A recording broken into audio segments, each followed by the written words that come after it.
What flavor is your vape?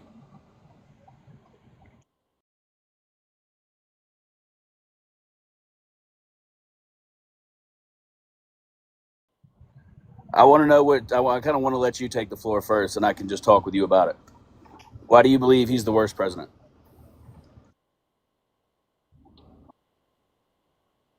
I mean, you kind of take over anyway.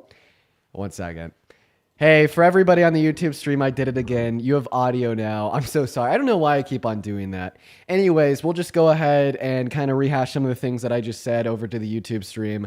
So I said that we're going to be hopping into the debates with over 100 Trump supporters. We already have our first Trump supporter on the line. I know that you just heard him. He asked me what flavor my VAPE is. I said, shut the hell up. It's an anxiety pin. And now he's asking me to take it away and tell him why I don't support Trump. So you guys are all caught up.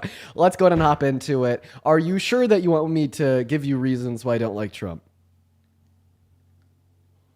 Normally, when you ask a question, you expect an answer.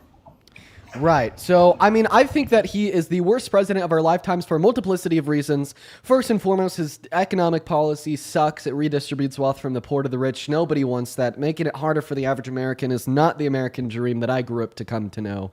And his social policy is even worse as it relates to restricting women and girls' access to abortion. Because of him, there's 66 million American women and girls that do not have elective access to abortion. That is terrible. Not to mention his foreign affairs are absolutely abysmal. Every single global conflict on this earth has only gotten worse in the last 150 days. And the first point I'll make here is his character is completely just out of whack. I mean, he's an adjudicated rapist. He's a 34 count felon. He's boasted about perving on Sorry, little girls. I'm lagging a little bit. And we could start there. To There's respond to a bunch few of reasons, things, yeah. I'm middle class. Well, I would consider me higher middle class. I work blue collar and I take Uh-oh, he's gone. MAGA Mobile got him. He's been raptured, everybody. He's been raptured.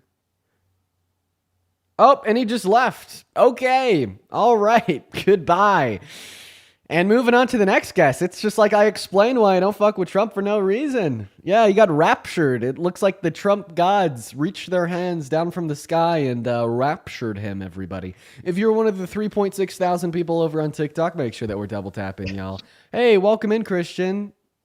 Goodbye, Christian. I guess Christian has to skedaddle. He's hitting the road, heading out of here.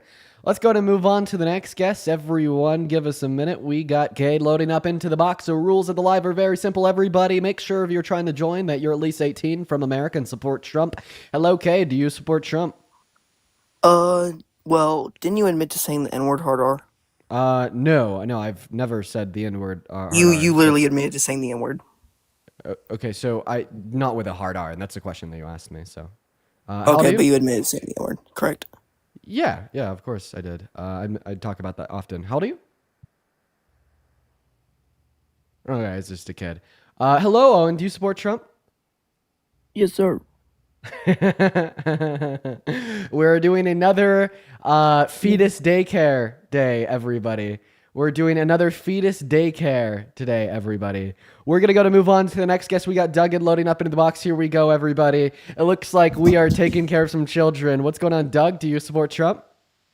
Yeah, I do. Okay, how old are you? I'm 18. What year were you born in? 2006. What month? December. Let's see here. Yeah, you'd be 18. So do you support Trump?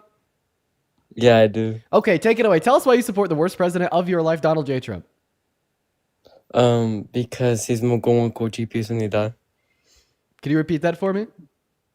Because he's going to GPS when he die. I don't know what you're saying. Just like the two from the Street Geeks. All right, I've no clue what he's saying. So we're going to go ahead and kick him out and move on to the next guest. We got Nick loading up in the box. Here we go, everybody. So we are, three or four guests in.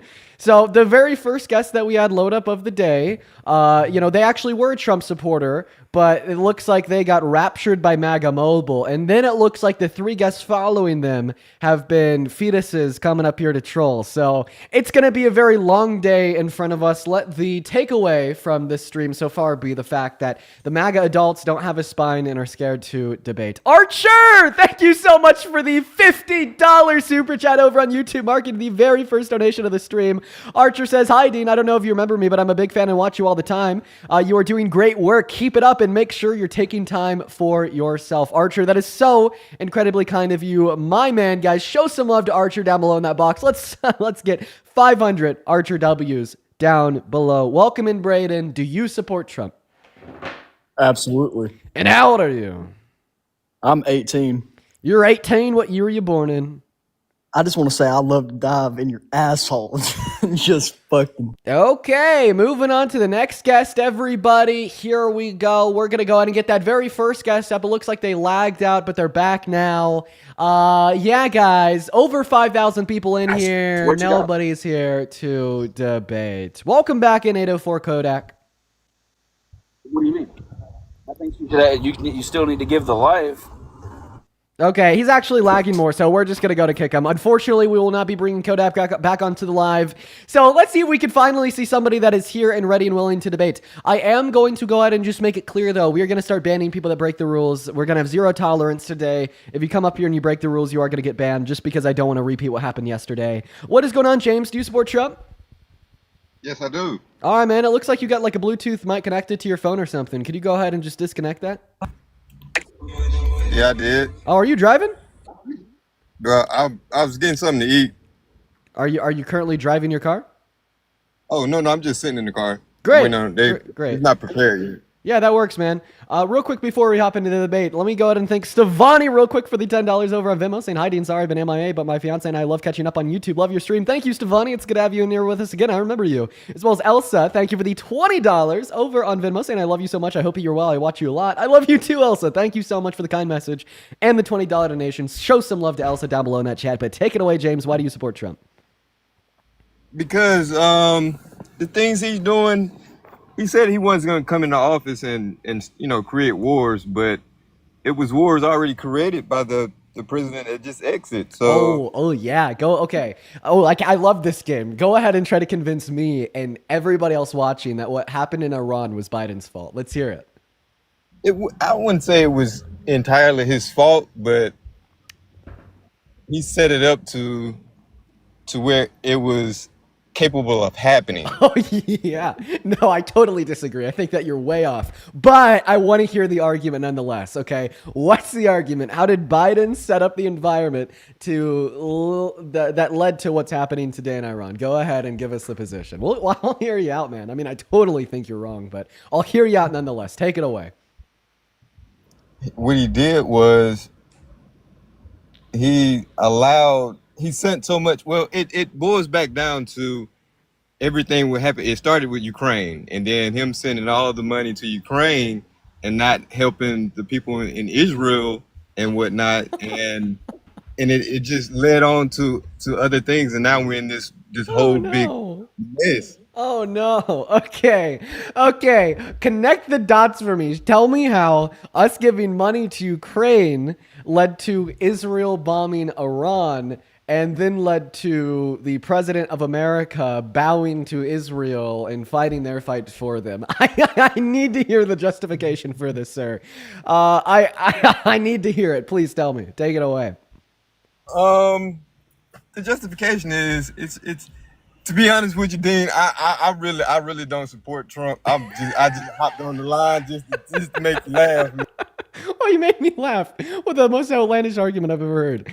Oh no, man, that was a decent troll. I gotta tell you, that was a decent troll. Because that's what Trump supporters do. Honestly, that's exactly what Trump supporters do. They try to connect just like completely random things and blame it all on Biden. I don't know, like that was actually a pretty good troll. Okay, all right, but please don't troll. Okay, please don't troll. Okay, because we just went debates today. Yesterday we had it really rough. There was around like 2 hours out of our stream where we just weren't debating at all because it was just like back-to-back children and trolls. So please don't do that anymore. But it was funny while it lasted. What's going on, official? Do you support Trump?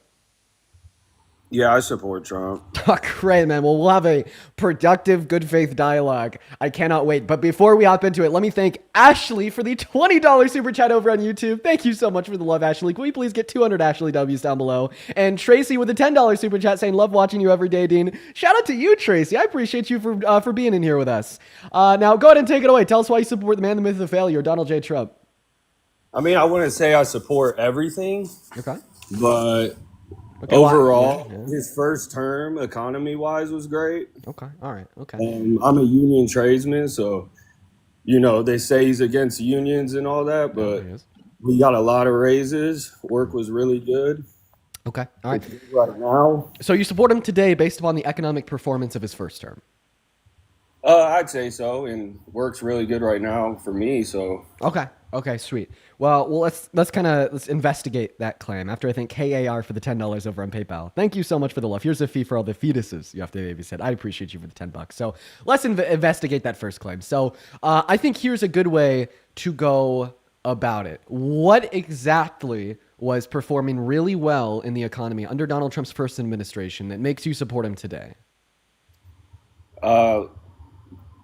At least in my area, like, I'm not going to sit here and be biased and say it was good everywhere, but in my area, construction work was very good.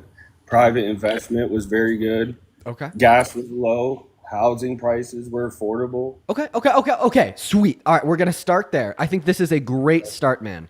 So your first claim, you said that construction was well. So first and foremost, Donald Trump's tariffs that he's imposing on other countries, also tariffs, the raw materials that our constructors use to construct, such as tile and steel from Mexico or lumber from Canada. That makes construction more expensive, therefore there's less construction. Not to mention that 1 out of every 7 construction workers is an undocumented immigrant. We do the mass deportation like he's trying to get done. All of a sudden, the construction industry goes down the fucking drain, okay?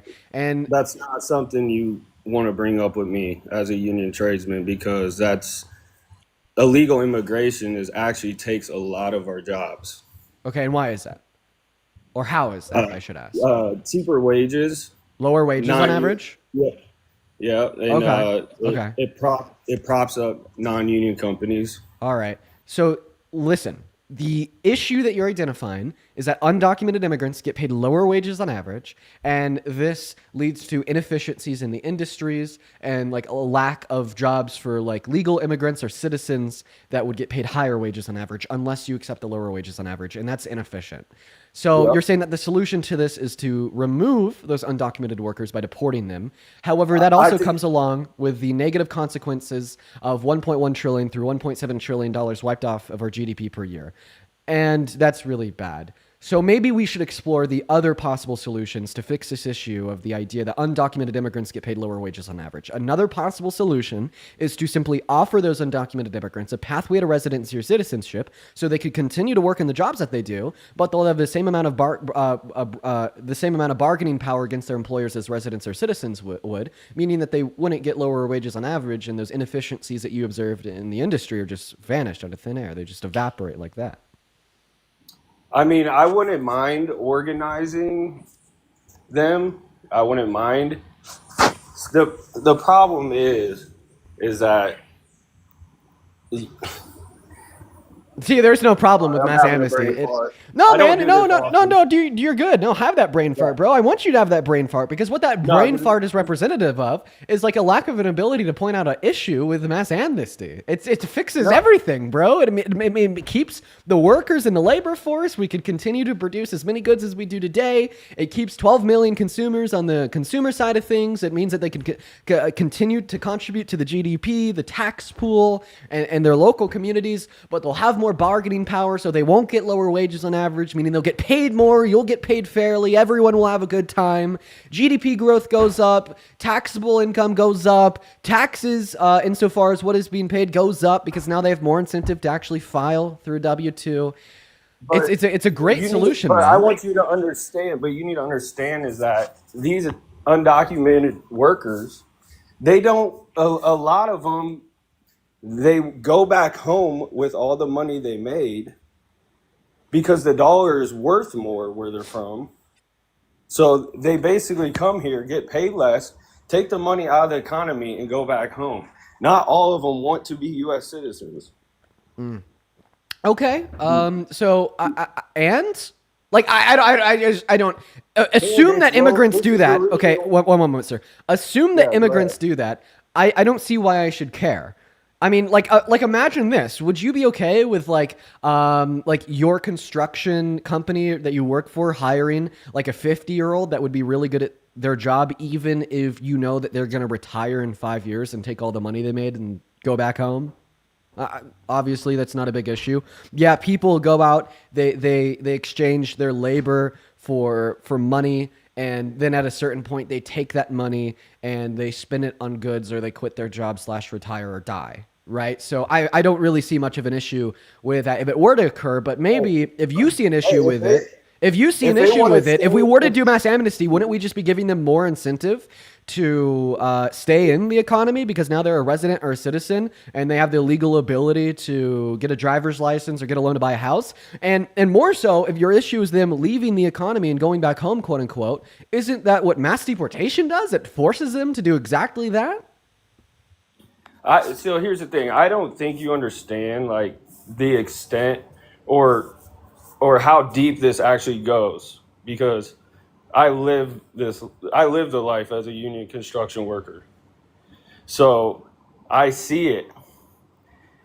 The problem is, sorry, I'm just not used to this, but I had a whole thought process. And I messed it up. Bro, you're good. You're good. Don't like this is just a casual convo, bro. You're all good.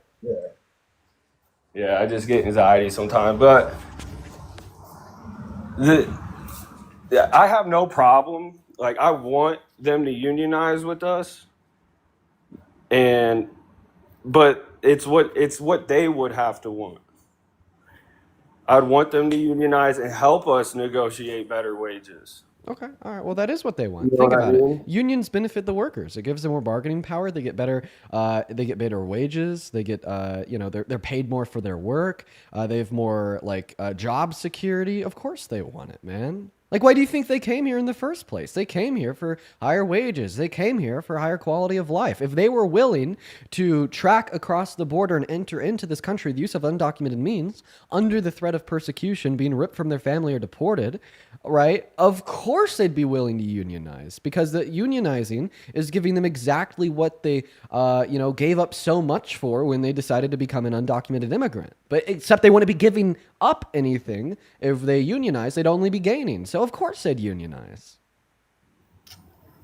Yeah, I just know right now you got a lot of locals that are really getting hit hard by it. Like New York City, for example. 95% of the jobs in New York City right now are non-union. Right. Of the construction projects. All right, man. Well, how about this? I appreciate you for coming up here and having a conversation. I don't know if you're really listening to and or responding to my points. And honestly, I think that's probably just because, you're put on the spot. You're thrown in front of over 10,000 people. I get it.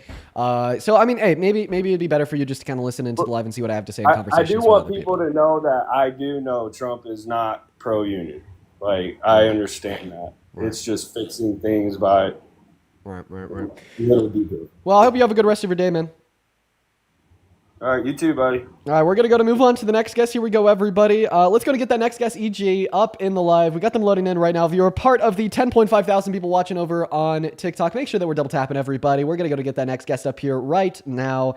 And while we do, Mariana, thank you so much for the $20 over on Venmo. Show some love to Mariana down below in that chat. Mariana says, thank you for giving us so much information. Thank you for supporting women's rights and for being against mass deportation. My husband and I also enjoy you here and set these Trumpies straight, and please say hi to my daughter, Janelle. I apologize if I'm mispronouncing your daughter's name, but shout out to Mariana's husband, and their daughter, Janelle. Guys, thank you so much for the love, the kind message, and the $20 donation. What's going on, Maxine? Do you support Trump? Please don't ban me. I want to know where you get your sources, because Yeah, unfortunately, I'm going to kick you out just because I did say at the beginning of the live that we're kind of doing a no tolerance rule today. I won't ban you though, just because you're asking a good faith question. But if you're interested in where I get my sources from, it'd be very like claim dependent. I get my sources from different places for different things. But in a general good rule of thumb is going to be like reputable and reliable institutions that you could like cross check one another, like AP, Reuters, NBC, PBS. If they're all reporting the same thing, it's probably true. What is going on, Bobby? Do you support Trump? That is a child, and it was a child screaming the N-word. Jesus Christ, this next generation is fucked. I'm sorry you guys had to hear that. Oh my God, America's in the shitter. Hello, John. Do you support Trump? It looks like John dropped out pretty fast as well. So how about this? Here's what we're going to do for everybody watching the live. It is incredibly hard for us to find debates right now because the Trump supporters are incredibly scared of having a conversation with somebody that disagrees with him politically. Isn't that nuts that we could have 11,000 people in here and struggle to find one person to come up here and tell us why they support Trump? It is outrageous. But how about this? If you are one of the 11,000 people watching and you want to support Trump, you're at least 18, you do support Trump, you're at least 18, and you want to come up here and have a debate, right now in that TikTok live chat, go ahead and drop a MAGA with your age. I'll invite you up. We'll have a productive dialogue. We're just seriously looking for some productive conversation to hopefully, further the country. You know what I mean? That's what we're looking to do, everybody. So go ahead and drop a MAGA with your age down below in that chat. We'll get you invited up here. It looks like a lot of the Trump supporters in here are like 18, 19, 20. I mean, I would honestly prefer to talk to some older people, but it doesn't even look like we have them in the live today. So that's nuts. That's definitely something. All right, we see Colin down there spamming MAGA 18 down below in that chat. We'll invite Colin up. What's going on, Colin? You support Trump? I do. All right, how old are you? 18. Let's check that real quick. What year were you born in? September 21st, 2006. Yeah, phenomenal. That would make you 18. Real quick before we hop into our debate, let me thank Erica for the 10. Oh, he left. What is that? What's going on? Did he just came up here to tell us that he supports Trump and that he's 18 and then he just dipped out? Was that the game? Was that the game plan? Was that the strat? I don't know what's going on. What the hell's going on today? Must be like a full moon or something. I don't know. What's going on, DJ? Do you support Trump? Hey, yo, fuck guys. Fuck Trump. Trump's a bitch. I completely agree with you, but come on, bro. Don't be spamming MAG in my chat just to get up here to say that. In fact, mods, if you could please ban them, that would be great. I'm not even joking. I mean, you break the rules. You LARP as MAGA. I don't care how based your opinions are. You're still going to get banned for breaking the rules. Moving on to the next guest here. We got Caden loading up into the box. Here we go, everybody. But, I mean, if you are curious, that guy literally got banned for being too based. So, I mean, don't do it again. But know that you definitely have some good opinions there. What's going on? All right, who's next? We got I'm a Trump supporter loading up into that box. Erica with the $10 says union electricity. I think that we really need to take up the issue of the people hiring these undocumented workers and not the workers themselves. Yeah, no, for sure, because it's the individuals hiring the undocumented workers that are paying them less because they're easier to be exploited. Easier to be exploited. I don't vape. How old are you? It's a child. It's another child. That's right, everybody. So many children today.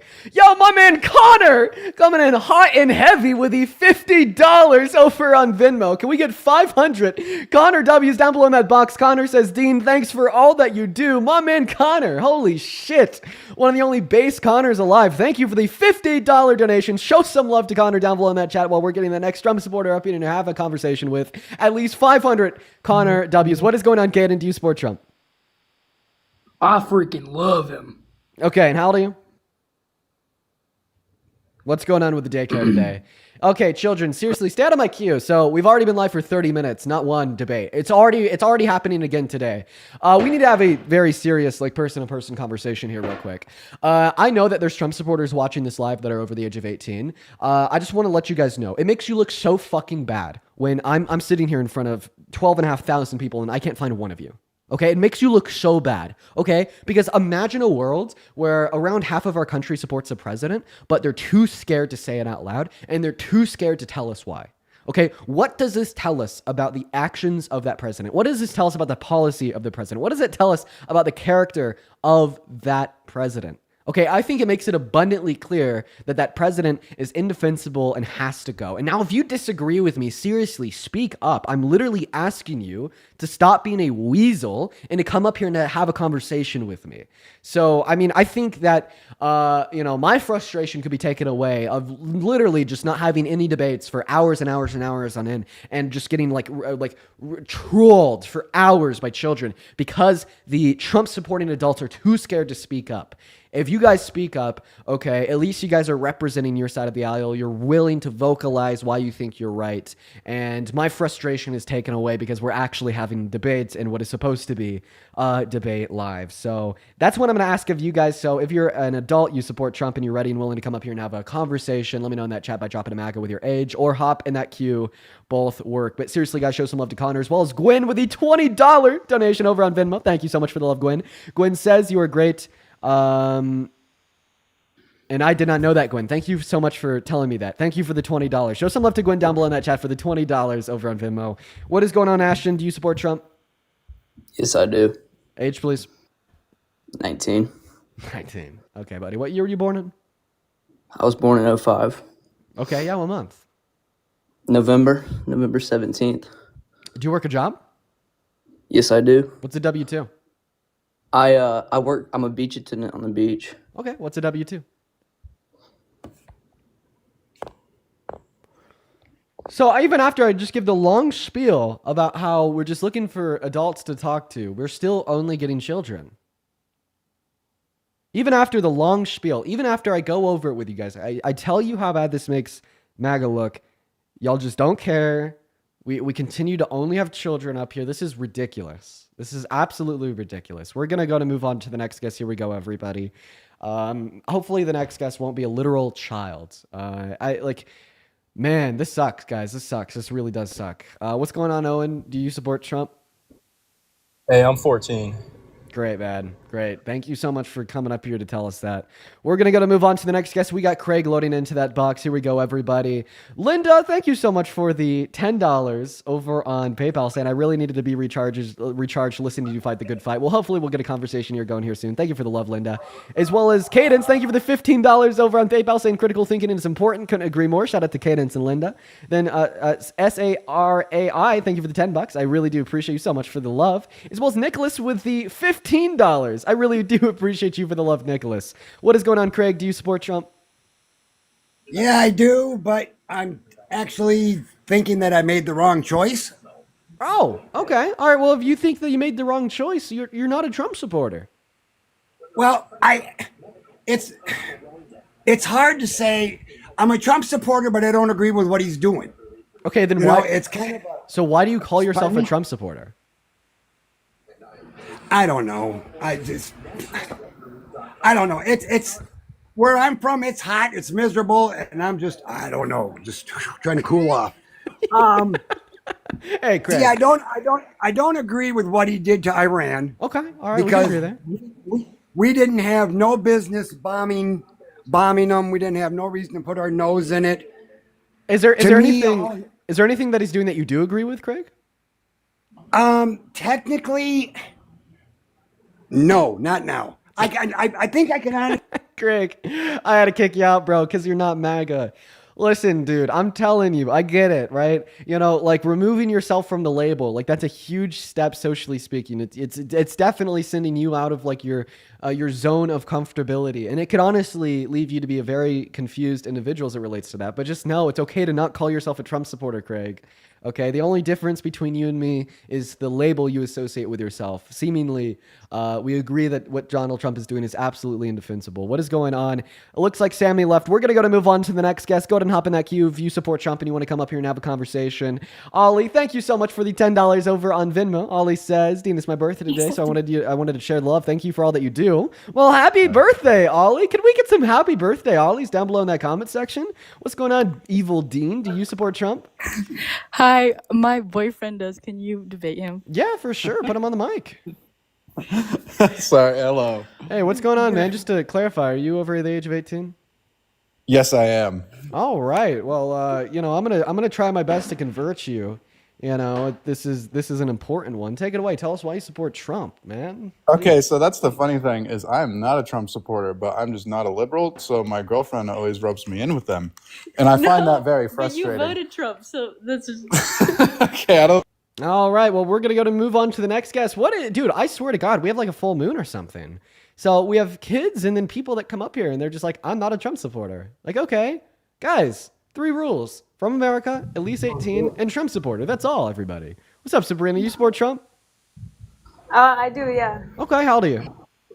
19. Phenomenal. It sounds like you have a little bit of an echo there, some issues with your mic. If you have any Bluetooth devices connected, disconnecting them would be great, or maybe even just getting yourself a little bit closer to the microphone on your phone would also be great. But, you know, once you kind of do those things, feel free to take it away and tell us why you support Trump. Can you hear me fine here? Do you have are you like in a place with like a fan or wind or something? Yeah, it's because I just stepped out of my gym, but I'm barely getting into my vehicle. Cool. Just keep in mind, you can't be driving on TikTok Live, so if you do want to talk to me, you just have to sit in the car. But if that's an issue, feel free to drop. But if that's not an issue, feel free to take it away and tell us why you support Trump. Okay, so first, I know Trump, you know, with Iran and everything, I know there was no choice because Iran had a nuclear bomb site. So when Trump bombed that, either it was going to be they bomb us, which is death to America, all the citizens die, because that's nuclear. Iran does not have nuclear weapons. No, but they literally do. No, they don't. According to Tulsi Gabbard, Donald Trump's Secretary of U.S. Intelligence, they do not have nuclear weapons. But not just that, like a lot of the stuff that's happening right now is not just like, I know all of it's politics, like politics and all that with Kamala, Trump, and everything right now. But also a lot of it has to do with like what's going on behind the scenes with child trafficking and all that too that nobody's actually seen. Okay, so you support Trump because of child trafficking? No. Like I'm saying, I support Trump at the end of the day, but because I also go by God. So basically saying like Okay. So which one is it? Do you support Trump because of Iran? Do you support Trump because of child trafficking, or do you support Trump because of God? I go by God. So obviously God's our leader. You know, God's the one. He's the one up there.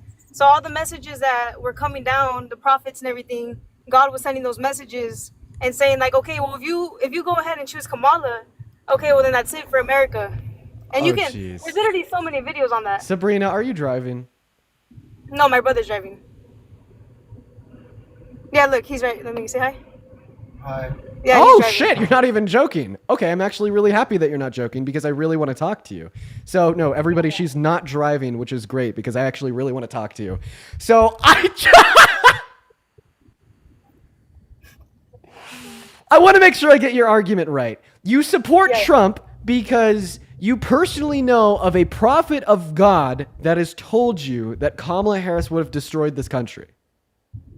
Yeah, and she was with all those Diddy, all those artists. They all voted for her, and it's not a coincidence that Kamala was on that list too, right? That she is the one who attended those Diddy parties as well. How do you know that she attended a Diddy party? And don't forget, she was on the list. What list? She was on the list. Obama was on the list. Wait, how do you know that she was on this list of the individuals that? Okay, then how do you know that it was real?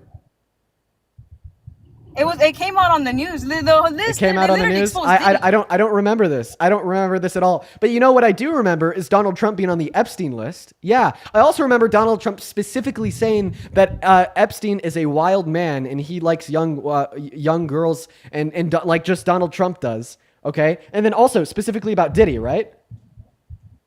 Go ahead and listen to this clip. Go ahead and listen to this clip of Trump. And he's giving you his thoughts on Diddy. This is Trump speaking. Let's go ahead and roll that tape. Working for Diddy for 6 years trained me to have to be perfect. Working for Diddy? Absolutely. I love Diddy. That one's never been wider. I love Diddy. You know, he's a good friend of mine. He's a good guy. Is he a good guy? I don't want to answer that question. Oh, well, I think he's a good guy. I'm going to stick up for him. Strict and... How do you feel about that, Sabrina? Yeah, I think he was being sarcastic. Oh my Dude, oh my God. You know what? That's the best argument I've ever heard. Whenever Donald Trump says anything that's just absolutely fucking insane, just call it sarcasm and you'll win at the end of the day. Was he also being sarcastic when he was boasting about how he'd walk into women-only changing rooms to perv on the naked and underage teenage girls in the spaces that were undressed? Was he being sarcastic when he said that too? Now that I didn't hear about, but whether he did, whether he didn't, whether Kamala, at the end of the day, the way I see it is that this is all just part of what the government wants. And the way I see it is that, yeah, you can choose Kamala, you can choose Trump, but they're still going to get their way in doing what they want. So what was the prophet of God that told you that Kamala Harris would destroy this country? Just like during the lockdown, during the COVID lockdown, I can't talk to your brother. He's driving. I could only talk to you. Now, you said that a prophet of God did tell you that Kamala Harris would have destroyed this country. So who's that prophet? Yeah, he does. There's a lot of prophets. Which prophet said that Kamala Harris was going to destroy this country? I don't know their name by memory, but I have all their videos saved. I have to look for them, and once I look for them, I can even DM you all the videos that I'm talking about. So how do you know? Why would a prophet lie? How do you know that they were a prophet of God? Well, when you go to their page, if they've been posting, they've been talking about God and all this stuff. I mean, it's pretty obvious they're right with God. So in other words, people your aren't right claim with is God just by their spirit. So your evidence that they're a prophet is that they said they're a prophet.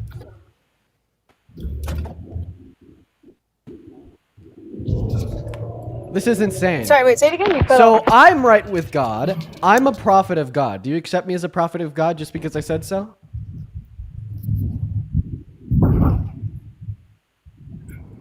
Okay, I'm sorry. You said if you're a prophet of God, if I believe that you're a prophet, is that what you said? Yeah, because I just said that I am. Okay, sorry. This conversation is going nowhere. There's a bunch of background noise. I'm just gonna go on and kick them. I apologize, everybody. Yeah, man, something's going on today. I don't know quite what it is. Something is in the air because what the hell are these conversations? What the hell are these conversations? What's going on, Paige? Do you support Trump? I do, in fact. Yes, I do. Okay, all right. It sounds like you may have a Bluetooth device connected that you're talking through, such as a headphone or AirPods. If you want to disconnect those, that'd be great. And while you are, I'm going to go ahead and thank a handful of people here. Let's see. Logan, thank you for the 18 cents. Connor, Edgar with a 5. Amber, thank you so much for the $10 over on Venmo. Show some love to Amber down below in that chat. Thank you for the $10. As well as Christian with the $10 as well, saying Zohran for the win. Hell yeah, dude. Fuck yeah. I think that Democrats really need to learn that there's better strategies to having winning candidates. That's very true. Zohran for the win. Thank you for the $10, Christian. As well as Brielle, thank you so much for the $5 over on Venmo.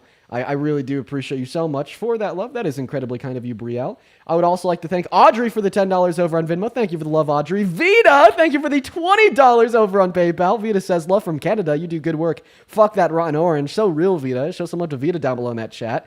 Isabel with the $10 saying, I love watching your streams every day. Thank you for the love, Isabel. Gordon with the $10. I really do appreciate that. Gordon just says, sorry you keep getting rule breakers today. Hopefully we'll get some conversations here soon. As well as Nature. Thank you so much for the $40 over on PayPal.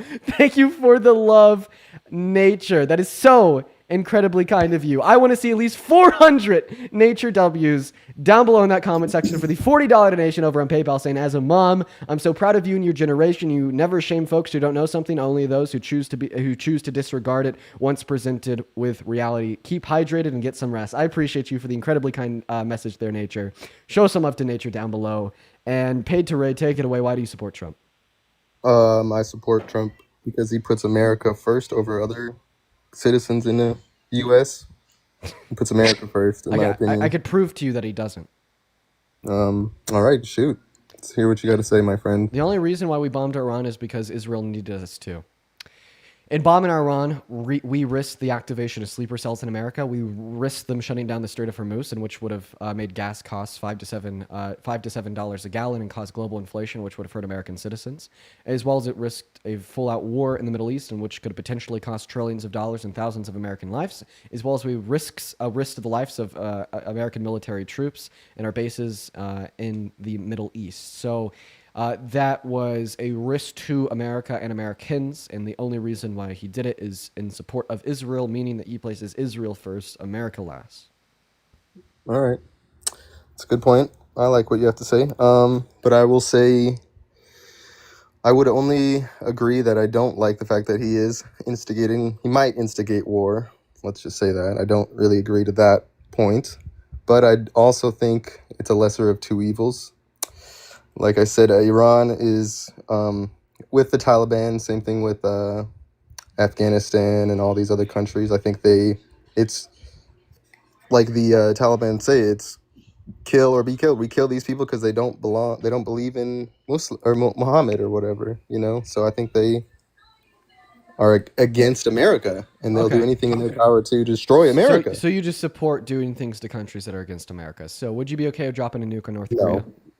No and no. Hey, why? Because North Korea is against America. They do that. They do the same death to America chants that Iran does. Yeah, but just because they're an enemy of the U.S. doesn't mean that I want total annihilation. Boom. There you go. You're free to do an argument. I only had to say like 3 words. Thank you. But I think with what a lot of things that he has done, like deportation of illegal immigrants and closed borders and the tariffs, I think what he's doing, in my opinion, is he's putting America first, right? How does policy that only hurts this country place this country first? Which policy are you talking Mass about? deportation. It literally yields no positive outcomes for America. None. Not a single one. That's crazy. Okay, so let me give you an example. Let's say you're in your house, right? And this person enters your house without invitation and starts stabbing your kids. What would happen to that person? What should be done to those people that were not allowed in your house in the first place? If somebody came into my house in the middle of the night and started stabbing my kids, I'd unalive them. Yeah, so that's the same thing as breaking and entering into our country. There needs to be consequences for those people. You think that we should? So you think that's a valid comparison? I said consequence. Does that mean that you think that we should unalive undocumented immigrants? No. I said consequences. I did not say unalive. I said consequences. They should be held to the standard of the law, just like every other person in this country. Okay. Well, I don't think that we could compare a house to the country. Okay. And then, well, it's just a broad statement, but it's a what-if statement, I guess. Okay. So I don't think that's a comparison, and I mean, like, even like your response there proves it's not a valid comparison. Because you could think that. So I'm trying to detail it to you. Would you stop interrupting me? Go ahead. Sorry. Phenomenal. So the reason it's not a valid comparison is, well, because we just agreed that it would be justified to unalive somebody that would break into my house and stab my children. But it wouldn't be justified to like unalive an undocumented immigrant. Yes. It would be absolutely in self-defense of your own home and your children. And then I also do think if an undocumented immigrant commits a violent crime in America, I'd like agree with deporting them or just throwing them in jail. Absolutely. Yeah. But my thing is, I don't think that we should do mass deportation of undocumented immigrants without prior violent offenses because they only make this country better, as well as there's other solutions to reduce the amount of undocumented immigrants in America to 0. I'd like to start off with this question. Can you name one bad outcome of, can you name one good outcome of mass deportation on America? Be incredibly specific in your response. National security. Okay, so you're saying that the country would be more secure? Like lower crime rates, for instance? Yes, 100%. And why would the country be more secure? Is it because we'd have lower crime rates, or is it because we'd be able to identify everybody in the country? I would say, well, both. I mean, if you have people, okay, I'm not against immigration at all, right? Okay, can I just get a response to my question, please? Yes. Okay. Repeat your question. So why exactly is mass deportation a positive for national security? Why is mass deportation a positive for national security? Yes. How does it further national security? Well, if you, like I was saying, if you let unvetted people into our country without us knowing, there was 3 million unvetted people just flowing through the southern border, right? We have no idea who these people are. They could come in and just cartel and kidnap children, murder people. I mean, Kate Clarkson, you ever heard of Kate Clarkson? She got murdered. Okay. So your claim is that mass deportation will be good for America's national security because it will reduce the level of crime? Yes, sir. Okay, well that's and drugs. Okay, don't say the names of any of those things, by the way. You'll get banned. But anyways, So the claim is not true. Not only does mass deportation not reduce crime in America, it actually increases crime. So the moment you do the mass deportation, do you have context? Do you have any resources to back that statement? I am, and I'm explaining it to you right now. So the moment you do the mass deportation without any material change, the per capita crime rate goes up because undocumented immigrants are already 2.5 times less likely to commit violent crimes compared to U.S.-born citizens. But I'm guessing that's not your claim, and your claim is more so the total number of crimes. Well, guess what? Mass deportation also increases the total number of crimes by A, weakening our economy, which then leads to B, an increased level of poverty, which then leads to C, an increased level of all crime, and disproportionately violent crime. Now, if you want justification for that first point, that it will weaken the economy, well, there's 8.3 million undocumented laborers in the American workforce. You forcefully remove them all. Our manufacturers become significantly less productive. Their productivities go down. They become less efficient. All of a sudden, we have a lot of holes that need to be filled, and that's just on the supply side of the market. On the demand side of the market, you are forcefully expelling 12 million consumers. So not only do you have less people to build goods in America, but you also have less people to consume goods in America. And that's why the Center for American Progress tells us if we did a mass deportation tomorrow, we would lose $1.1 trillion through $1.7 trillion off of the American GDP every single year. That is a weaker economy than what we have today. With lower levels of productive capacities, we see a weaker economy that leads to higher levels of poverty, which leads to higher levels of crime. So that's why I say mass deportation will increase crime in this country. Right. Okay. Well, that's a fair point. I mean, I just respect that point. But I think what I think they're trying to do here, right, is it's like it's suffering now so that once we have mostly just U.S. citizens and immigrants that are trying to become U.S. citizens, right, it might decrease the the economy a little bit, but over time we'll have actually vetted people that aren't criminals in our system. So it's taking American citizens, that people that live here and that worked through the process of immigration, they get first pick, not people that aren't invited. Okay, so I'm not understanding your response. I asked you to identify a positive outcome of mass deportation on America. You said a positive outcome is more national security by reducing the total numbers of crimes in this country. I then inform you that that's not true and the opposite occurs, which is more crimes in this country. And then your response is that you don't care? No, I was just saying my response. So then what's your response there? My response is, like I said, what they're trying to do with mass deportation, right, is to make it be American citizens and people who are coming to America through immigration. They get the first pick of all jobs and everything like that. Okay, so basically your claim here is that more Americans will have those jobs instead. Yes. So you think that Americans will fill the job opportunities left by not initially. No, not initially. It will, like you're saying, it will decrease. Like we're gonna have to catch up because we did have an influx of people, right? We had an influx of people. So you basically think that over time the economy will kind of even out.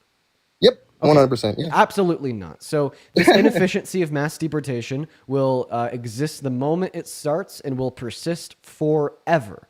The reason I say that is because it's not just the case that you're removing those laborers from the labor force, but you're also removing the consumers. You can't just fill in the vacant positions left on the consumer side of things with citizens. You will forever have 12 million less consumers than you had before. Then even on the job side of things, well, undocumented immigrants are more likely to participate in the labor force than citizens because more of them are of working age. So you can't just simply get a citizen to fill in every single one of those job opportunities. And I mean, this is shown empirically to be the case because how many job opportunities do we have open in America right now? What is it? I don't know the statistic. 8 million. 8 million. 8 million. Not to mention, it's funny because that is also the amount of job opportunities that would be created via mass deportation. So if Americans aren't already filling those 8 million job opportunities that are already open, why would they fill them 8 million job opportunities that would be open via mass deportation? I can explain where he could do that, where our president, with those gold cards, you know how he's got those gold cards where you pay a couple million or whatever to legally work in the U.S. and become a citizen. He's using those cards to bring other. You think that we're gonna have 8 million immigrants pay $5 million to come and work in America? You understand that a lot of those job opportunities? No. A lot of those job opportunities, they're not like going to be CEO positions of mega corporations. So anybody that has $5 million to spend on a gold card to gain citizenship are not going to be filling 99.999% of the open job opportunities in America. Not what I'm saying. I didn't say that. That's not my point. So then, what is your point? I'm saying that will help with some of the people that are being, expunged from our country or taken out of our country. those people that he's using the cards for will come to America. He's already gotten, I don't know how many, but... And then I have another point I'd love to... Wait, but listen, if we didn't do a mass deportation, these individuals would still be coming into America with use of legal means of entry, including the gold cards. So wouldn't the economy be even better? Because we're not only having our economy fueled via the gold card holders, as well as legal immigrants outside of the gold card holders, as well as the undocumented immigrants. Listen, man, the best solution here to deal with the undocumented immigrants in this country is just to offer them a legal pathway to residency or citizenship. There's absolutely zero reason why we should prefer mass deportation over mass amnesty. They can't cut the line. That's not fair. I'm sorry. Wait. It's not fair to give everybody in this country a better economy with more jobs, with higher wages on average.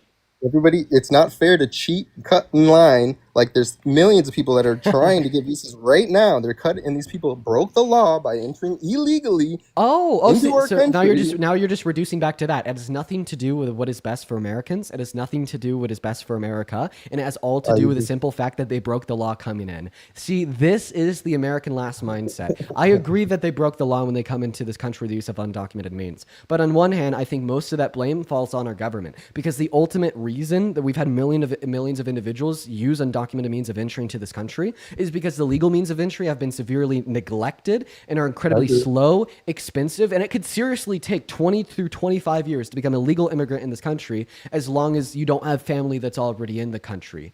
That is what has made the legal means of entry into America so unattainable for so many immigrants, and that ultimately is to blame on the American government. So I see absolutely no issue with the American government fixing the problem that they created by turning around and offering all undocumented immigrants in this country without prior violent offenses a pathway to residency or citizenship. And the moment you contest this plan is the moment you are contesting allowing these individuals to gain residency or citizenship, which gives them more bargaining power against their employer, so they make more money without any material change in their conditions, which means we have higher contributions to the GDP than we do today. They're also going to be more likely to work on record and pay taxes because they'll be able to file for a return, claim Social Security, Medicaid and Medicare, Section 8, food stamps, EBT, etc. So they'll go from paying $100 billion per year in taxes to more than $100 billion per year in taxes. It benefits you, it benefits me, and it benefits this country. Tell me why you disagree with policy in which truly places this country first. Okay, so I don't disagree with your take on I don't necessarily disagree with having a way for these people that are here illegally, that aren't criminals, having a path to citizenship. I'm not against that at all. That sounds like a valid point. I'm not against that at all. Okay, so if you're saying that you agree with mass amnesty, offering a pathway to residency or citizenship. Mass amnesty, but I would say in some form, there could be a successful path to allowing these people that actually are credited to helping the community. So which one is it? Do you support granting undocumented immigrants that have not committed prior violent offenses a pathway to residency or citizenship or not? Yes, I do. Okay, well, that is everything that mass deportation isn't, meaning that you don't support mass deportation. If you support mass amnesty, you by definition do not support mass deportation. So you have gone from a staunch MAGA conservative to a crazy leftist communist in less than a minute and a half. I'm definitely not a liberal. I'm definitely more conservative. Actually, I would say I'm more libertarian. I mean, I just got you to concede. I just got you to concede to policy that's more left leaning than the Democratic policy today. Which, by the way, is a great thing. Yeah, take it away. So, do you know who is the most deporting president of all time? Actually, Bill Clinton. All right, I think it was Obama. That's not. Do you know how many? You know how many people Obama deported? Yeah, 2.8 through 3.1 million in the course of his 8-year term. It says here more than estimated 11 million people were in this country illegally. Okay. Yeah, I don't know if that's how many individuals were removed. Yeah, I don't think that's how much were removed, but he definitely removed quite a bit of people. I mean, I just gave you the number. It was between 2.8 million and 3.1 million. Yep. Yeah, that's a lot of people that Obama. Yeah. So I have a question. It's actually funny that you bring this up now. What was the last sentence that came out of my mouth before you brought up the fact that Obama deported a lot of individuals? You were saying, I don't remember. You said something like, I told you that I got you to concede a mass amnesty, which is a policy that's further left leaning than the Democratic Party. Amnesty. And it's actually funny. It's actually funny that you responded to that by bringing up the fact that Obama had done deportations, because it actually only proves my point that this is further left leaning than the Democratic Party. You know what I mean? Yes, sir. But I don't think mass amnesty, but if we had a more structured amnesty, I would wouldn't be opposed to that. I Okay, don't think mass so just amnesty, to because clarify, it would, so it do would you go agree or over. disagree with offering undocumented immigrants in this country a pathway to residency or citizenship, insofar as they don't have prior violent offenses? Yeah, but that's not the same. I'm not. Yes, if there was a That's what I'm calling strict mass right amnesty. here. You're just disagreeing. Well, that's not the definition You're of mass so amnesty. That's you're not the you're definition of mass you're just simply disagreeing with the label, but you're not disagreeing with Yes. what the label's Well, we have to. prescribing. Yeah. Well, I'm disagreeing with mass amnesty. I don't agree with that because that's just a Okay. blanket Well, statement. I It's a told you. blanket statement. I told you what mass amnesty is, and you agreed with it. If your contention is just with the label, I'm fucking fine with that. For whatever reason, people have issues with labels. Like, I mean, like, what was Well, that? yeah, Now, listen, let me talk real quick. So we had Okay. like Craig up here, like what, 30 minutes ago, and he was telling us that he doesn't agree with a single thing that Donald Trump has done, but he still considers himself a Trump supporter. Like, I don't know, like people just like labels for some reason. So Yeah. I'm like totally fine with you not calling that mass amnesty. You know, call it whatever you want, but you're agreeing with the concept of offering undocumented immigrants in this country without prior violent offenses pathway to residency or citizenship. So I don't care what you call it. We could agree to disagree that that's mass amnesty. That's fine by me. All right. Well, Okay. I'm cool with So that. now that you've conceded whatever you think it's called, I'll call it mass amnesty. You no longer support Donald Trump's immigration policies as it relates to mass deportation, right? I no longer support his. I think I'm not sure if I would say I don't support his mass deportation. Okay. Well, now you sound. I could say. Now you I sound. could say. No. I'm sorry. I got to cut you off there because now you just sound crazy. Let me tell you exactly what you're saying. Okay. Mass amnesty is the opposite of mass deportation. These are policies that contradict one another. Imagine that I got you to say that you support taxing the rich to give to the poor, and then asked you if therefore you would not support taxing the poor to give to the rich. Obviously, the implication would be if you support taxing the rich to give to the poor, you wouldn't support taxing the poor to give to the rich. Well, in a very similar sense here, if you support mass amnesty, you thereby wouldn't support mass deportation. Right, but I also did tell you that I don't support the term as in mass deportation, but I get what you're trying to say.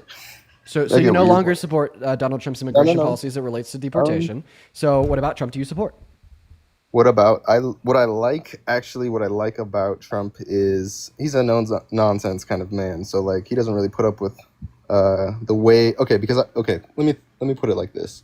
With the whole Doge and the way he's gotten rid of a massive amount of wasteful government spending. How much did he get rid of? I don't know what is it. Yeah, Doge tells us they got rid of 120 billion. His big beautiful bill, which is going to reduce the after-tax income for 80% of Americans, is estimated by the CBO to spend anywhere from $4 to $5 trillion. So that's a thing. He's basically saying we're going to reduce it by 120 bill, but then we're just going to add 4 to 5 trillion back for more wasteful expenditure. You got conned. Well, what wasteful expenditures would he be using? Do you have any? Yeah, the BBB is a perfect example. The big beautiful bill, estimated to spend $4 to $5 trillion, according to the CBPP, the Center for on Budget and Policy Priorities, reduces the after-tax income of 80% of Americans. It's basically spending a shit ton of money to make you make less. Absolutely ridiculous. All right. And then you also said that he's a no-nonsense kind of guy, and he doesn't take shit from other people, right? Yeah, I do like the fact that he doesn't. So he gave Israel and Iran a ceasefire agreement. Israel violated the ceasefire agreement, and he still is considering America to be to be pro-Israel. So I mean, I think that he's taking shit from Netanyahu. He's letting Netanyahu just do whatever he wants with Trump. Same thing with Putin. I mean, Putin called him easy to manipulate. He turned around and said, "Putin, I love you. I'm going to go ahead and disseminate your pro-Kremlin propaganda to all Americans." So I mean, I definitely don't think that what you're saying here is true. I mean, also think about it. He said that if Iran retaliates in any way whatsoever, we're going to hit them back harder than we hit them in the first place. Then they retaliated, sent 14 missiles at our bases in the Middle East. He didn't retaliate. He also called for a regime change. He also called for a regime change in Iran, saying let's make Iran great again. Then the very next day said, I don't want a regime change. Okay, I think that he actually does take shit from people. Yeah. All right. I think that strike that they did in Iran is it's going to be studied for generations because it's one of the biggest military operations of all time. No, I mean, that not only was it not relevant to the claims that I made, but it's just also not true. Like what? Yeah, well, I mean, definitely. I mean, we have. Did you not even look at the operation that they did? They had It was like over in the middle of the night at 2 a.m., right? And they had these missiles that penetrate rocks. So they literally bombed this. Yeah, they had bunker facility. blasters. Yeah, they dropped a couple bunker blasters. That doesn't amount to one of the largest military operations of all time. I definitely think that World War II was a little bit much of a larger military operation. Yeah, I think that D-Day was a larger military operation. I think that World War I was a larger military operation. I think that the battles that we had with Japan was a larger military operation. I think that the nukes that we dropped on Japan was a larger military operation. I would say that the CIA coups are larger military operations. I'm not sure about that, boss. Desert Storm was a larger military operation. I mean, but like I don't see the relevance of debating this because I mean it's not super relevant. I mean I'm just telling you that you're wrong, but I don't think it's relevant. All right, that's fair. Oh, Bin Laden. Bin Laden was definitely a larger military operation. I mean that was a 12-year military operation to take out one guy. So yeah, that was a great thing that they did there. The guy that killed Osama bin Laden wants me to be his sex slave. I'm not even kidding. What? Why are you laughing at that? That's that. I don't know what you're talking about. Why did you laugh? I thought you were reading chat. Don't laugh at that. I thought you were reading chat. That's what it was. I just told you that some grown man literally said he wanted me to be his concubine, and then you laugh? That's not funny. Well, that's a pretty obscene statement, my friend. Why are you laughing at that? That's insane. Don't laugh. That's obscene. That's obscene. I don't give you permission to laugh at that. I can laugh at whatever the hell I want. No, but it's not cool to laugh. He said that he wanted me to be his concubine. You can't laugh at that. I can laugh at whatever I want. No, don't laugh. Okay, well now that makes me want to laugh at you. Stop it.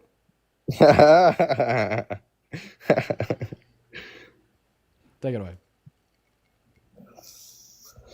Well, let me see. I don't know. I don't have much else here. You can go ahead and give it to somebody else. We'll move on to the next guest.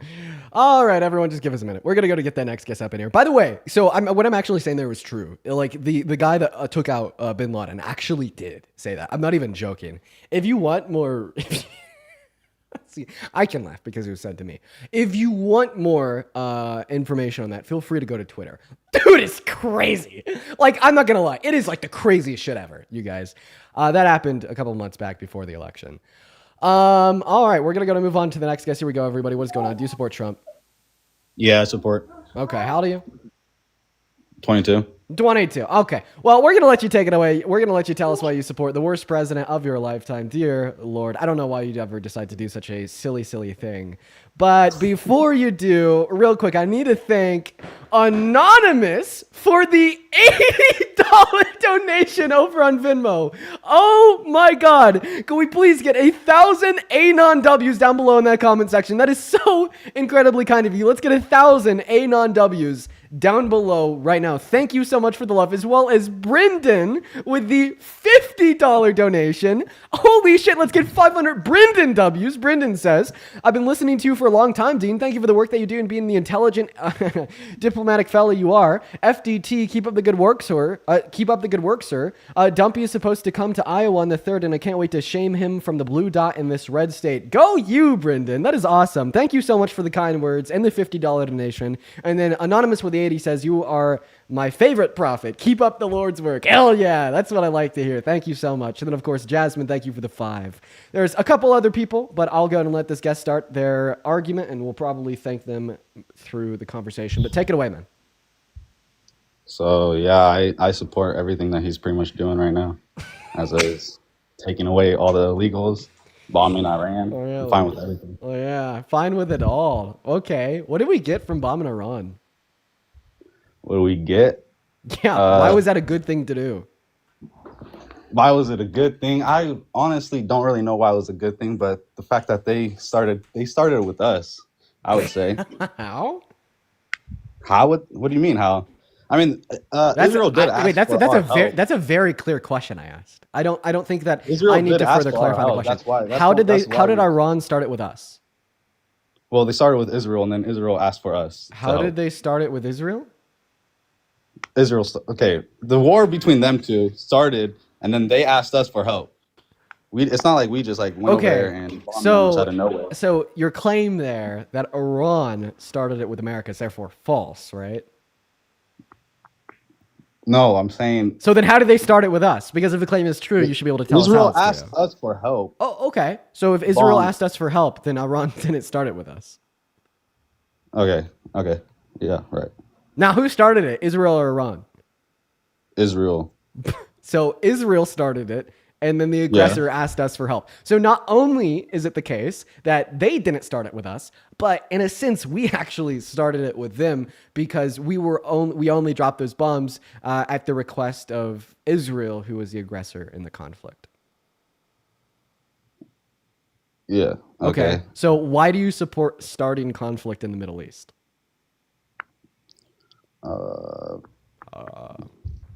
Because shit. That's a good point. I actually don't even know. Great, phenomenal. You know what? That's the response I wanted from you, sir. Yeah. Anything else that Trump is doing that you want to talk about here? Why do you support him? The deportation? Oh, geez. Why are you against that? Oh, for sure, dude. We've been talking about this a bit today, but honestly, I love talking about it. But honestly, what I want to find is a way to talk about mass deportation that's a little bit more concise, because like all of my reasonings why I don't like mass deportation seriously take me like 5 to 10 minutes to go through. How about I sum it up like this? I hate mass deportation because it is an American last policy that only hurts this country and everybody in it. And there's significantly better ways to identify every person in this country and ensure that there's not a single undocumented immigrant in this country, such as mass amnesty. How's there a better way to get rid of them? Yeah, by offering them a pathway to residency or citizenship.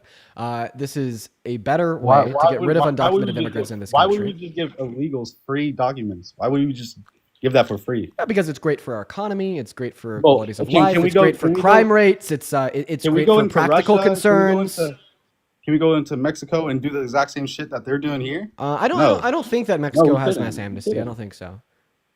If you look it up. So I just want to clarify: is your argument because any other country illegally and get any papers just like that? No, we can't. I'm sure that there's systems of amnesty in other countries. I'm just not aware of them because I focus on America. But I mean, if your claim here, what's the difference? Could I finish? All right, sorry. Go ahead. Great. If your claim here is that, well, it's something that no other country is doing on Earth, therefore we shouldn't do it, even though there's a lot of good reason to do it, you're just basically telling us that you don't believe in American excellence. Because if you could recognize that there's a lot of really good reason to do it, if you could recognize that it'll only help this country and everybody in it, then you can recognize that if we were to do it when no other country's doing it, we would basically be building the golden standard of immigration reform. Why don't you want America to be leading the pack in creating the golden standard? As long as they have their papers legally, then that's fine. That's fine with me. But as long as they have it, wait, try that again. That didn't respond to anything that I said. I said you were talking about, having the people as pretty much one in the US. Try that again. That also didn't make sense. You're saying like what you were saying about the illegals, saying they deserve to get papers. Right. No other country does that. No other country does that. Okay. If we do it, then we'll be the golden country. I mean, yeah. So I don't think it's true that no other country does this. I'm just not aware of policy outside of America. There's no other country that just lets illegals come in and do whatever the fuck they want. Okay, are you gonna allow me to finish? Well, you weren't talking. I wasn't talking. Yeah, I was. All right, go ahead. What the fuck, dude? This guy's delusional. Sure. You weren't talking. You were literally just listening to what I was saying. What's going on? I don't know. We're going to choose to ignore that. So I'm talking about like amnesty policy or work programs for undocumented immigrants or pathways to residency or citizenship. I'm sure that other countries do that. But I mean, obviously I can't name any other countries that do with like specific policy because I haven't done my research. So I'll be willing to accept for the intents and purposes of this conversation that you're right and I'm wrong. And there isn't any other country on the face of planet Earth that has done this. I'll go ahead and repeat what I already said and just listen closely this time. So I don't have to repeat myself for a third time. It is the case that, I've kind of laid out the good reasons for mass amnesty. I've told you why it benefits the immigrants, why it benefits the prior existing citizens, why it benefits the economy, why it's just good for the country. And if basically you're telling us that, well, we shouldn't do this thing in America that would be really good for America because no other country does it, you're basically telling us that you don't support Why American is it excellence. And you good, don't. though? Why is it good? Okay, well, I break down my reasons why mass amnesty is good into 3 categories. Economics is going to be category number 1. Ethically is going to be category number 2. And practically is going to be category number 3 as it relates to that first category. Economically, why it's good for the country. Well, it's going to lead to further GDP contribution because undocumented immigrants, if they were to become citizens or residents, will garner higher wages and better benefits from their employers due to the fact that they have more bargaining power as a resident or a citizen. So that will directly lead to an increase in our GDP. Also, it'll lead to an increase in taxable income and tax collected off of taxable income because they'd be more likely to report their income to the IRS due to the fact that they'd be able to file for return and collect benefits such as Social Security, Medicaid, Medicare, ABT, food stamp, Section 8, etc. So the economy would be significantly better off. The second category, ethically speaking, well, I don't think I need to describe to you why offering undocumented immigrants a pathway to be able to have a legal status of residency or citizenship, be able to get a loan to buy a house or get a driver's license and stay in this country long term is more ethical than ripping them away from their family and sending them over the border to Centers for Terrorists in El Salvador. So, I mean, that category is a given. Then about that third category of practicality, it is the case that, well, they'd be much more willing to cooperate with a plan of mass amnesty that benefits them compared to a plan of mass deportation, which serves as a detriment to them, meaning it makes sense practically speaking as well. So those are my reasons why not only mass amnesty would be good for this country, but significantly better than mass deportation, which would be bad for this country. And who even says that would all even happen, or how is that all even a thing? Who determines that's going to happen if we don't get rid of them? Okay, what is your question? What you just said about so are you basically asking me how I know that those things are true? Yes. Where's your source from? Like, where do you? Yeah, for sure. Well, so like for sure, like maybe the first claim that I said that they'll contribute more to the GDP because they'll have more bargaining power, meaning that they'll garner higher wages. I know that that's true because when we compare the average wages of undocumented immigrants compared to that of a legal resident or citizen, citizens and residents have higher wages on average. And when we try to isolate and identify a reason why that's the case, the only identifiable reason that we can justifiably hold to is the idea that they have less bargaining power. And that's going to be motivated by their lack of permanence, meaning that they're in the country, or threat of being deported, meaning that their employer can exploit them easier.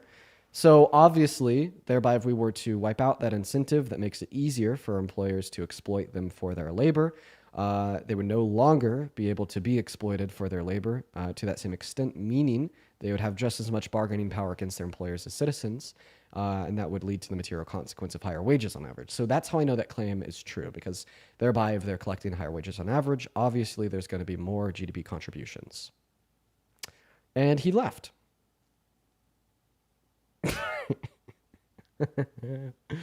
Okay, what do I even do in those situations? I want to go and ask this question to you guys watching before we move on.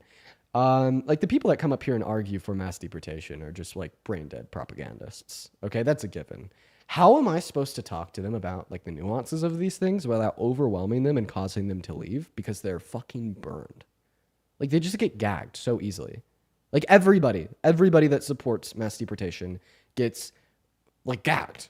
Like about everything. Like there's no wiggle room here, okay? You make the claim, you say you support mass deportation, like 9.9 out of 10 times, it's just because they came in illegally, okay? I'm going to absolutely gag that position, okay? I'm going to defeat it with ease, okay? Because it is like one of the worst, like policy-oriented positions in America today, right? It's so easy to defeat with empirics, data, reasoning, and logic. It just is.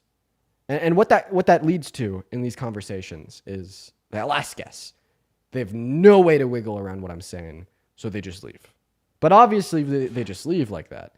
There's no productive conversation. So I don't know how to go about fixing that one at all. Maybe I could try like spoon feeding it like 1 point at a time. That's what Santana just recommended. That's a good idea. I'll do that, Santana. We are going to go to get that next guest up in the box right now, though. So make sure if you are in that queue that you're an American citizen that's at least 18 and you support Trump. What's going on, Jennifer? Do you support Trump? So sorry, I did not mean to request. No worries at all. No worries at all. And for the 11.7 thousand people watching, make sure that you guys are double tapping on that phone screen, y'all, as well as make sure that you're sharing out the stream with a handful of friends. Welcome in, Linda. Are you MAGA?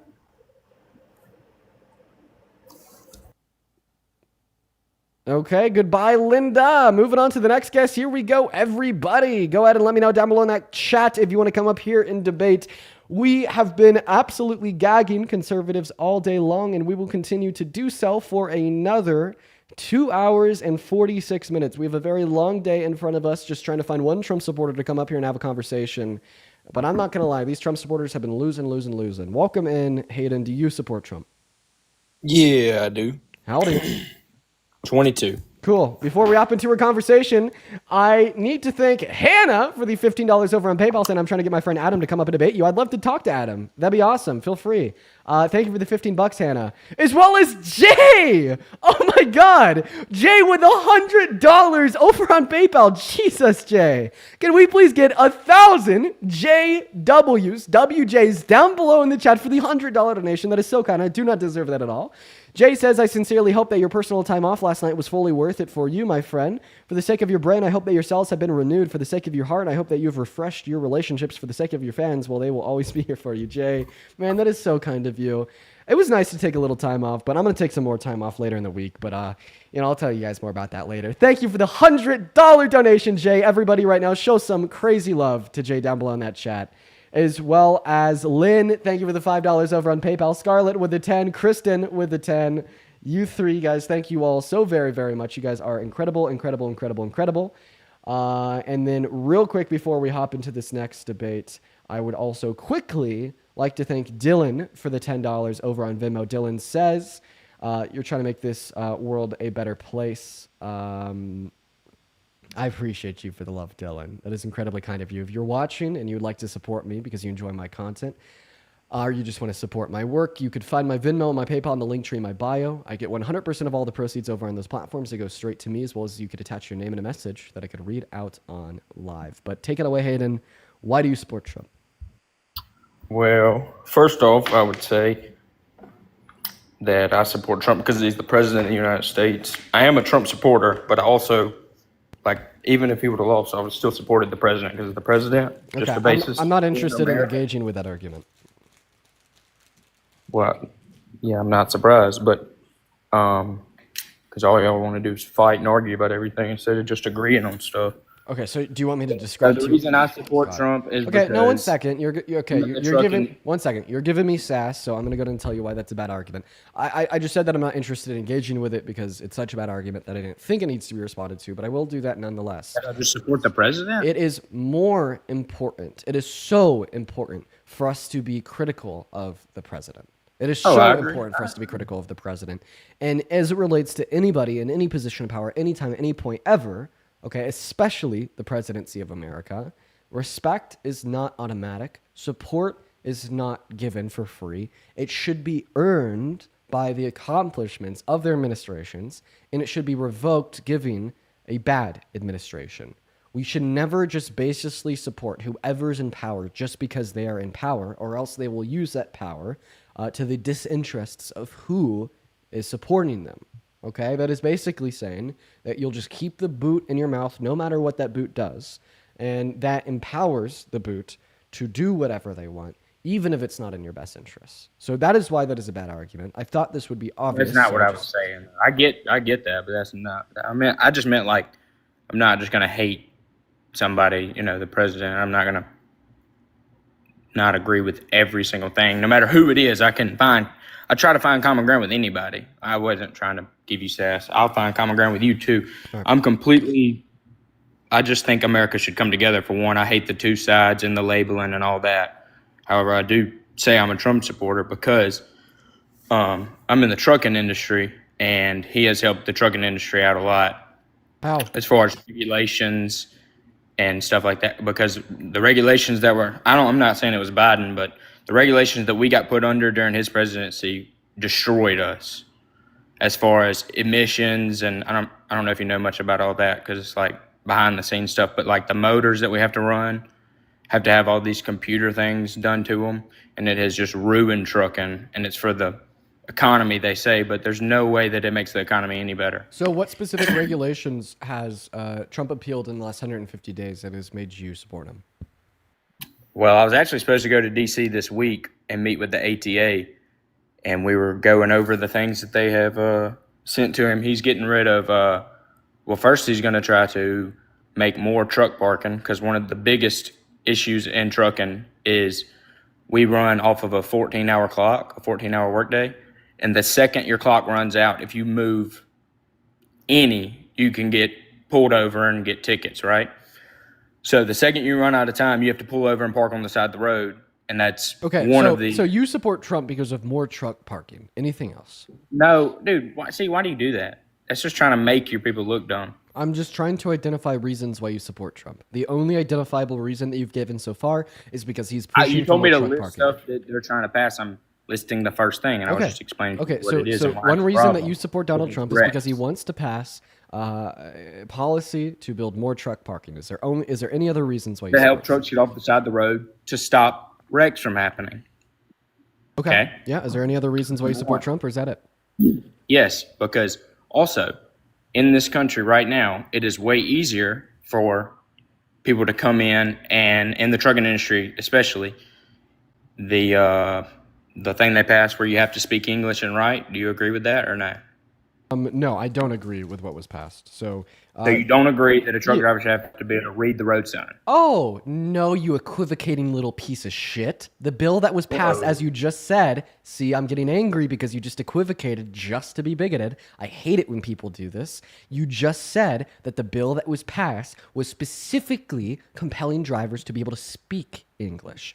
And then when I tell you that I disagree with that, you then change it to say that it's the ability to read English. I said speak and read English. In all 50 states, in every single state in America since the 70s, all tests are compelled to be in English, meaning that in order to have a professional driver's license in this country and driving the big rigs, you must be able to read English, as well as you must be able to understand spoken English, because when you do your driver's test with an instructor in all 50 states, it is required that they speak English when giving you instruction. And I agree 100% with you, but you also have to acknowledge the fact that not everybody does everything by the book. And I'm not saying that it's people up high's fault, but in smaller rural areas of America, they just let people by. They don't care. Right? Do you agree with that? Well, if your claim is that not everybody does everything by the book, well, then just putting another identical law on the books isn't going to change anything. Because you're saying that you're basically supporting Trump because he wants reform within what's on the books. Okay, but my counter argument, well, it's already on the books that they have to be able to understand English vocally and read English.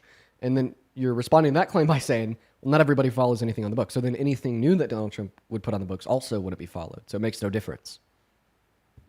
No, I'm not saying he should add stuff to it. I'm just saying I wish there was a way to crack down on it, because it's hurting our industry and my family's company. Because they have given out, and I know that you're supposed to be able to read and write. I have my CDLs, right? So I know I had to do it. But I have met other people through trucking that don't speak. Okay, well, you're no longer telling us why you support Trump.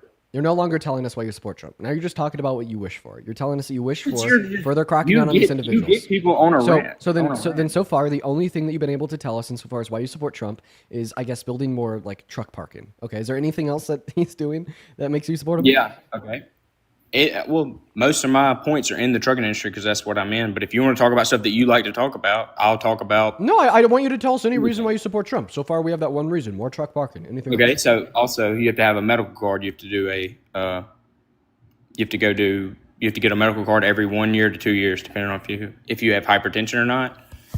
And used to that you could just go in and just get it done, but now you have to actually see a true physician, get wrote off, and now they're required and responsible for putting that on your license to where it keeps you valid to drive, where it used to be up to the DMV, but now it's on the doctor. So that's one thing that he has passed that has helped us. When did he pass that? Because the DMV falls through. It went into effect on yesterday, the 23rd. Okay, but I know. But how did he pass it? I don't work up there. Okay, What do you mean? then how do you know that was something that he did? Because like the DOT Because obviously, the DOT is obviously going to like update their like rules and their regulations to continue to Yeah, be but better. it's not the DOT though. The Can you, ATA. can you give me any reason to believe that this wouldn't have happened if Kamala Harris was president? Yeah, because Biden wouldn't pass it. Okay, wait, this isn't passed by Biden. This is written into effect by the Department of Okay, Transportation. I see what you're saying. If Kamala was the president, yeah, I have no proof. That's not at the executive level. Yeah, I have no proof that she wouldn't have passed it. Well, it's not even that she would have passed it. I'm not saying that I wouldn't have supported her. This isn't handled by the president. Not like I think that people misunderstand this a lot. Not everything that happens in America or even related to the federal government is handled by the president on the executive level. So, yeah, I know. So you're talking about like downline reform through like the Department of Transportation. Like, I mean, like Donald Trump probably doesn't even know about this change. I'm just going to be honest. According to the ATA, he does. They said they met with him. Okay, so they had somebody. Well, the ATA. This is handled by the DOT. Huh? No, the ATA is the one that writes it up, and then they give it to Trump. Okay, so they basically, somebody from the ATA went to Trump. They're like, here's what we've wrote up. Do you think it's a good idea? Then he's like, great idea. 5 seconds later, they leave the Oval Office. They turn around to the DOT and they sign it into law. Great. That has nothing to do with Trump. Okay, well, you asked me why I support him. He let it happen under him. I support him. Okay, so if it happens under his administration that he caused it? No. Okay, so wait, could I say that I blame Donald Trump for the highest level of unemployment in the last 100 years just because it happened under his administration in his first term in April of 2020? No. Oh wait, so then you can't say that you support him because of new DOT regulation because it happened under his term in a second. Go around. And then also like this is all like very minuscule stuff. Like the ATA people tell me that he helped them get it passed. That's all I'm saying. What did he do? What did he do to help? I don't know. I'm not on the ATA. I'm with the Wait, MTA. I thought you just said that the ATA met with him and then they turned around and they gave it to the DOT. Him, but I wasn't in so then what did he have to do with any of this? Did he propose the idea to the ATA or did the ATA maybe have 10 minutes in the Oval Office for one day to propose the idea to him? It was like, great, I like it. And then they turned around and they signed it into law through the DOT. No, I mean, it's a lot more than what there was a bunch of them that he helped pass, but. What did he do to help? I don't know. I wasn't there. Okay, so then how can you say that he did help? Because the ATA is the one who says it. Wait, no. You said that the ATA met with him, not that Donald Trump helped the ATA pass this. I'm saying that I was at an ATA convention, and the head guy of safety there is the one who said that they met with Trump. Okay, but saying that the ATA met with Trump for 10 minutes is not saying that Trump helped them do it. Okay, well, I guess you can tell them that he didn't help them because that's what they said. I'm just telling you what they said. No, that's not what they said. No, you're telling us that. You're telling us no. You're not telling us that they said that Donald Trump helped us. Help that. You're telling us that they met with Donald Trump. Saying that they met with Donald Trump is not the same thing as saying that Donald Trump helped them. Okay, well, let me change my sentence. They said they met with Trump and he helped them. Okay. What? I mean, I thought. That's what I said. So now you're changing what they said. So what did he do to help them? No, I'm not changing what I said. I thought I said that. This is what I'm telling you. So the Truckers Association, the ATA, the Truckers Association, okay, pushed for this change as it related to a very minuscule regulation within the DOT as it related to physicals. They pushed for this change. The president is like, okay. And then they turn around and the DOT accepts that change and they implement it into law. I don't understand if this has anything to do with Trump. I think that this would obviously have occurred if Kamala Harris was president right now. I'd have no reason to believe that if the ATA pushed for this change under a Harris presidency, that she would have been like, no, I'm going to instruct my DOT to not accept this push from the Truckers Association, meaning that would have happened under either administration, meaning that it shouldn't be a reason that you would exclusively support Trump. So far, the only reason you have to support Trump is apparently pushing for more, like, places for truckers to park? No, I support him because it helps people from dying because that causes a lot of accidents. But I don't like the way. Okay, so I just want to clarify that more trucking parking lots like that's preferable to like you. Okay. He's also helping extend. So I just want to clarify. I just want to clarify that you have more parking lots, and that's like the golden calf to you. Even though Donald Trump is also a fascist that fulfills all 14 characteristics of fascism, you don't care because more parking lots. Even though Donald Trump is trying to push the big, beautiful bill through Congress, which will effectively reduce the after-tax income of 80% of Americans, yourself included, you're like, you don't give a shit because there's more parking lots. Even though Donald Trump advocated for SCOTUS to overturn Roe v. Wade, which has directly led to the material consequence of 66 million human rights violations in this country, you don't give a shit because more parking. Even though he started war in the Middle East again, okay, you don't care because more parking.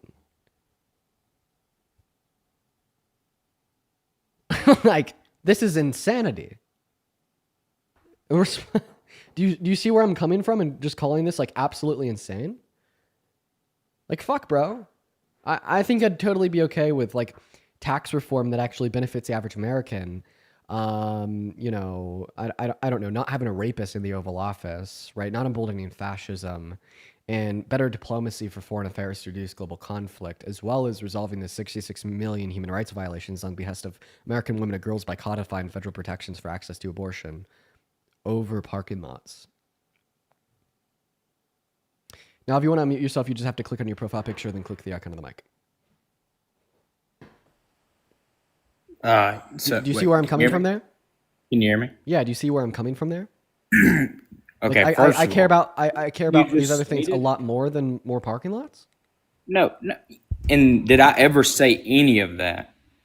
You just said that I value parking lots over people's rights being lost and everything like that. I never stated that. Why would you put words like that in somebody's mouth? I haven't said that. The moment you told us that this is why that you support Trump, you're basically saying that although there's all these negatives to Trump, because he's building more parking lots, you still support him.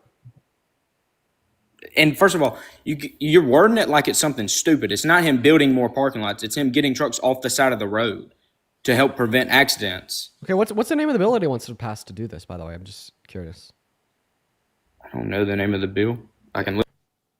Dude, and I'm not going to lie. This is stupid. I'm just going to be honest. This is absolutely stupid in comparison to the 66 million human rights violations, the tax policy that's going to take money from the poor and give it to the rich, the trillions of dollars being defunded from Social Security, Medicaid, Medicare, the mass deportation that will wipe out $1.1 trillion through $1.7 trillion from our GDP every year. It is absolutely a stupid, small, and minuscule. Okay, that mass deportation that you keep talking about that's going to make us lose all this money? Right. Okay, so you're for people being here and they're harder workers, right? Like I heard you say that. They do take up jobs that other Americans don't want to take up. So you're asking me if I'm for people being here? What do you mean? I'm saying the legal immigrants that are here, you acknowledge that they are the harder workers, like they're willing to do the harder jobs. Like if they left, we would have nobody to do their jobs. That's what you were saying. No, they literally are harder workers because they're more likely to actively participate in the labor force, yeah. Right, I agree. And you know how underpaid and taken advantage of they are? Yeah. Why are they taken advantage of? Because they're illegal. Boom. So if you give a mass amnesty, what happens? Are they still illegal? Yeah, and people still take advantage of them. What? So if they're made a legal citizen, they're still an illegal immigrant? That doesn't make sense. I didn't say they're still illegal immigrant. I said they're still going to get taken advantage of. So if they were given a pathway, they're getting taken advantage of. Wait, no, they wouldn't, because you just said the reason why employers are able to exploit them is because they don't have a legal means of residency or citizenship. Thereby, if they do have a legal means of residency or citizenship, they won't be exploited by their employers. It's kind of like the implication there. Like imagine that I have a winter coat on because it's 30 degrees outside. Well, if God makes it so it's no longer 30 degrees outside, but rather 100 degrees outside, will I still have a winter coat on? No. I don't even know what you're saying there. That's not what I was saying. I'm saying that they're underpaid and they're having to do the harder job. We'll do it again. And making them legal isn't going to help that. Okay, so then why are they paid less? What do you mean? Because they're just here willing to work because our money is more valuable in their home country. They come here. Oh, okay. Well, that's less, not true. That's not true. That's not true. And then they send it back home. That's not true. Because if that was true, then we would also expect lower wages on average for legal immigrants, but we just simply don't see that. Okay. Well, I'm from the South, and in the South, any illegal immigrant, because I know a bunch of them, right? Any of them I've ever met literally come here to work, make the money, and help their family back at home. Okay, so I will go ahead and repeat what I just said. They're willing to do anything.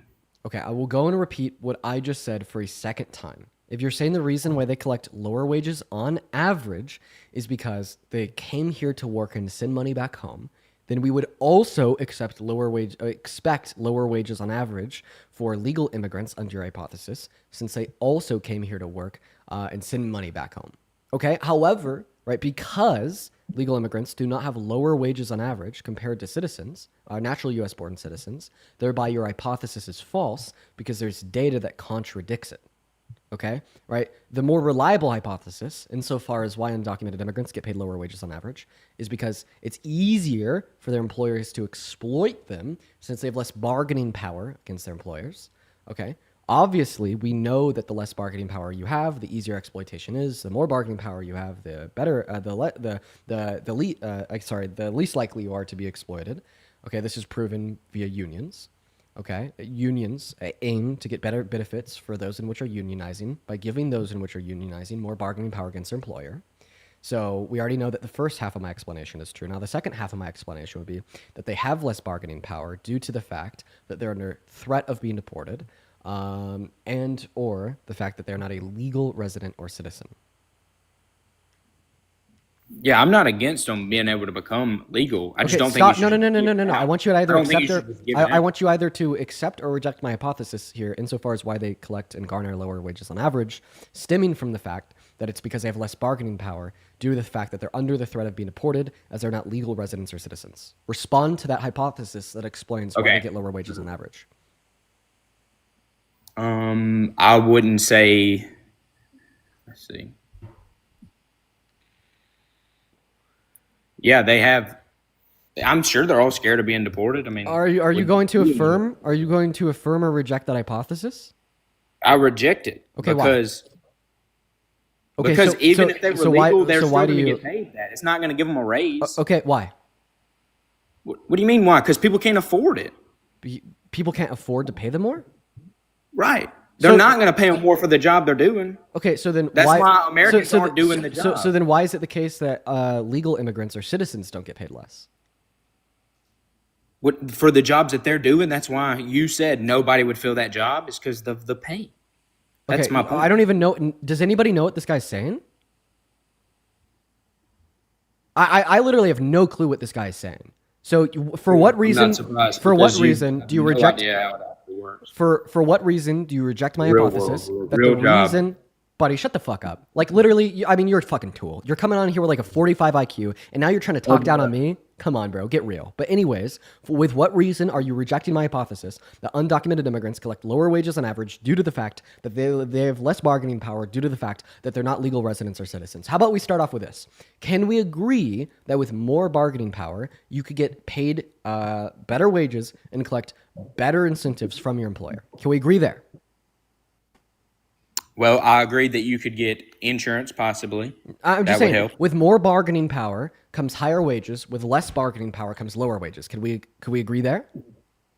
Yeah. Okay. I'll agree with you. Okay, then can we also agree that non-citizens are going to have less bargaining power than citizens? Yeah, I'll agree with you. Boom. Then you just accepted the hypothesis. You said non-citizens. No. You just said that non-citizens have less bargaining power than citizens, and you agreed that less bargaining power means lower wages. The conclusion of you accepting these two ideas would indicate to us that we should expect that non-citizens get lower wages than citizens. For that reason, you just conceded.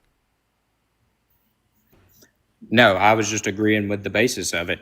I know, but it's that basis that yields the conclusion. No. Stop it. It's that basis that yields the conclusion. Okay? We are using that foundation that you agreed upon to logically imply a conclusion. Okay? We could break it down into a premise by premise argument. Okay? The first premise of the argument would be, with more bargaining power comes higher wages. With less bargaining power comes lower wages. You accepted this first premise. The second premise would be is that citizens have more bargaining power than non-citizens. You accept that premise, okay? The logically implied conclusion here would be is that non-citizens would thereby have lower wages.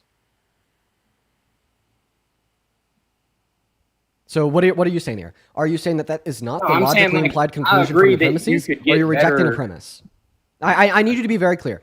Are you saying that the Okay, conclusion? just listen. No. Are you Of saying that course. the conclusion of the two premises is not logically implied by the two premises, or are you rejecting one of the two premises? Can I say what I want to say? Yeah, sure, but just tell me, right, what part of my argument you're critiquing here, because you can't just say I'm it's critiquing wrong. that, yes, you would be able to leverage yourself into benefits such as insurance, healthcare stuff, right? But then then they're going to have to pay taxes, and they're not having to now, so it just kind of... Okay, well, that's not true. Undocumented immigrants pay $100 billion per year in taxes, but that's neither here nor there as it relates to my You're argument. crazy if you think these people out here building these houses are paying taxes. They're all getting paid cash. How much do you want to bet? They don't pay taxes. How much do you want to bet? A lot. I don't know. Name a dollar amount. Name a dollar amount. What do you mean? Name a dollar amount. Put your money where your mouth is. How much money do you want to bet that your claim? What are you going to do? Undocumented Pull immigrants up a don't pay thing that taxes? shows me this many undocumented immigrants paid this much in taxes. Yes. And I'm just supposed to believe you? Because Well, you don't believe people when they say it. This is coming from the IRS. I'm just saying what happens where I'm from. Well, I just want to clarify. Do you reject the IRS as a reliable I don't source to reject tell the us who IRS. pays taxes? Yeah, you're so good at gaslighting, I'll tell you. How am I gaslighting you? What is Because going I never on? said I reject the IRS. Okay, so then if you accept the IRS, when the IRS says that undocumented immigrants pay taxes, then you were fucking wrong when you said that they don't pay taxes. I said not all of them pay taxes. Dude, not all citizens pay taxes, you tool. Whatever. It's so hard to find common ground with you because you literally only agree on, you can't find common ground with nobody. Like I brought up why I support the things that I've supported with the truck and all you did was shit on So it. the reason that we're talking past one another is because you were just saying, no, Dean, you're wrong. I can't provide you with any No, I'm reason that not. you're I wrong. said you yes. were right about I'll go ahead. I'll go ahead and detail exactly how this is the case, okay? So you rejected that the reason undocumented immigrants get paid lower wages on average is because they have less bargaining power than citizens. But then you turned around and accepted that if you have less bargaining power, you'll get paid lower wages on average, and you accepted that citizens have more bargaining power than non-citizens. That is a logical contradiction. Like your brain is just completely devoid of reason, truth, fact, or logic, and you're just operating off of complete gibberish nonsense. How can you say in one breath that it is not true that undocumented immigrants get paid lower wages on average since they have less bargaining power than citizens, but then say in the next breath that citizens have more bargaining power and more bargaining power means higher wages? Like, think about it here, man. Think about it. Let's slow down. Citizens have more Okay, I'll bargaining agree power, with you. right? I'm agreeing with you. Okay, so then you're thereby accepting the conclusion that the reason undocumented immigrants get paid lower wages on average is because they have less bargaining power than their employers. So then Yes. obviously, if we were to offer them a pathway to residency or citizenship, they'd thereby have the same level of bargaining power as citizens, meaning that they'd collect the same wages on average as citizens. Yeah. Great. So then you completely concede your argument insofar as why you support mass I deportation. wasn't even starting that argument. You're the one who brought up immigration. I wasn't even saying that. Okay, I mean, I actually do think that you're the one that brought it up, but that shouldn't matter No, because at the end of the day, we were having a started back talking and about forth other things that conversation matter more about than- why it is the case that you support mass deportation, regardless of who started the I didn't conversation. even say anything about mass deportation. Yeah, you specifically You said the one that that brought there- it up, and I said you have talked about all this money we'd lose with mass deportation. How would we lose it? That's all I asked. I didn't say anything about supporting it or nothing. Yeah, you specifically brought up how undocumented workers like fuck up American industries by accepting lower wages than average. That was your claim. That's why we've been having this conversation. Why are you so dense? I never said they fuck up anything. I said that they're underpaid. That's all I stated was that they're underpaid. Okay, They get paid. Okay. off So you low wages. so you just like felt making that point for what reason? What was the reason you made that point? Because it's true. What would it serve a relevance to? Okay, like fucking the sky is blue. That's also true, but that's not me demonstrating the relevance of why I brought it up in the conversation. The relevance of why you brought it up is not the fact that you think it's true. The relevance should be to achieve some greater point. No, I was just stating it. I didn't. Okay, so you're just stating it. Why? Because it's true. I don't know. Hey What man, do the you want me to sky's the say? sky's blue. Great. Is that how we debate? Just saying like different random shit that has no relevance? So would you say here that the reason you made that point is to like further the idea that mass deportation is good? Do you support mass deportation? Yes, but I also support how you agree. Fucking hell. Listen. Fucking hell. But I also agree What on the how hell? you think. God damn it. Why do you do this to me? Why do you do this to me? Why do you No, do this to me? Can I elaborate at all? Yeah, for sure. Okay, I think you shouldn't be here legally, but I also agree. Like, maybe I don't support mass deportation, but I don't like the fact that there are illegals here that get to cheat the system. You got to admit that there are some here that get to cheat the system, right? What do you mean by that? Okay, so in trucking right now, there are people coming from multiple other countries, and they're driving for these people because I don't know how they're getting a license, right? Because they don't speak very good English. But these companies... Yeah, the truth of what you're saying is you see drivers that aren't that good at speaking English. You assume that they're illegal aliens, as you like to say, illegal aliens. And I know. And thereby you say, dude, it's just bigotry. No, you can't look at somebody that isn't like, that doesn't speak English as their first language and thereby say that they're an undocumented immigrant. That's bigoted. That's not what I said. I'm saying I know the companies. I know the companies is what I'm saying. And they have hired them. And then they make it to where they don't have to pay taxes. That's what I'm saying is cheating the system. Okay, well, so if there's like trucking companies out there that are literally hiring undocumented immigrants to break the law and drive a truck they're not licensed to drive, well, why don't you blame the companies? Well, I have. Great. So then what's the relevance of undocumented immigrants in this conversation? The relevance is that I'm saying I think people should be deported if they're illegal. I don't. Wait. I don't understand. Wait. How does the point that there's some companies that will illegally hire undocumented immigrants to work a job that the undocumented immigrant cannot legally work as they cannot obtain a professional CDL driver's license lead to mass deportation? Couldn't this just also imply that we should try to get these individuals like legalized to possess the ability to legally get that CDL by offering them pathway to residency or citizenship? Yes, but I don't think it should wait. be. So you're saying that you're saying that your argument concludes mass amnesty and mass deportation. So your argument concludes a contradiction. No, I didn't. I'm not saying I think everybody should just be deported, mass deportation. Wait, why are you strawmanning? I'm specifically talking about your argument for deportation. And now you're saying that you don't support deportation. So which one is it? Do you support Donald Trump's deportations or do you not? Which one? Yes, I support his deportation, Okay, but why? I also think. So why do you support Donald Trump's deportations? Why do you support Donald Trump's deportations? Because I don't think you should be here illegally. Okay, why?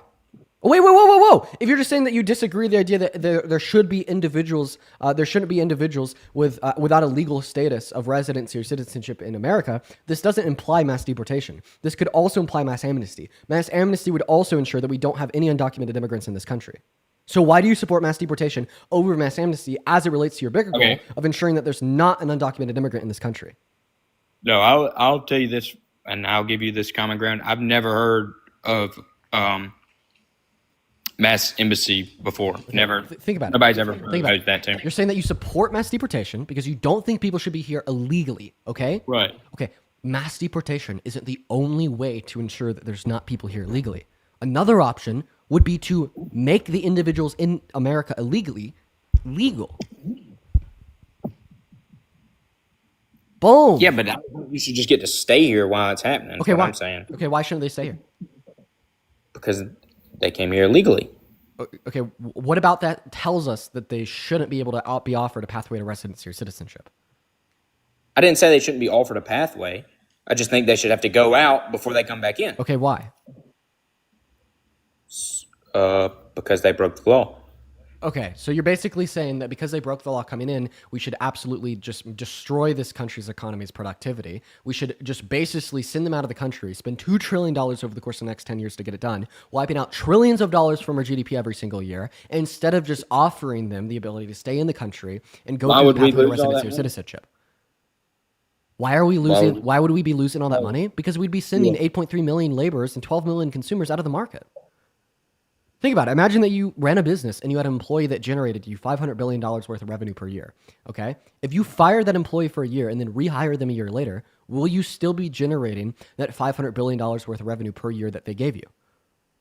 No, not while they're fired. Not while they're not in your company. A while ago, though, when I was talking about people being hired that are illegal, that was a big deal. You said that trucking companies shouldn't do that. But then now you're saying all these people who are working that are illegal should just be able to work. I'm confused. Okay, great question. Yeah, that's because undocumented immigrants can't legally attain a driver's license, meaning when they're on the roadways, they haven't gone through the proper certifications, etc., meaning that they, A, pose a threat to the general safety and risks of others on the roadways, and B, like, I do think that you should have to be licensed in all circumstances to be a professional trucker. But I don't think that you have to possess citizenship or residency to stay in America, especially under the pretense that you are actively seeking a pathway of residency or citizenship because of the good outcomes that it has on our country and the inefficiencies in which are created when you send them out of the country first. Literally, like, let's compare two worldviews. Worldview number one, we deport all undocumented immigrants and we send them back to the legal means of entry to America. Worldview number two, we don't deport them when we just offer them those pathways while they're already in America. Which solution is going to be better for this country?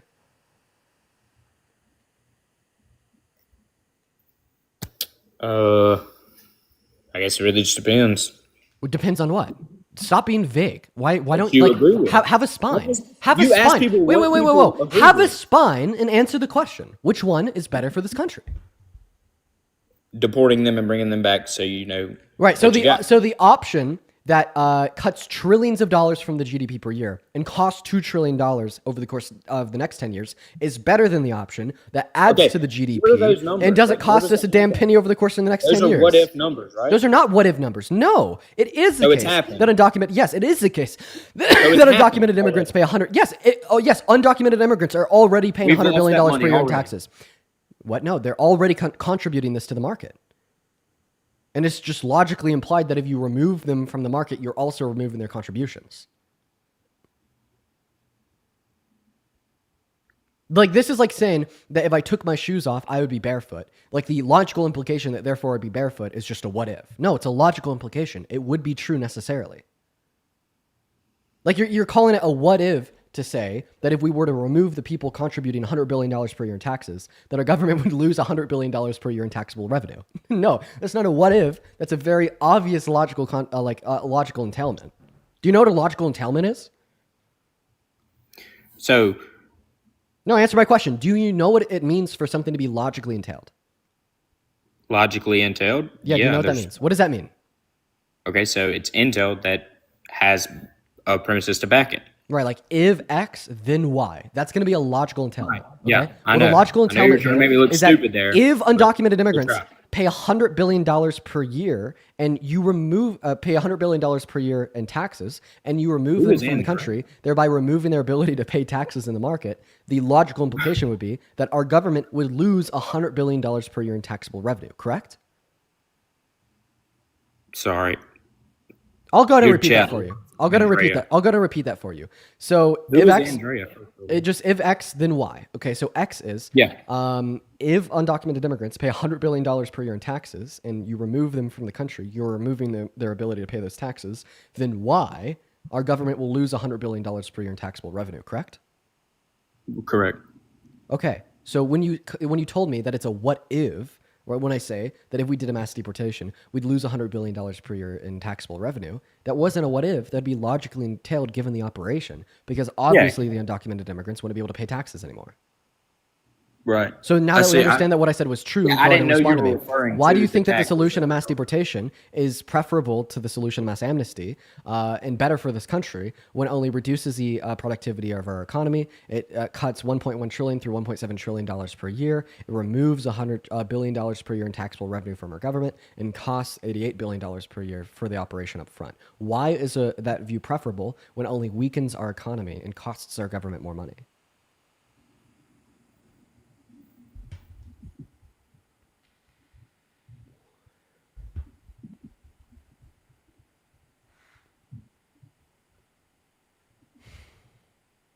Have I won the war? You might be finally tapping out here.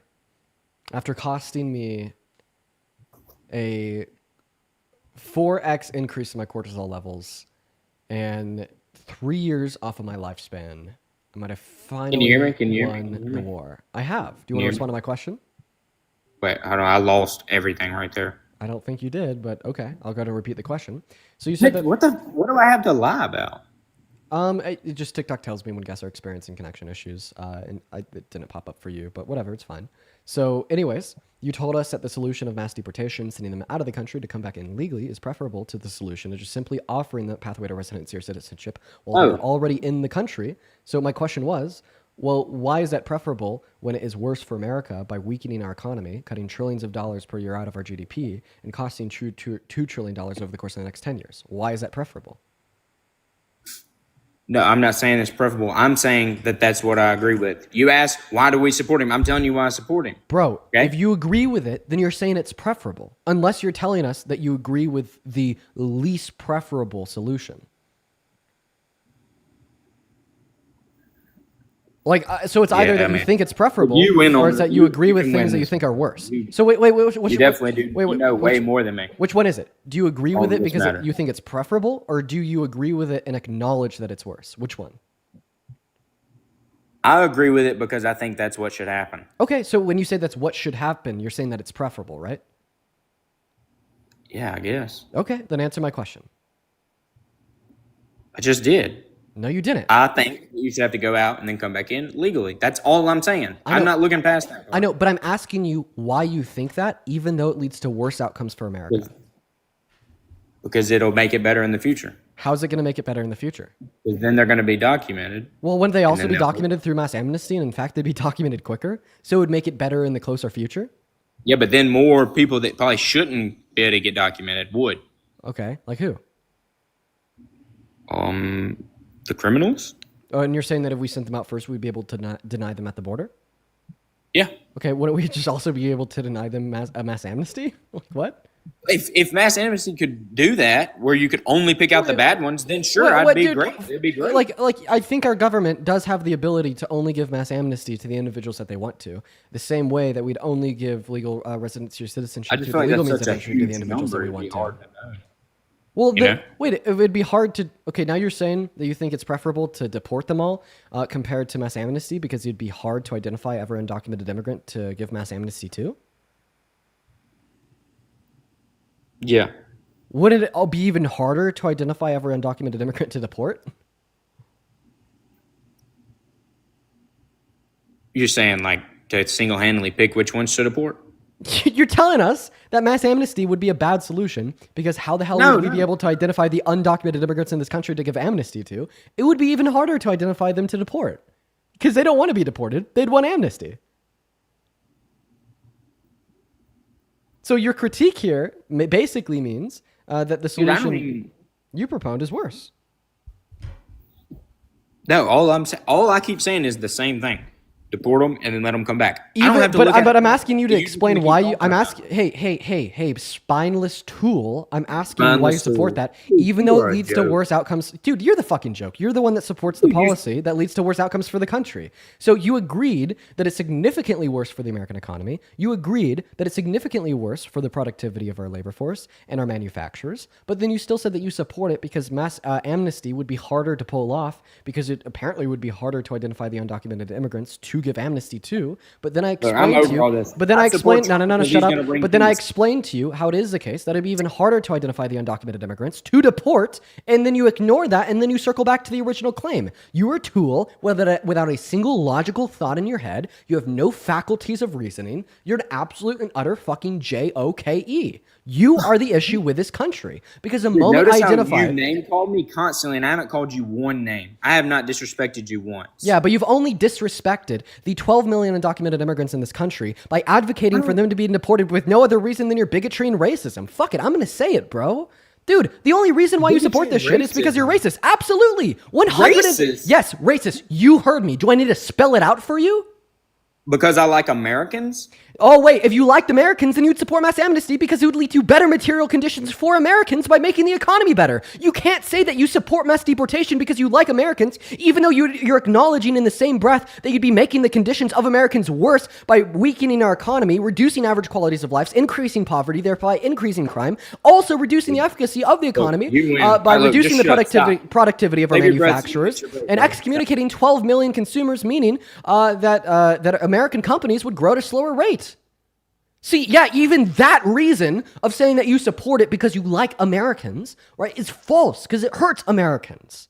But then you still claim to like it. Yes, you're fucking racist.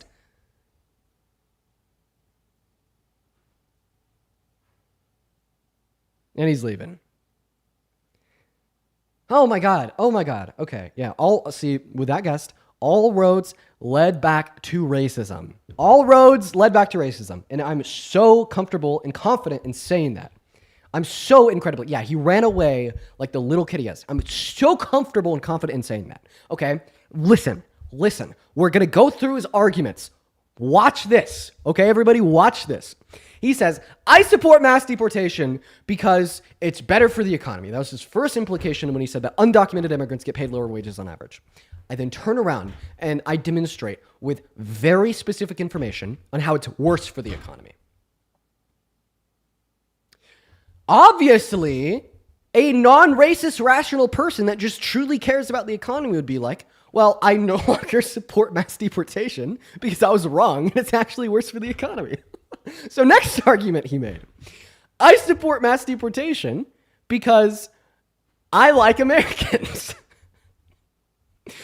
Well, if you like Americans and you wouldn't support mass deportation because of the reasons I already granted of how it's worse for the economy, it makes the quality of life for the average American worse. A non-racist, rational thinker would say there that you're right. I no longer support mass deportation because I think it's worse for Americans after the granted explanation that I couldn't refute. But what did he do? I actually still support mass deportation. I still support it. Well, Dean, you've told me very specifically on how it's worse for the economy. I still like it. You told me very specifically on how it's worse for Americans. Still kind of like it. You told me very specifically about how it causes more crime and it's bad for national security, but I still kind of like it. You've told me how there's alternatives like mass amnesty where we could identify everybody, legalize them, document them so we know who they are. But I still kind of support it. And, my biggest reason why I supported mass deportation was because it would be hard to do mass amnesty. And honestly, Dean, after you explained to me how it would be even harder to do mass deportation, I still support mass deportation.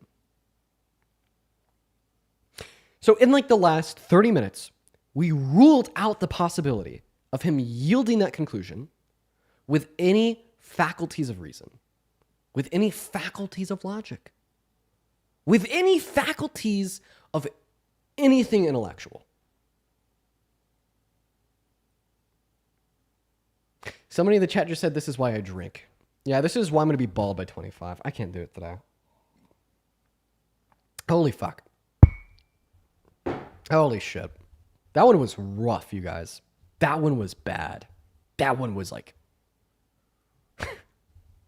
was really, really, really bad. Somebody in the YouTube chat says Dean is suffering for me. Oh, man. Okay. All right, everybody. I'm going to go and read out a few donations real quick. Dark, thank you so much for the 30 Canadian dollars. I appreciate you so much, Logan. Thank you so much, Logan. As well as Anonymous, thank you for the $5 over on PayPal. I appreciate you so much for the love. And Jose, thank you so much for the $50 over on PayPal. Saying this, add this to your Uncrustables fund. Thank you for all that you do, Dean. I really appreciate you, Jose. Let's get 500 Jose W's down below. As well as Anoop, 34 minutes ago with the $30 on PayPal, saying I watch your lives daily and you've helped me to convince my family to switch to Kamala Harris rather than Trump. Thank you, and I love watching you. I appreciate you for the love. Anoop, that is A-N-O-O-P. Show some love to Anoop down below. As well as Eduardo with the $15 saying that you're a legend. I really appreciate you, Eduardo. Lisa with the $25 saying thank you for doing what most of us wouldn't have the patience to do. I appreciate you. I appreciate you for that. And then Suhi, thank you so much for the $51 over on PayPal. 50 minutes ago, that is A-S-O-O-H-I-E. Suhi says, massive love from the UK. MAGA is a scary cult and you gag them every day. Keep on doing what you're doing from Sophie. Sorry, Sophie, not Suhi. Everybody, show some love to Sophie down below in that comment section. And I think that you have a typo in your in your PayPal name. Let's get 500 Sophie W's down below. As well as Scarlett, 52 minutes ago. It's been a while since I've shouted out donors. Thank you for the $10. And Kristen with the $10 over on PayPal saying, I've sent a few super chats, but I haven't really gotten a shout out. Just wanted to say that I really appreciate you. Well, hey, I'm so sorry. Show some love to Kristen down below in the chat. I'm sorry that I missed those. Thank you for the $10 and your kindness. So thank you everybody so much for the donations over on PayPal. What about Venmo? Charissa Thank you for the $25 over on Venmo 20 minutes ago for taking on the most pedantic and childish MAGA supporters. I've been listening to you and watching to you for months, and you have the patience of God. I really appreciate that, Sharissa. The CHARISSA. Make sure to show some love to them down below in the chat. As well as Valerie with the $5 over on Venmo. Jane with the $10 on Venmo 40 minutes ago. Jane says they are stuck on toddler level fairness args about line jumping, etc. Yeah, dude, it is literally toddler level argumentation. Absolutely. This was an hour ago. Wow. I guess that was a long debate. Dylan, thank you for the $10 over on Venmo. Thank you for the love, Dylan, as well as Karen with a 10. I really appreciate you for that. And Ashton with the 5. You are phenomenal. Oh, this was even over an hour ago. Shit, it's been a while since I've checked the Venmo. I'm really sorry for that, you guys. I was really lost in the last conversation. Brendan with the $50 donation over on Venmo. Thank you so much for the love, Brendan. They say I've been listening to you for a long time. Dean, thank you for the work they do. Oh, no, actually, I did read that off over an hour ago. I remember that. Yeah, I remember you, Brendan. And then Caitlin, thank you for the $10 over on PayPal, saying you are such a phenomenal debater. Your streams bring me so much comfort on hard days, and I appreciate you a lot. I appreciate you for the $10, Caitlin. All right, phenomenal, guys. Here's what we're going to do. So I'm pretty sure that that guest got our algorithm limited on TikTok. A notification popped up halfway through saying that your push has been limited. I don't remember what the violation was for. I just kind of ignored it because I wanted to finish the conversation with him. So here is what we are going to go ahead and do on TikTok. I'm going to go to an end and restart the stream. Everybody just come right back into the stream so we could kind of get that flag off the stream. Unfortunately, we do have to do that every once in a while. It's not that much fun. But while I am restarting, I'm going to go use the restroom real quick. So I won't be back on in 10 seconds. It'll probably be about a minute and a half. Okay. But I'll see you all super duper soon. For the people over on YouTube, I'm just going to leave y'all there.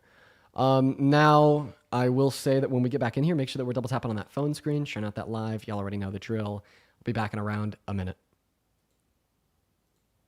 And for everybody over on YouTube, I'll be right back in a minute as well. I'm just going to go use the restroom real quick. BRB.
And we are back, everybody. We are back. The hands are washed. The hands are washed.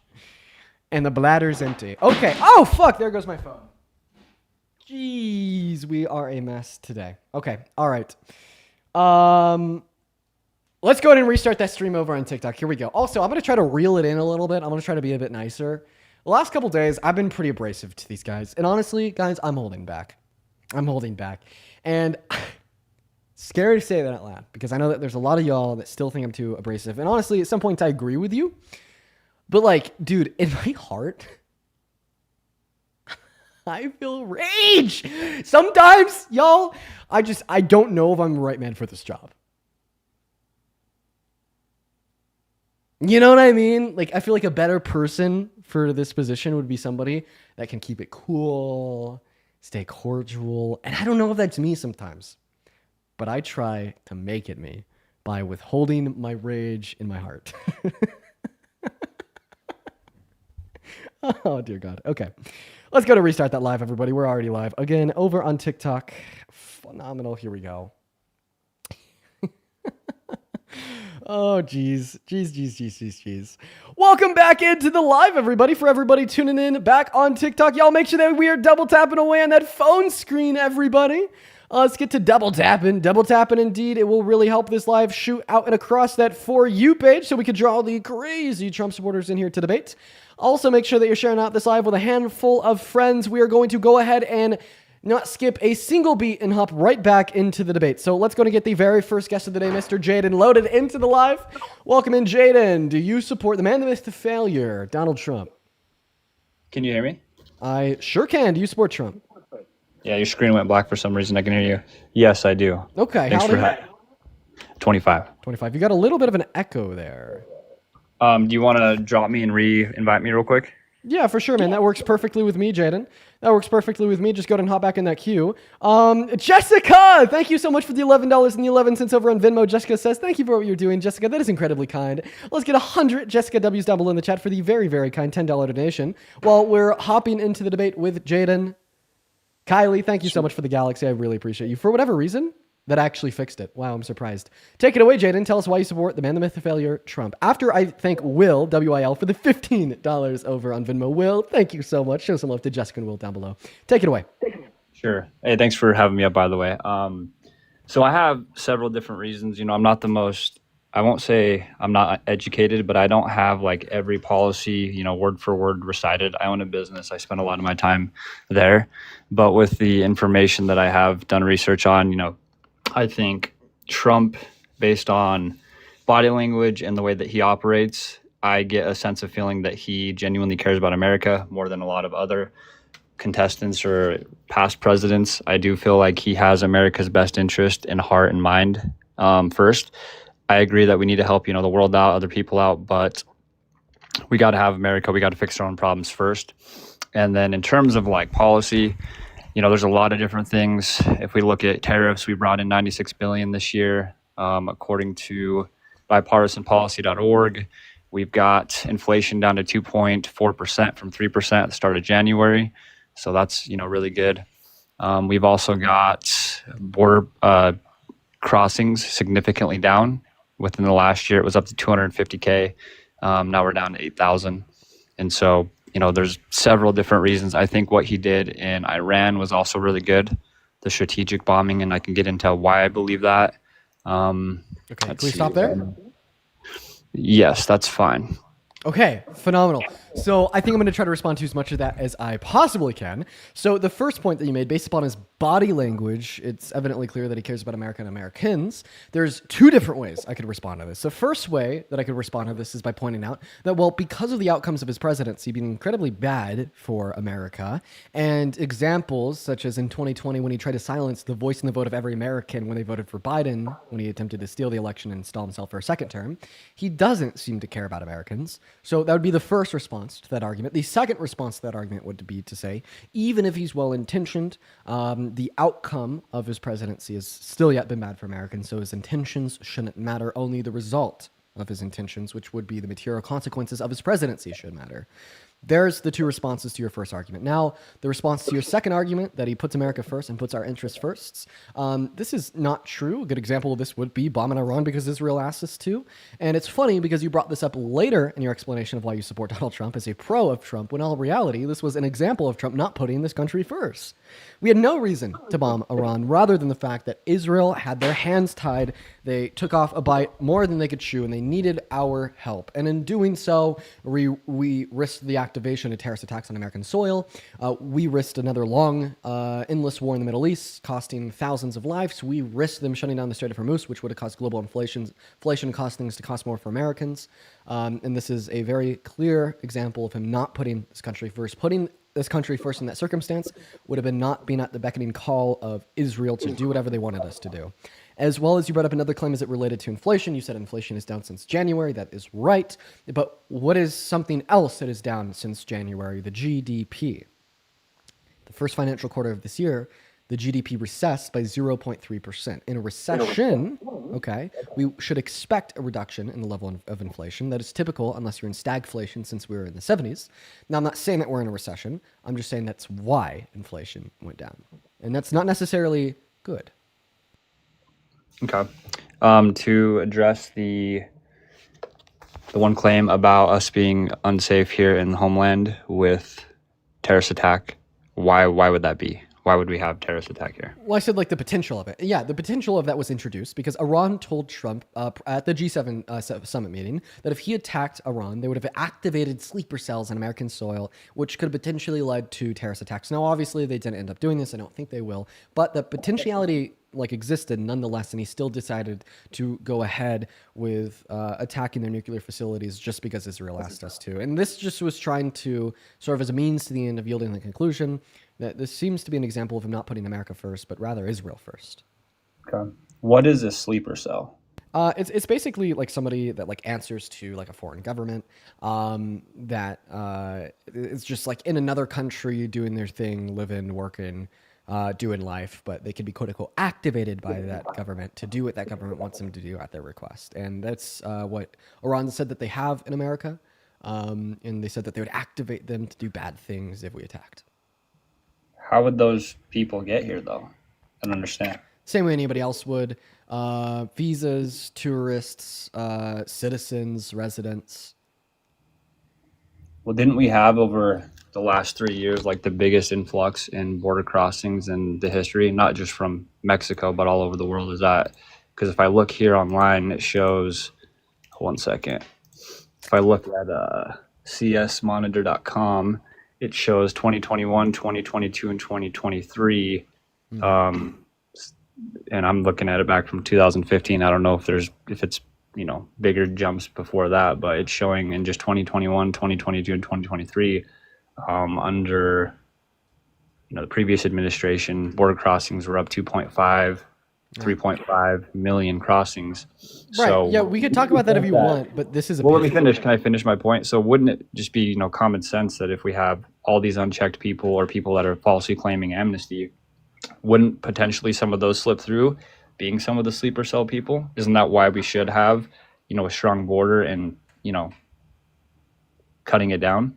So I don't think that the last administration was to blame for the border crisis that we had. If anything, we could attribute some blame to Trump for torpedoing the bipartisan border bill, meaning that if what you're saying is true, Donald Trump is actually somewhat responsible for quote unquote. There's more in that bill. Don't interrupt me. Don't interrupt me. You asked me not to You don't interrupt me. You asked me not to interrupt you. I apologize. And then additionally, sleeper cells can most have been here for years, we'd assume, for decades. And then third point, this is a pivot. All right, because now we're shifting away from the reasons that you gave why you support Trump and the counter arguments in which I granted to them to talking about the Biden-Harris administration and the way in which they handled the border. Now, of course, that is a conversation that we can have. That's a conversation that we should have that plays into why you support Trump. But maybe before we move on from the points that you brought up insofar as why you supported Trump that I debunked, you could respond to those refutations. Sure, and I was doing it, piece by piece. So if we want to, start with Iran and Israel. Obviously, we're allies with Israel. Trump and Netanyahu are friends. Doesn't mean that they have to do everything hand and foot together. But from the day Donald Trump came down from the elevator or excavator or whatever the hell it's called, he has said Iran cannot have nuclear weapons. And I understand that nobody can say for a fact if Iran has a nuclear weapon, right? The claim is always... Tulsi Gabbard, his Secretary of U.S. Intelligence, says for a fact that they don't. And we definitely could say for a fact that they didn't, and they weren't even developing them when we had the signed nuclear peace agreement with them that Trump pulled us out of. So if Donald Trump has always upheld the same position that Iran cannot have nuclear weapons, why in the hell did he pull us out of an agreement with him that prevented them from developing nuclear weapons? That sounds really contradictory. Sure, there can be an agreement, but I like to look at people's actions. So if they didn't plan on, developing nuclear weapons or eventually using them, why are they developing long-range ballistic missiles? And why are they so against just having, nuclear energy or nuclear plants just for energy? A lot of countries are allowed to have nuclear, energy specifically for energy, but they're trying to enrich it to get to 90%. You only do that if you're trying to create a weapon. So you're saying that they broke the nuclear peace agreement? Well, I'm just saying that you can have... Can I get a clarified position here? Did they break that agreement or not? According to, again, I don't know everything, but apparently they did. They violated a lot of what they were supposed to do. Okay, well, that's not true at all. So do you know what the IAEA is? No. So the IAEA is the International Atomic Energy Agency. They operate under the EU as well as the UN. And the EU, the UN, and the IAEA oversaw the formulation of the nuclear peace agreement that we signed with Iran, as well as its execution and ensurance that they were not actually developing nuclear weapons. Now, what the agreement preluded to was 24/7 access to surveillance of all of their nuclear plants via the IAEA, in which the IAEA did have. And for the 3 years that the agreement was signed, they reported 0 violations. So not only do we not have evidence that they broke the nuclear peace agreement that we had, but we have evidence that they didn't, because we had an oversight committee from the UN surveilling their nuclear facilities 24/7, and they reported no violations the entirety of the time that it was signed into law. So once again, I'll ask you, if Iran was honoring this agreement, if they legitimately did stop constructing nukes, if they actually did give 90% of their enriched uranium to Russia and dismantled the machines required to develop nukes, why would Donald Trump pull us out of that deal if he's been holding the consistent narrative since he walked down that elevator that they shouldn't be able to have nukes? Once again, that sounds incredibly hypocritical, because from my perspective, him pulling us out of that peace agreement essentially gave Iran the green light to further their development and construction of nuclear weapons. Yes. So I have the the BBC pulled up. It says that a global watchdog finds Iran failing to meet nuclear obligations, and it also, if you're doing everything above board, why are you creating your nuclear reactors and all that deep down in the mountains? Why is that something you need to hide? Why do you need to put it in a place where bunker busters have to reach if everything's above board and everything? Also, not to mention, Iran screams death to America. They're not pro-American by any means. So for you to think that for a country to actually have sleeper cells that are ready to go, you're giving these guys the benefit of the doubt that they have good intentions. Imagine if we had Americans in another country ready to suicide bomb, and we're saying that they're good people, good actors. We should believe them. That doesn't make any sense. Mm-hmm. That's a terrible position to stand on. That's like saying this mental guy over here has the capability, if you give him a weapon, to kill someone. But you know what? Let's give him a knife because we give him the benefit of the doubt. It doesn't make any sense. That argument's terrible. Okay. So the first claim that you made there was that some global watchdog had reported a violation, right? The BBC says there was several violations. Okay. What were the and also, violations? You don't need 60% enrichment to have. What were the violations reported? Because, once again, the IAEA has upheld a very consistent message as it related to them signing that agreement of no evidence of ongoing illicit nuclear programs. Sure. I didn't read the full article, but give me a sec. Right. And the IAEA, they were the oversight committee. So maybe the global watchdog that you're referencing via this BBC argument, via this BBC article is the IAEA. But it's just talking about violations after Donald Trump pulled us out, or maybe some of the miscellaneous violations that did occur while the agreement was signed in. I think at one point they'd breached the stockpile for enriched uranium and heavy water. But once again, this doesn't mean that they were developing nuclear weapons. In fact, that's why the IAEA still reported 0 violations of the nuclear agreement specifically. They just kept too much enriched uranium. Now, that's probably what the BBC is reporting. Now, to move on to the second claim, well, if they were honoring the agreement, why do they have the facilities underground? What the hell? Yo, Jaden, do you see that violation? Yeah, I don't know what we said, but... Yeah, I gotta kick you, or else the stream will stop pushing out. I'm sorry, man. I don't know why I have to do this. It's all good. Have a good rest of your day, bro. Phil, if you have another account, feel free to request up. I'd love to continue our conversation. All right. Yeah, everybody. I don't know what's going on with TikTok today. So the same thing just happened to that guy. The same that happened to the last guest was he got a violation for bad messaging or something that limited the push of the live.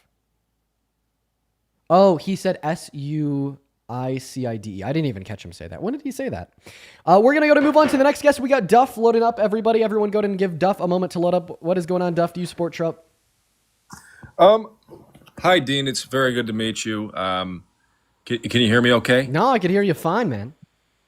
You've been ducking me. You've been scared to debate me, I think. Duck, I have no clue who you are. What? I have no clue who you are. Okay, that's just... we can debate and have a talk, but that's...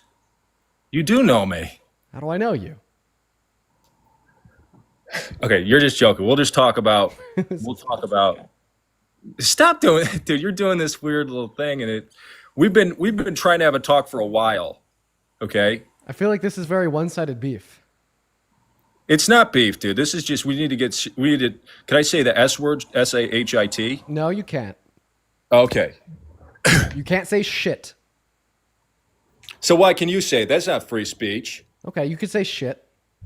I know I can. You want to say But it? anyway, what's that? Say it. Shit. You just look for your mom? No.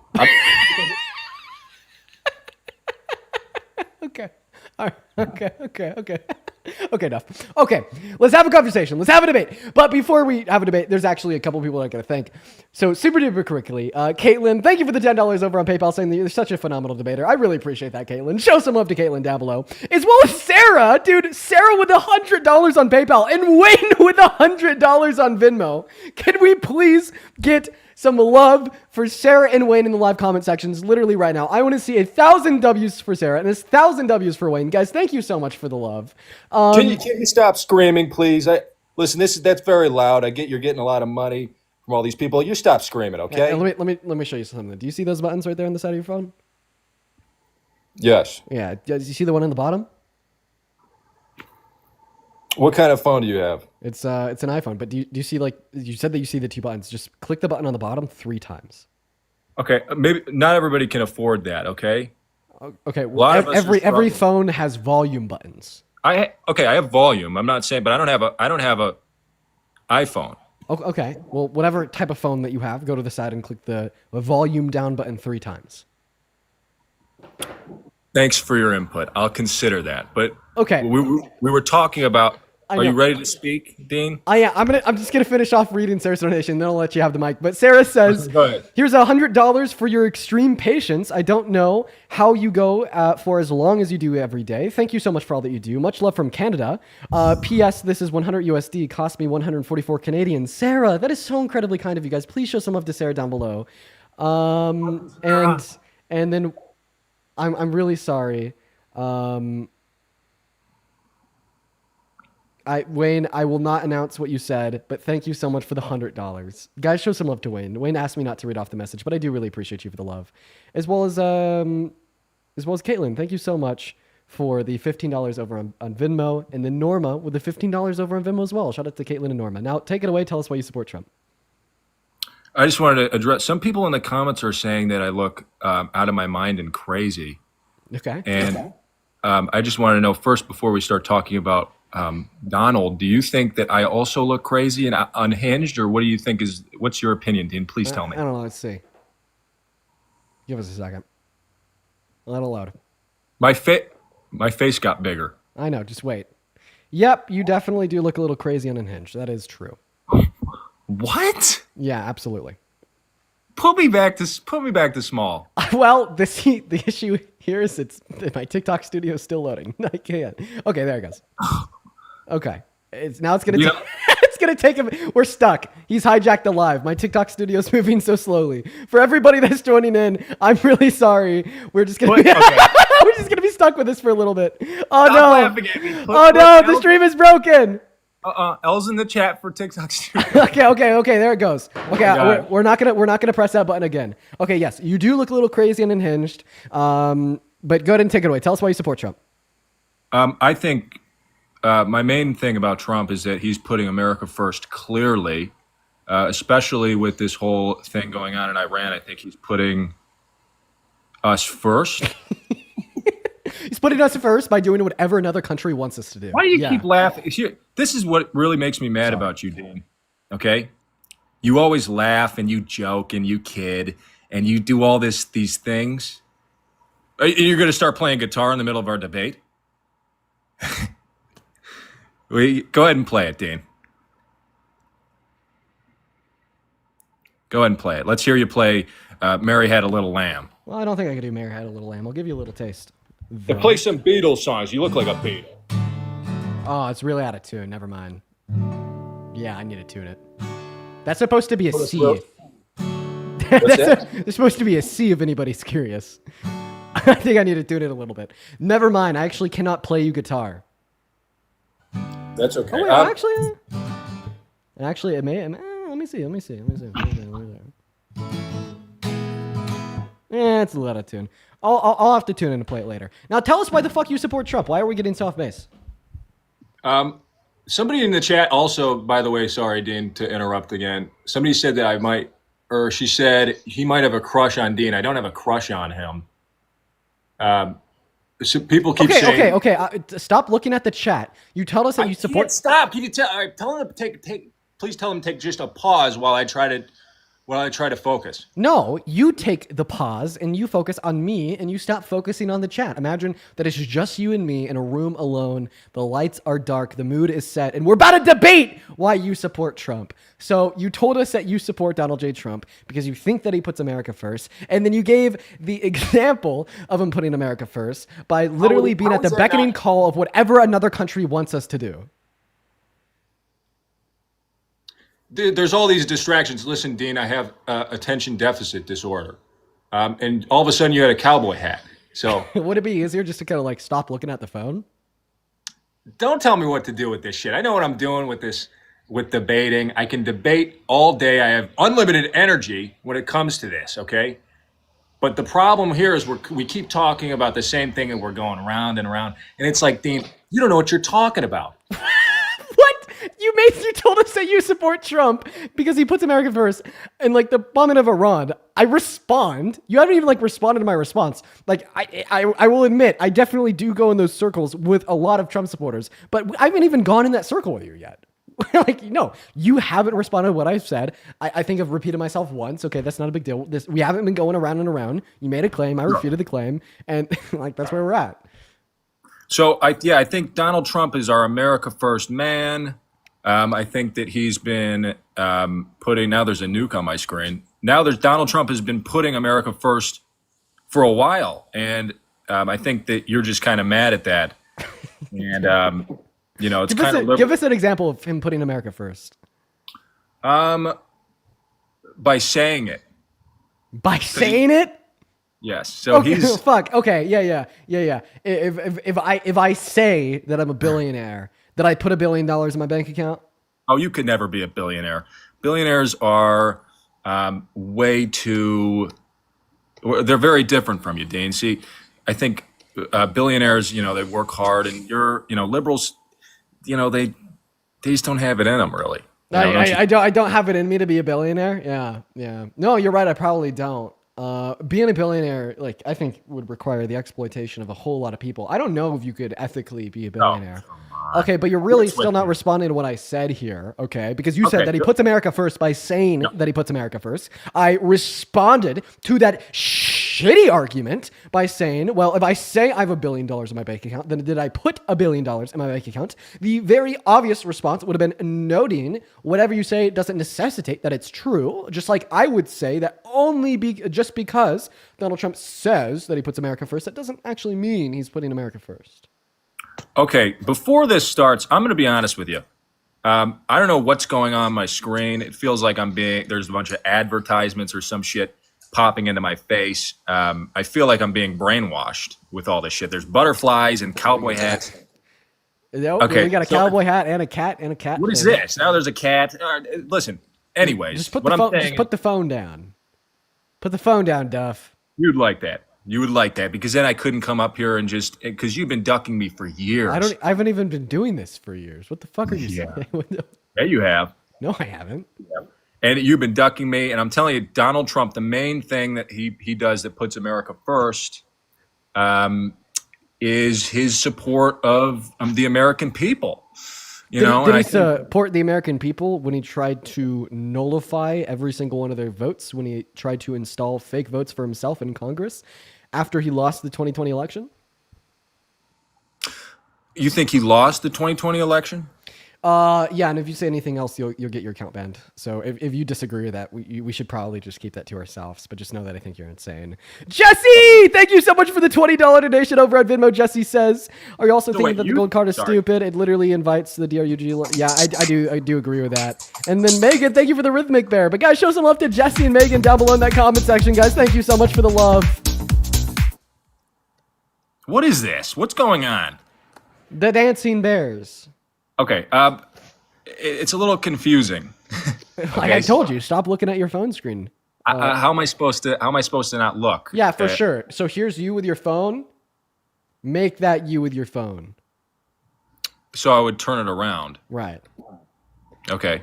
Well, let's get serious here because I think we've got off track. I think, you said, what did you say about the 2020 election that you couldn't talk about it? If you think that Trump won it, you just can't say that on TikTok. You'll get your. Oh, I don't think that. I think, were you saying you thought it? No. What I said is that you claim that he cares about the American people and he puts them first. Okay, well, my counter response to that was just to point out that he literally tried to steal the 2020 election and then admitted to it in court. So in other words, he tried to nullify the vote of every single American in the election, which was an attempt to silence their civil electoral rights. So I obviously don't think that was putting the American people first, because if he truly did want to put the American people first, then he would have upheld the peaceful transition of power and he wouldn't have tried to nullify the vote of every single American. That's a good point. I think that we've lost our ability to love, and I think we've lost our ability as people. What? What's so funny about that? Nothing. I think we've lost our ability to share love with each other. And, I've come up here and I came in all aggressive, and really it's just because I'm so sad that you don't remember me. Now, I can't see myself, you don't remember me. And I apologize for that. And I'm so sorry. But in reality, Dean, I'm going to be honest. I've been watching you for a while. Okay. I don't even want to know where that's going. So we're gonna kick him and move on to the next guest.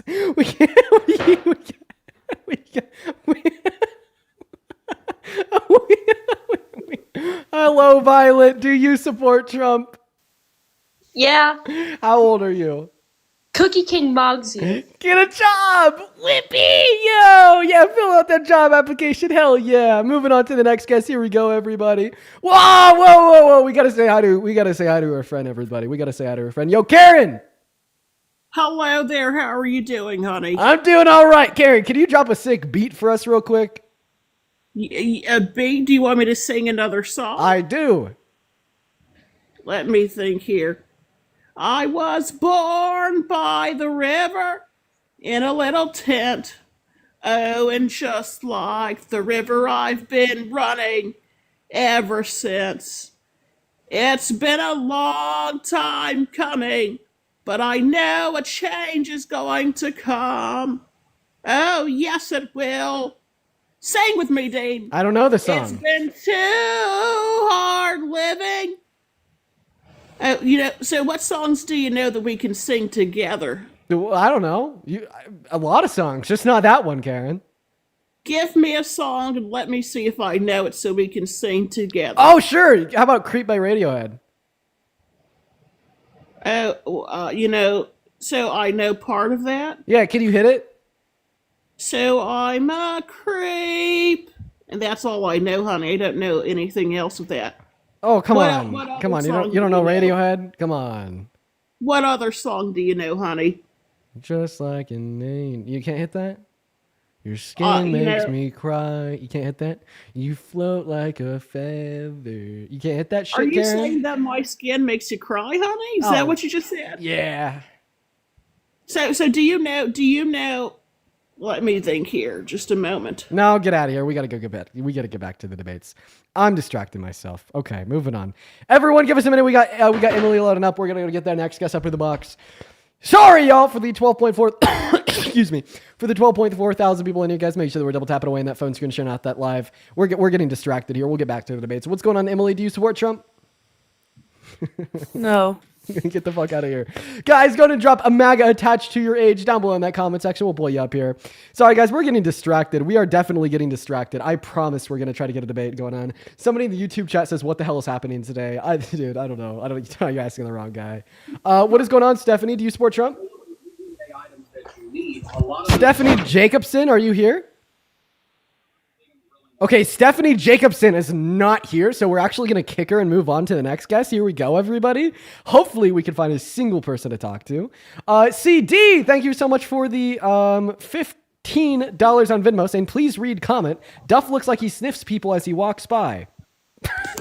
Okay, CD. Thank you for the 15. And then Robert, thank you so much for the $4 and the 20 cents over on Venmo. Oh, no. Hey, what's going on, Jessica? Do you support Trump? I'm so sorry. I did not mean to go in the queue. No worries at all. Moving on to the next guest. Here we go. Everybody try to. We got Austin Miller loading up into the box. Oh, hey now. Here we go, everybody. What is going on, Austin? Do you support Trump? I do support Trump. Okay, looks like you got a little bit of lag. So if you happen to get raptured, I might kick you if the lag gets too bad, but you know, it's okay for now. Go ahead and take it away. Tell us why you support the man, the myth, the failure, Donald Trump. I just want to say a couple things. One, I was up here a while ago and we had a good debate on AB. And I don't know if you remember me or not, talking about my wife and whatnot. I just wanted to come up here and say thank you for changing my mind on things. We are expecting with a 12-week-old, and I just want to thank you very much for everything that you do. Like, yeah. Oh, Austin, I remember you. Yeah, I had a really good conversation with you, man.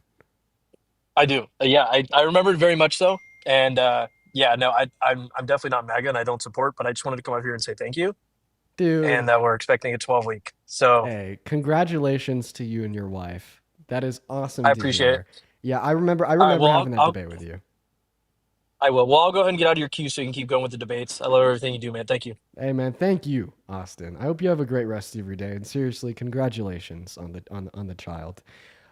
We're gonna go to move on to the next guest. Everyone, just give us a minute. See that shit right there. That shit right there is literally why I do what I do. Everybody. So Austin came up and he debated us. He was a pro-lifer.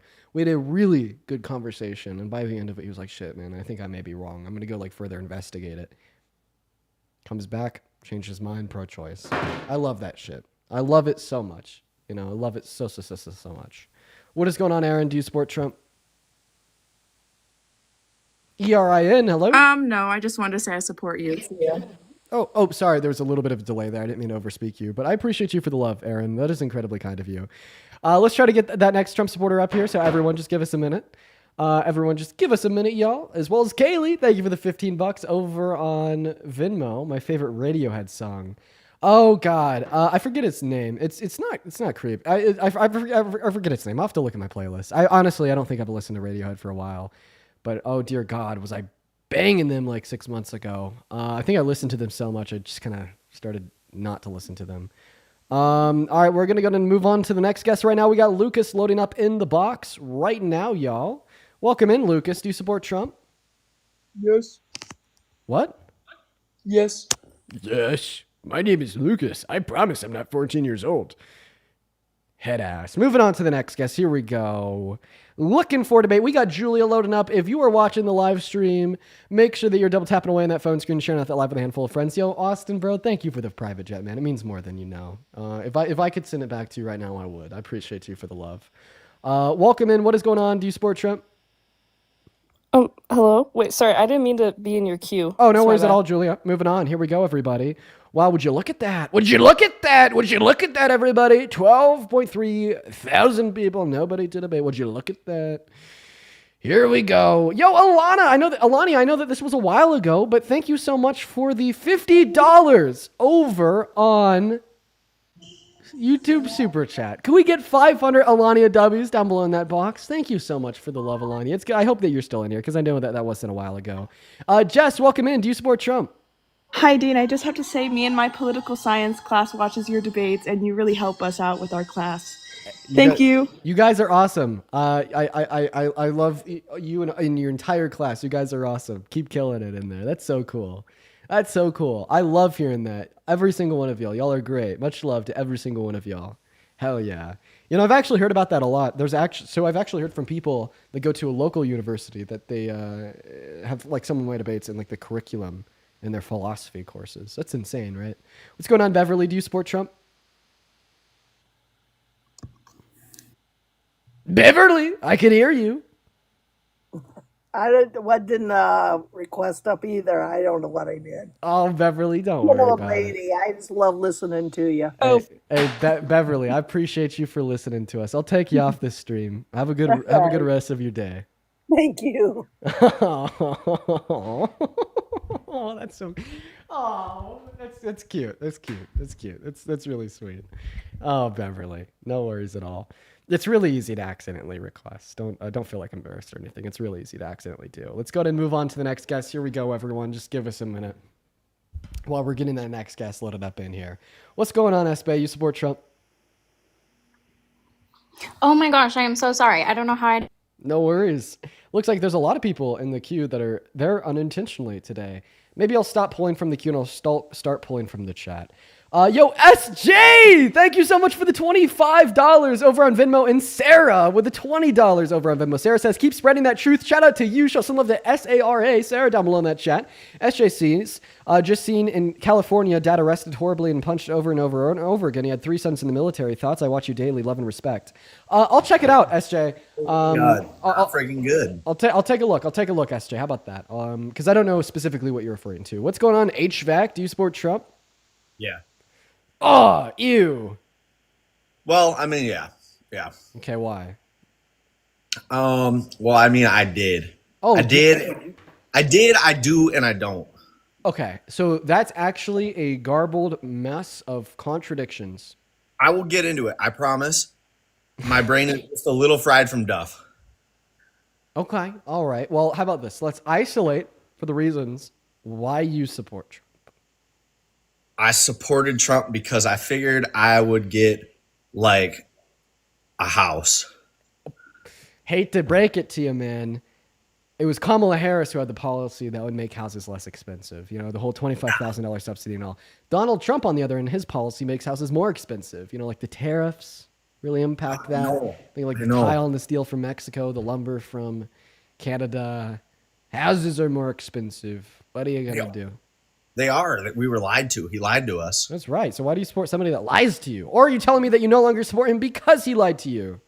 No, I mean, I've been really changing my mind lately. I mean, I'm coming over to your side, but I did have a question for you because, like, I've definitely already had some of my viewpoints changed today on today's live. Great, man.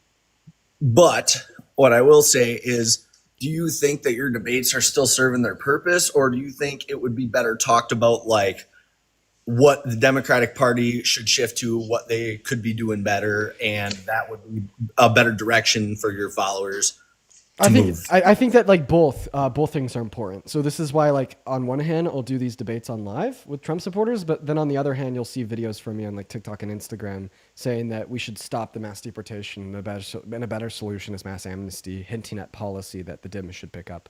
So both of them. Okay. But yeah, I'm going to be 100% honest. We've talked before, Dean. You've changed my mind in 6 months since that conversation. I just wanted to come up here and kind of say that. It was all bullshit. You've changed my mind since 6 months ago, big time. I'm actually just, was it Austin earlier? I'm actually expecting, we're very, very young, but me and my fiance are expecting. We're doing. Oh my gosh, that is awesome, bro. Let's go. Okay, like these men that were Republican, held onto these beliefs that may not be best fit, having wives, fiancés, expecting children, but then changing their minds and holding on to better beliefs is a very beautiful story, man. I hope that you and your fiance have a great life and have fun being a new father and to her. I appreciate it, and I really do. The one thing I will say is just, I hope you do open up the conversation to a little bit more left-leaning people. I want you to like start directing where the Democratic Party should be going, because I think that's part of what went wrong in this last election. I'll tell you. I'm going to move on to the next guest and kick you. But I'll answer your question while we're moving on to the next guest. Yeah, those conversations are going to get more and more prevalent, especially with Zoran winning the mayoral ticket for the Dems and for the primary out in New York City. There's starting to be very obvious divides of like institutional moderate liberals and like more progressive candidates, figures, etc. And we will definitely be seeing some of those conversations, 110%. That'll probably be picking up here shortly. But anyways, we're gonna go and move on to the next guest, Walty. Y'all, we've been live for 40 minutes. We haven't gotten to the debate in the last 40 minutes. This is usually the kind of shit that drives me insane, but today I'm just kind of expecting it and taking it as we go. But I'll just ask you guys to please only be in the queue if you want to debate, because like wasting the hours a day on like non-debates, it's not fun. I'll tell you that. What's going on, Walty? Do you support Trump? Right, I got a genuine. I'm coming from an unbiased. All right, that is a British person. Okay, there is 3 rules that I'm going to ask you to follow if you are in that queue. The first rule is to make sure that you're at least 18. The second rule is that you're from America, and the third rule is to make sure that you support Trump and you're ready and willing to come up here and have a debate. What's going on, Izzy? Do you support Trump? Izzy is not here. Goodbye, Izzy. Okay, everybody. We're probably going to end an hour early if we can't get a debate. So right now we have another 20 minutes until we're at 3 hours. At that point, I'm going to just end an hour early if we can't get any debates. And honestly, like it's been really bad recently. If like this trend continues to persist, we're going to start cutting down on the lives every day. Because I'm just not going to like this isn't good for me. Like wasting like a couple hours a day on like trying to find Trump supporters and just like getting like trolled or not. It's really bad for my mental health. It really is. So, I mean, if this continues to persist, we'll probably go from doing like a 4-hour debate stream today, a day to like a 3-hour debate stream a day down to like a 2-hour. And then maybe we won't even do it 7 days a week. I'll just find other places to kind of dedicate my time and attention to that doesn't include like dedicating my attention to like 2 hours of trolls like every day. You know what I mean? Like it may just be like more productive things I could focus on if this trend persists. What is going on, Dustin? Do you support Trump? What's up, Dean? Yes and no. I'm on the slow progression out. Hopefully, maybe you can start to change it even more. I had like a 30-minute conversation with Parker and Santana a couple nights ago, back when Parker's girlfriend left for a little while. I was on their live for a bit and have a couple questions I want to go over with you. Well, yeah. So, I mean, like, what is there left that you're holding on to insofar as why you support Trump? I think there's still like little inklings, and you know what? We can kind of talk about this in the perspective of whereas we'll focus on more recent, and then I want to go to the tax bill for a second because I actually want to get your opinion on that. There's a very unique question I have specifically for you. I will say, if you already had like a conversation with Parker and Santana, you probably won't get much new from me. No. This is different. This is different stuff that I'm going to bring up to you than them. We talked about the protests in San Francisco. We talked about a bunch of different other things. Feel free to take it away. Why do you support Trump? Yeah, so I do agree partially with kind of the bombings of the nuclear sites, primarily just those. I have a couple of friends that have talked about in general the regime in Iran that is very anti-female, and I obviously, yes, you can relate back to the travesties Trump has done here as well, but is it wrong what good did we get out of bombing them? I mean, correct me if I'm wrong, as of now there is a ceasefire out of it, correct? So Iran announced that they didn't even like agree to an official ceasefire, but they said they would honor it if Israel did, and then Israel violated it. And according to Trump, so did Iran. Yeah, I remember that. What is it? Israel launched some bombs, and then Iran launched one as well. So it's a big mess. So I don't even know if we got a ceasefire agreement out of it. I think it's a big mess. I think that Israel bit off more than they could chew. Now they've backed off. Yeah, and that possibly could be it as well. But if at the end of the day, so then what did we get out of bombing Iran that you like? Well, I do like the fact of if it did stop it, right? Like at the end of the day, what would have happened if he didn't do it? Would the bombing have continued from both sides? Parker, what's up, man? Well, that's good. Okay, so your claim is that it stopped it. Well, I feel like it helped it. Did it necessarily? I don't really see this as a win, because once again, like the bombing didn't end. There's a lot of like potentialities and risks that were like thrown on the line that could have hurt our country. Like if 100%. They were to have activated terror attacks, shut down the Strait of Hormuz, et cetera, et cetera, et cetera. I think at the end of the day, right, like Iran just simply didn't want to be involved in any conflict. I mean, that's why they didn't hit Israel first. Israel hit them first. And I think that ultimately speaking, Israel kind of recognized that they bit off more than they could chew because like the U.S. wasn't willing to do anything more than to drop the bombs in their nuclear facilities. And like also, man, if like Trump got his way, we would still be fighting Iran right now. And I think that we need to point that out, right? Like he said very clearly that if Iran retaliated against America in any way, we'd hit them harder. Okay, and they did retaliate. They sent 14 missiles to a U.S. base in Qatar. But then That was all like, intercepted, Trump, yeah. But then Trump didn't respond to that retaliation. So it looks like cooler heads prevailed within the administration and convinced him otherwise.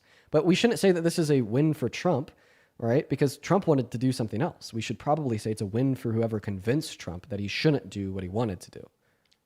I feel like, wouldn't it be fair to say it's like a 50-50? Like, as much as I agree with a lot of the things that Trump has done has been a travesty and have been things that are going to turn people away from him, but there are going to be things that he will eventually, or that he has done that will be good, a lot of bad, Okay, and some you're being good. very vague. So what about Trump do you support? Because I feel like we've sufficiently addressed the strikes on Iran, unless there's anything else that you want to go over or respond to what I said. Okay. Well, in regards to just the bombing, that's what I would just say is that it ended up with peace. And it seems like, correct me if I'm wrong, is Zelensky now looking at actually having talks with Putin now? Was that resurfacing or no? Zelensky's Is that offered like incorrect? 4 or 5 ceasefire agreements to Putin. I think what you're referring to is the 72-hour ceasefire agreement that Putin offered to Ukraine in like honor of like the 70th or like 100th anniversary since the start of World War II. Okay, nope, didn't know And that. Okay. that's not that. I mean, that doesn't Yeah, involve no, 100%. That's not going to fix it. Okay, and then the next thing is Dustin, before you do, I have a question. Do you support Donald Trump cutting the funding to defend Ukraine? So do I support Donald Trump cutting the funding for Ukraine? I think it's yes and no.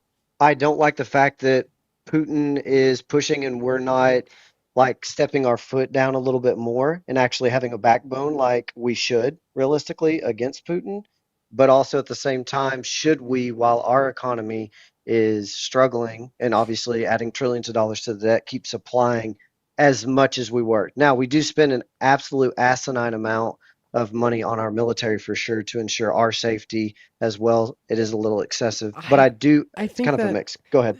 If you truly believed that saving $32 billion per year is more valuable than preventing like an onslaught and ethnic cleansing of Ukrainian individuals, then I just think that there's no way that you could support Trump, because the conclusion of that position preludes to the idea that saving anything of the American expenditure is of the utmost value. Not many things are more valuable than our government saving money. Okay, well, this just means any pro that you could identify of Trump is at the end of the day less valuable than the money that would have been saved if Kamala Harris was elected, since Donald Trump wants to spend significantly more than her.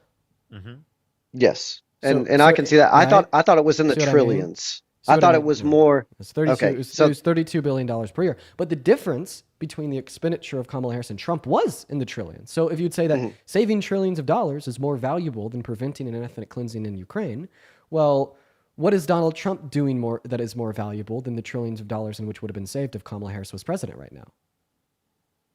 yeah, no, I mean as a valid statement, but we can what if with Kamala for sure. My question is, my apologies. Yes, Can you Harris. try to give the answer there?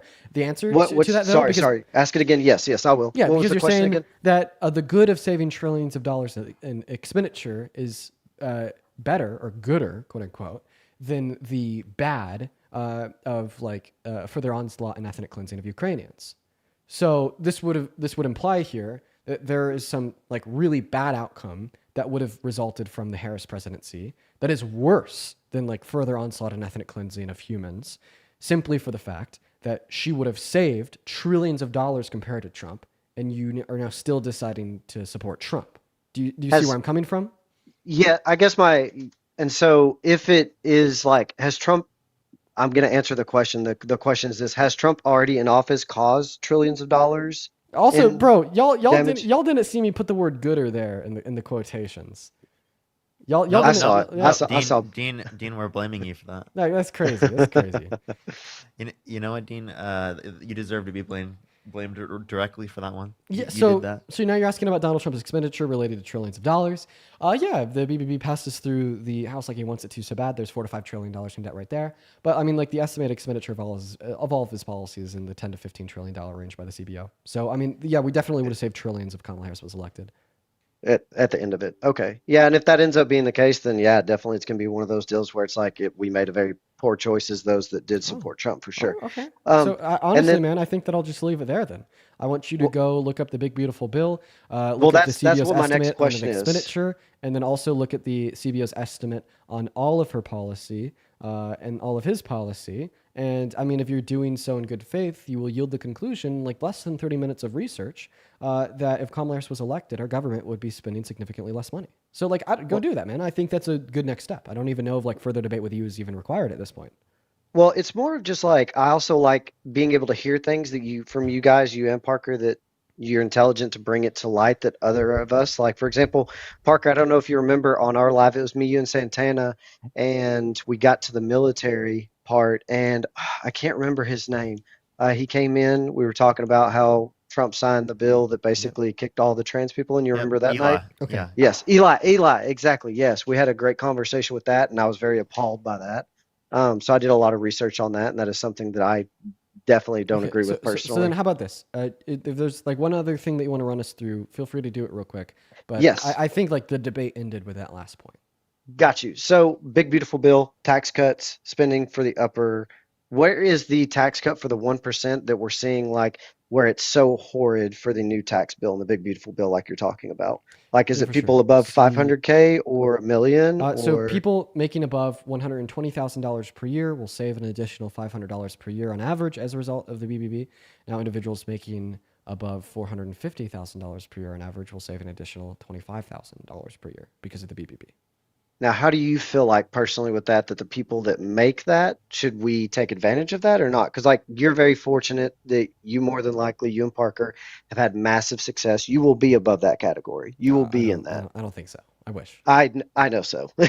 Come on, bro. We see the donations. Maybe in a positive way. maybe, In a positive maybe, way. Maybe one day. Maybe one day.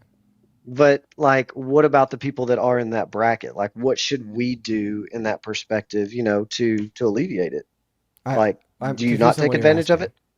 So, well, is it really that bad if it's getting the tax cuts that are allotting? Well, listen, man. So like individuals may disagree with me here, but like I like in a vacuum, I don't have any issue with like rich people saving more of the money that they make and not paying it in taxes in a vacuum. But the reason that I take issue with it in reality is because reality isn't a vacuum, and there's a lot of cons to giving the top 1% a little bit of a tax cut. The cons specifically being shifting the tax burden onto the average American or the average low-income American, and more so a redistribution of wealth from the poor to the rich. Okay, and I feel like a lot of people on the right and having these conversations about tax policy like to misinterpret that part as saying that, well, if you don't support cutting taxes on rich people, you just hate rich people. No, I don't. I don't necessarily hate rich people. Okay, I hate immoral means of gaining wealth. Okay, but I don't think that every rich person has gained wealth through immoral means. Agreed. But what I'd more so say here is that I hate the idea of making rich people better off at the expense of less fortunate individuals. And that is exactly what said policy does in reality. Okay. I'll go look into it. Like you said, the one thing that I want to say before I leave, again, thank you for the opportunity to all the MAGA supporters. One of the things that I came across that Parker helped, and Eli, like we were saying, you guys should go look into what Trump forced people to get out of the military for. We should not be biased towards people who want to serve our country and put their life on the line to take care of our country and put their lives on the line. They shouldn't be forced out of it if they're desiring to take care of our country, to protect it. Like, there's no reason we should be kicking that off. So thank you so much. Appreciate you for coming up, Dustin. Have a good one. Welcome in, Sherry. How we doing? Do you support Trump, Sherry?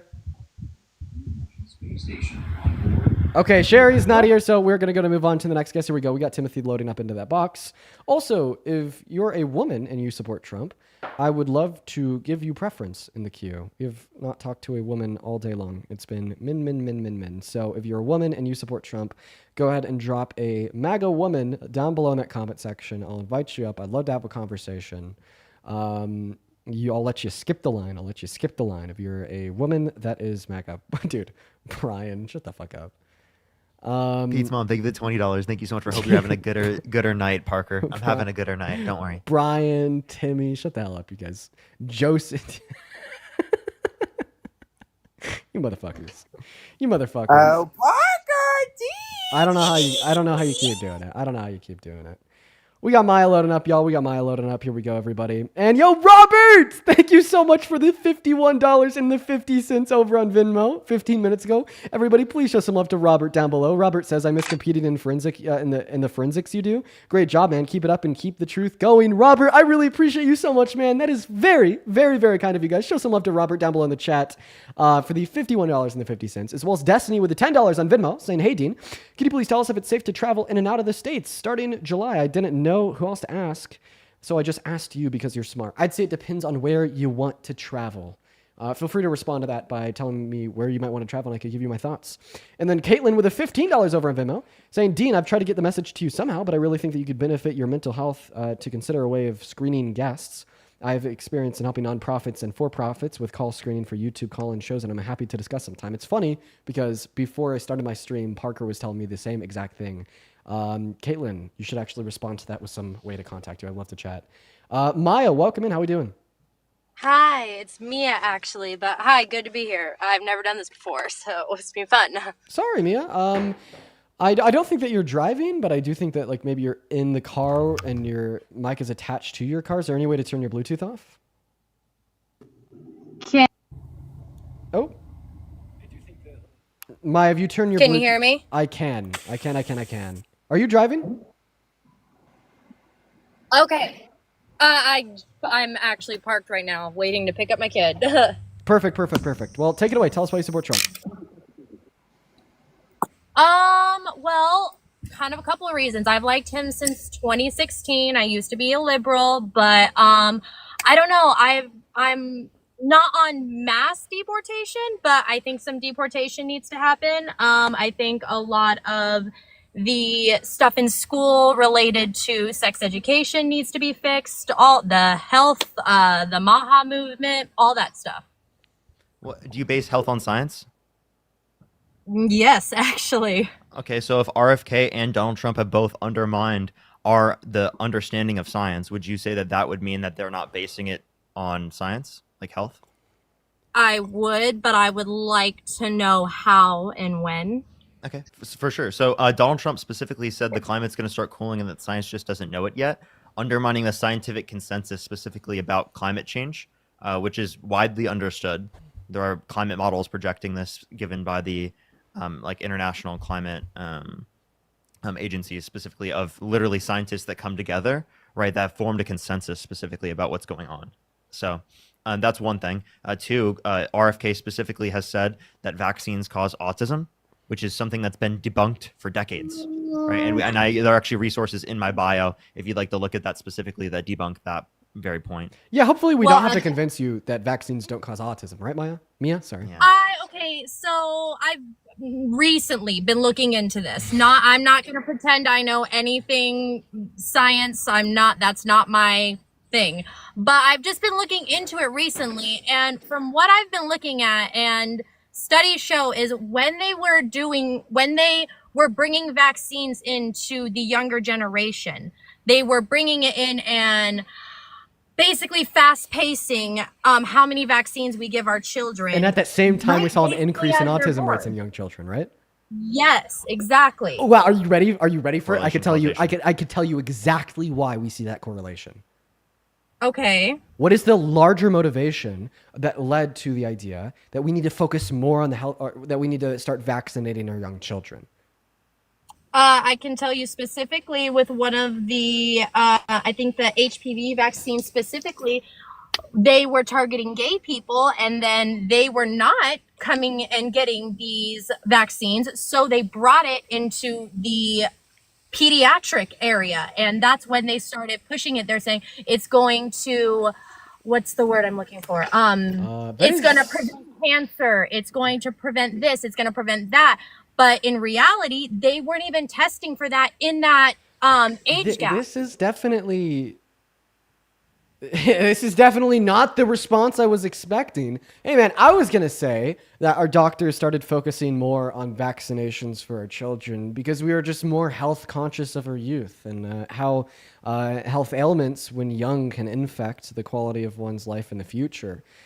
So the larger motivation behind vaccinating our children was just being more health conscious of our children. And I mean, something else that falls under that umbrella of being more health conscious of our children is also being more conscious of like autism in young children, getting better at the means in which we'd use to identify and diagnose it, as well as using those means to screen more of our children so we could better understand our youth, to better treat them medically and socially speaking, to lead to a higher quality of life in the long term, to generate better outcomes for society and future generations. So it makes perfect sense that we would see higher diagnosis rates of autism in our youth at the same time we're starting to be more centered around their health, right? Because it just means that we're being more centered around the identification of autism in our youth, and the tools in which we're using to diagnose it are significantly better. I mean, like, think about it. Think about it this way. I don't know. Let's say... I feel like at this point, there is a lot of over-diagnosing in the medical field. I work in the medical field, not a lot. I'm not very deep into it, but I just want to let you know there's a lot of underdiagnosis. Okay, like for I feel example, like for specific things, yes, I do agree with that. Can I give an example? Like Yes. for example, like, throughout the entirety of my mom's life, she had no clue that she had anxiety. Mhm. She was used to the feeling, and she had no clue that it was applicable to her because she was so used to the feeling and used to the coping of it. Yeah. That later in her life, when she figured out that she did actually have anxiety because she went to therapy and went to talk to people about it, she actually started taking medication for it, and it got significantly better. Right? In that circumstance, then she was able to be like, "Whoa, I actually have anxiety. Now I know what anxiety is, and I'm able to accurately identify that." Before she had any of that information, she would not have been able to identify that, and she just thought she was living normal life, and that's how it was to be like normal, right? That she thought that level of anxiety was not like normal. I want to add on here. I want to add before you speak, Mia. I'm sorry. I just want to butt in. No, here. of course. So to kind of build off of what Parker just told us, there's a lot of underdiagnosis on different conditions as it relates to women specifically. Medical sexism is incredibly real. I mean, we know more about male pattern baldness and how to fix and remedy it than we do of 99% of health-related issues that are exclusive to women. Okay, and like, please let me finish, Mia. And the reason why I say this. And I mean, hey, you're a woman. You've probably experienced this in your own life alongside many other women watching. You go to the doctor with just about damn near anything. Well, what's the first question? Can you pee in this cup for me so I could see if you're pregnant? You know what I mean? Yes, but pregnancy. Oh, okay. A lot of people come into my office specifically, don't know they're pregnant, and it is a shock to them. So that is not normal thing. But my concern is more with children. In my personal opinion, I feel like there's an overdiagnosis in ADHD and not autism, but more severe autism like that. Completely understand. Can I ask you a question? Are you qualified to make a determination of whether or not someone's has anxiety, has depression, has any sort of situation going on mentally? What are your qualifications for? Do you have any qualifications? Yeah. Did you go to? Do you have a 4 years? If you don't, wait, can we actually qualifications? Can we actually just talk about her qualifications real quick? We don't need to do that. Did you get a 4-year degree? No, and I said I'm not that deep Wait, into wait, the wait, medical. I'm so sorry. not I'm so saying- I'm so sorry. no, I'm so no, sorry. no, no, no. If so, you don't have an undergrad degree in anything related to medicine, chemistry, or biology. You didn't go to medical What does school. that have to do with having an opinion about? Well, you just simply can't hold the opinion that we overdiagnose these things, in which it takes a medical degree and like 10 years of schooling to determine if these things actually exist. You know, like there's really high standards for being a medical professional for like very good fucking reason. And I know these things because my sister, my sister's going through them. She wants to be a doctor. She got an undergrad degree. It took her 4 years. It was a very treacherous process in like organic chemistry or biology or something. It was insane. I don't know. She's much better than me at school. And she had to learn so much. It was absolutely ridiculous. And then it took her like 2 years to get accepted in a medical school. In fact, she may even still be going through that because of like how hard the MCAT is just to get into medical school. And then once you're in medical school, then you got to spend like another 4, 6, or 8 years just to learn what is required to be a licensed health practitioner. And then once you get that licensing and then you go out into the career field, it's not like you just hop, skip, and a beat. Next thing you know, you're a brain surgeon in 6 months. You have to work your way up through the corporate ladder for good reason, which is so that you have sufficient field experience and know-how on your feet to be able to apply the things that you learned in school into the real world around you. So, I mean, unless that we see a consensus of these medical health practitioners with the degree, with the schooling, with the experiment, coming to the consensus of what you're saying is right. Well, I mean, like listening to Mia on a TikTok live that doesn't even have an undergrad degree in anything related to medicine, I just have no reason to believe you. I have absolutely no reason to believe you when you say that there's an overdiagnosis of autism, of ADHD, unless you could give me good reason to believe it. But like the likelihood that you could give us good reason to believe it with no qualifications is just incredibly low. And this is just an example of anti-intellectualism. And when we let this anti-intellectualism run rampant, well, I mean, what does it cause? We saw that the Soviet Union under Stalin had fired all of their state scientists with the credentials, the qualifications, the education, the know-how, the practical application, and they replaced them with people kind of like you that just thought that they knew what they were talking about, not because of an education or practical or practical know-how, but rather just because of like various conspiracy theories that they don't have evidence to justify, and that led to a widespread crop death that caused a famine that killed millions of people. Okay, am I muted or not? No? Okay.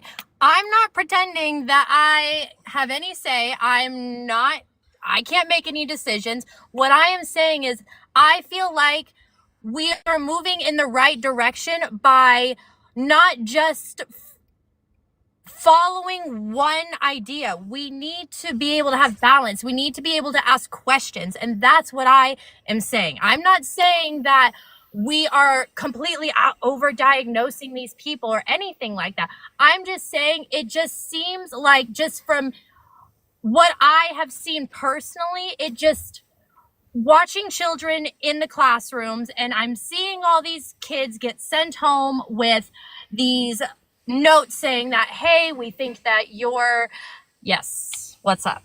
You have a question. You said that we need to be able to question these things. We need to be able to challenge the status quo, and we need to be able to learn more. Surprisingly, Yes. you will not find a medical health practitioner alive that disagrees with you. The very best and most reliable methodology of quote unquote asking questions that humans have at our disposal is objective forms of research, the applicability of the scientific method through peer-reviewed and critiqued research. Okay. But it is that objective scientific method. It is that peer-reviewed and critiqued research that asks the questions and challenges the status quo. In fact, you would fail to find one medical health practitioner that would argue that we shouldn't challenge the status quo or stop learning more, right? It is a funding going into cancer research that is asking the questions. It is a funding that is going into neurobiological research that is asking the questions and challenging what we've come to know. And like, I think if you truly believed in the idea that we need to ask questions, then you would trust the science, you would trust the professionals, you would trust these reputable institutions because they are the ones that are asking those questions in the most reliable way we know how to. But there are professionals saying this. There are professionals saying that we are overdiagnosing them. We are looking at them when they are too young. Their brain hasn't developed. We shouldn't be medicating these children. Okay, give me a peer-reviewed research paper. Give me a handful of peer-reviewed research papers that act in accordance with that act in accordance with the scientific method, in which demonstrate that it is the case that vaccines cause autism. I didn't say that. By the way, just the existence of people who have been misdiagnosed is not evidence of an overdiagnosis problem. Right. And then also like that's always going to happen. So. And then also RFK literally said not to take medical advice from him. I'm not saying that's where it's coming from. There is stuff that he does that I appreciate. I appreciate him getting all of these dyes and these cancerous chemicals out of our foods. Like, okay. You know, like name one of them. Red 40. What is it? Red dye, whatever it is. There's Dean literally said it, and you still couldn't get it. Yeah, oh my. Red 40. Red 40. Surprisingly, fun fact. Oh, I'm so sorry. I've been driving all day, and I'm a little bit tired. Let's continue. Red 40 actually isn't that big of an issue. We actually looked at the research. Hear me out. Then why is it listen. When we actually look at the research into Red 40, it's actually not that bad. Like, I think that there's about like a billion other things that we consume on a day-by-day basis that are like significantly worse or than Red 40. And I think like the amount of Red 40 that you'd have to consume for it to be considered like a carcinogen is like insane. But I will say, I've always been told that Red 40 is bad. I've always been told to stay away from it. And somebody brought this up to me the other day, and they actually gave evidence for it. I was like, this is actually really interesting. Well, dude, I just inject Red 40 into my veins. Okay. I don't really know where to go from here. I mean, I feel like we've been doing this for a minute. It was nice chatting with you guys. I actually got to go, but thanks. Yeah, have a good one. Yeah. I love saying that because it's the biggest rage bait thing ever to someone who thinks seed oils are bad and Red 40 is horrible and supports RFK. It's like the most possible rage bait comment ever. I love Red 40. I don't know, man. My mom hates Red 40. So I've always been told it's bad. And you know, I get it. Like super like crazy dyes like that can't be good for you.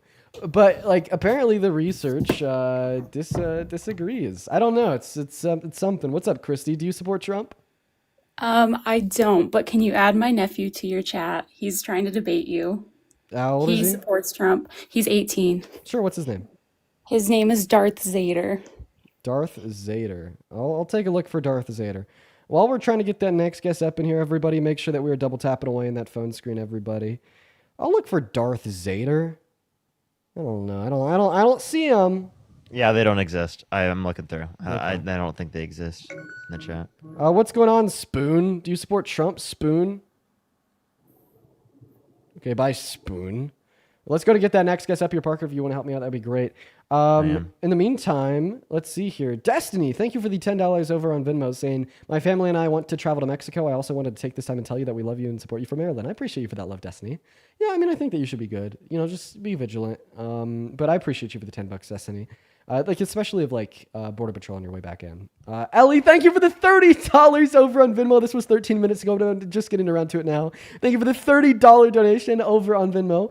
Ellie, thank you so much. Show some love to Ellie, E-L-L-I-E, down below in that chat. They say, I really appreciate your conversation with the trucker guy last hour. I appreciated your gift, the encyclopedic knowledge of the facts in your head, ready to go. Keep up the good work. I appreciate you for that, Ellie. And thank you so much for the $30. As well as Kalia, thank you for the $50 donation over on Venmo. 500 Kalia W's. It is Kaila. Kalia says, I've recently come across your page and I've kept up over the last several days with your debates, and I appreciate you educating the uneducated. Love, Kalia Bolt. Shout out to you, Kalia Bolt. Thank you for being here, and thank you for the love. Show some love to Kalia Bolt down below in that chat, as well as Arizona and Chelsea, thank you both for the $5 over on Venmo. What is going on, Joshua and Patrick? Do you guys support the man, the myth, the menace, Donald Trump? I'm MAGA. I want to make America great again. Oh, Patrick. Well, you definitely hate Trump if you want to make America great again, right? Are you yes. saying America is not great right now? Yes. So then why? Okay, so then with Donald Trump as president, it's not great. That's correct. But so then he did not make America great again. Make America great again is great. What kind of mic is this? So Donald Trump has not made America great again, correct? Correct. Okay, so why do you support Trump? Oh, I don't support Trump, but I want to make America great again. So I'm MAGA, but I don't support. I don't know, wasting our goddamn time. Get the hell out of here. While we're moving on to the next guest, we got Lincoln loading up in that box right now. And yo, Roger! Thank you for the $50 donation over on PayPal. Holy crap. Roger says, thank you so much to Dean and Parker for standing up for individuals such as myself. I was diagnosed with severe autism and I get bullied for it. Seeing you and autism shut her down is making me so fucking happy. Sorry for cursing. I also love you, Dean and Parker. My name is Roger. Roger, I know you. You've been hanging out with us in here. Get some W's for Rogers in the chat. W for Roger. I love you too, Roger. Thank you so much for watching. Roger, you are very shining light in a dark time. I always appreciate hearing from you. Show some love to Roger down below in that chat. Thank you so much once again. What is going on, Lincoln? Do you support Trump? Okay, Lincoln's not here, so we're going to move on to the next guest. Here we go, everybody. They're literally spamming someone in the comment section that does not exist in the guest box. Yeah, I don't know why they're doing that. Like, I'm actually, I've been looking for, the past few minutes, dude. I can't find them. Jay, thank you so much for the $25 over on PayPal, saying, sorry, Dean, but your remark about rage in the heart at times reminded me of a quote I read some time ago. I quote, I just don't have a short temper. I just have a quick reaction time to nonsense. That's a good one, Jay. Thank you for the $25. All right, they got some background noise going on. Joseph, welcome in. Joseph. Finally, it's been 3 hours, bro. Hey, Joseph. Hey. Hey, do you support Trump? Yes, I do. Okay, what about you, Liam? Liam, do you support Trump? Liam's not here. You know what, Joseph, how about you take it away? You've been trying to come up here for a couple days, man. I want to give you that mic. Yeah, bro. Why didn't you let me in, bro? Well, I have a lot of people in the queue. Oh, it's okay. It's understandable. Okay, so let's start with immigration. Okay. Okay, so why do you think mass deportation is bad again? Yeah, it's bad for the economy. It's bad ethically, and it's bad practically speaking. It's hard to do. And you want mass amnesty? Yes. Okay, so let's talk about precedent. We start with Reagan in 1987. He did mass amnesty, but it was not enforced. Do you agree? I know nothing about Reagan's policy, but I have heard that he's done it before. But I'm not comfortable speaking about things that I know literally nothing about. So what happened is that he started with the policy, and he didn't enforce it correctly. So the quote at that time was 11 people are forgiven, therefore given the citizenship. But without talking about Reagan, could I ask you why you support Trump's mass deportation? Because it's better for the U.S. Okay, what's a good outcome of mass deportation? In what way? Any crime. Any in what crime. way?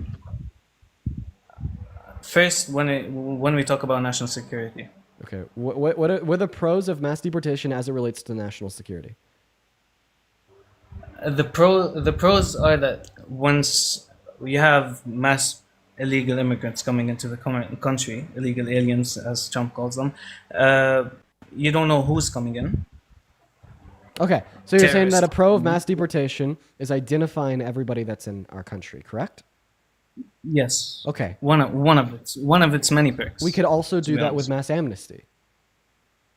But mass amnesty is just telling people that it's okay to enter the U.S. illegally, but yani, forgetting No, about it's telling them that we had fucked up immigration laws in the past and that we're trying to do things to fix our system. Why is it fucked up? I mean, Because I don't it takes find way any- too long for people to get through the legal process. If you don't already have, so imagine that you're like a Mexican citizen and you want to become an American citizen, but you don't already have Okay. any family in America. It could seriously take like 20 to 25 years to come in. That's yeah, obviously my tough. my parents did go through that, and I agree that our policy on immigration should be better. But I know that seeking asylum would take about 1 month or 2 months. Okay, well, asylum is specifically for individuals that are being persecuted. Not everybody that wants to come into America is like Not only facing persecution on behest of their people government. People who feel in danger. Okay, but like still yet that there's a Okay, claim which is that most has of to the be people- processed through a court, and like a lot of them are denied. Like you can't just say that, oh, well, we shouldn't because- fix the current legal means of entry into America because like technically you could just take advantage of asylum and be here for a year but then get deported again once a judge denies your claim. No, we need to fix all the legal means of entry into this country. We shouldn't just be saying that, well, they could get into America in a year on a technicality. No, let's fix it all. Let's make it easier for everybody to access. Let's remove those barriers. That's what needs to happen. Why would you disagree with this when it's something that your parents went through? No, I totally agree that we should amend the policy to make it easier for people to come into Okay, the US. great. So then we'll go back to the conversation But about mass deportation. I disagree on one. Sorry, we're pivoting because you told us that you support mass deportation because it's a means to I identify support those mass in our country. Well, a mass amnesty would be better at identifying every person in this country. Can I tell you why? Yeah, but you would be forgiving a crime, which makes it. This is what happened under Reagan. People started coming in more illegally. You're basically telling people that it's okay to break the law and coming illegally into the country, which is against the law. There's a agree. U.S. penal code for it. I which- agree. I agree that if we just simply did mass amnesty for the individuals that are in this country, the use of undocumented means, offered them that expedited pathway to residency or citizenship, that would cause more individuals to enter into America with use of undocumented means, 110%. But not if we also offer that same legal pathway to residency or citizenship to everybody trying to come into America with legal means. It is easy to say, but come to enforce it. It's easier Okay, to when enforce you- that. It's easier to enforce that than mass deportation because the millions of How would that be? undocumented But you're for sure because the spending- millions you're of spending- I'm telling you because the millions of undocumented immigrants that are in America today would be more willing to cooperate with it because it would help them. It wouldn't hurt them. Why not cooperate when Trump's giving them money to go back to their country and come back legally? Because that hurts them. Why does it hurt? Okay, so Wait, are no you really one questioning why it would hurt somebody to completely uproot their life and put them on a plane to a country that they didn't come from? No. My question is why come into the U.S. illegally if you know You're that there's a pivoting. You're chance- absolutely pivoting. No, you're not responding to what I'm saying, Joseph. Respond to what I'm saying about how it is easier to identify every person in this country through mass amnesty compared to mass deportation. It is not easier. I gave you my reasons why it is. Refute the reasons. Don't just say nuh-uh. No. I said that it's not easier for mass deportation to identify illegal people. Oh, okay. I said it. Okay. I- So I then we think- would I think agree. it's the So you said that you support think mass it's the same deportation. level. You said that you support mass deportation to identify Yes, I everybody in do. the country, and now you've conceded that it would be easier to identify everybody in the country with the use of means of the I mass didn't say amnesty. It would be easier. It would be the same. It would not be the same. The reason it wouldn't be the same is there's more resistance faced when you are trying to identify undocumented immigrants to hurt them compared to trying to identify undocumented immigrants to help them. If there was somebody, imagine, listen to me here, Joseph. If you're in New York, right, and there's somebody that is trying to track you down to kill you, are you going to make it hard for them to find you? Of course. But now, if there's somebody trying to track you down to give you $1 million, are you going to make it easier for them to find you? Of course.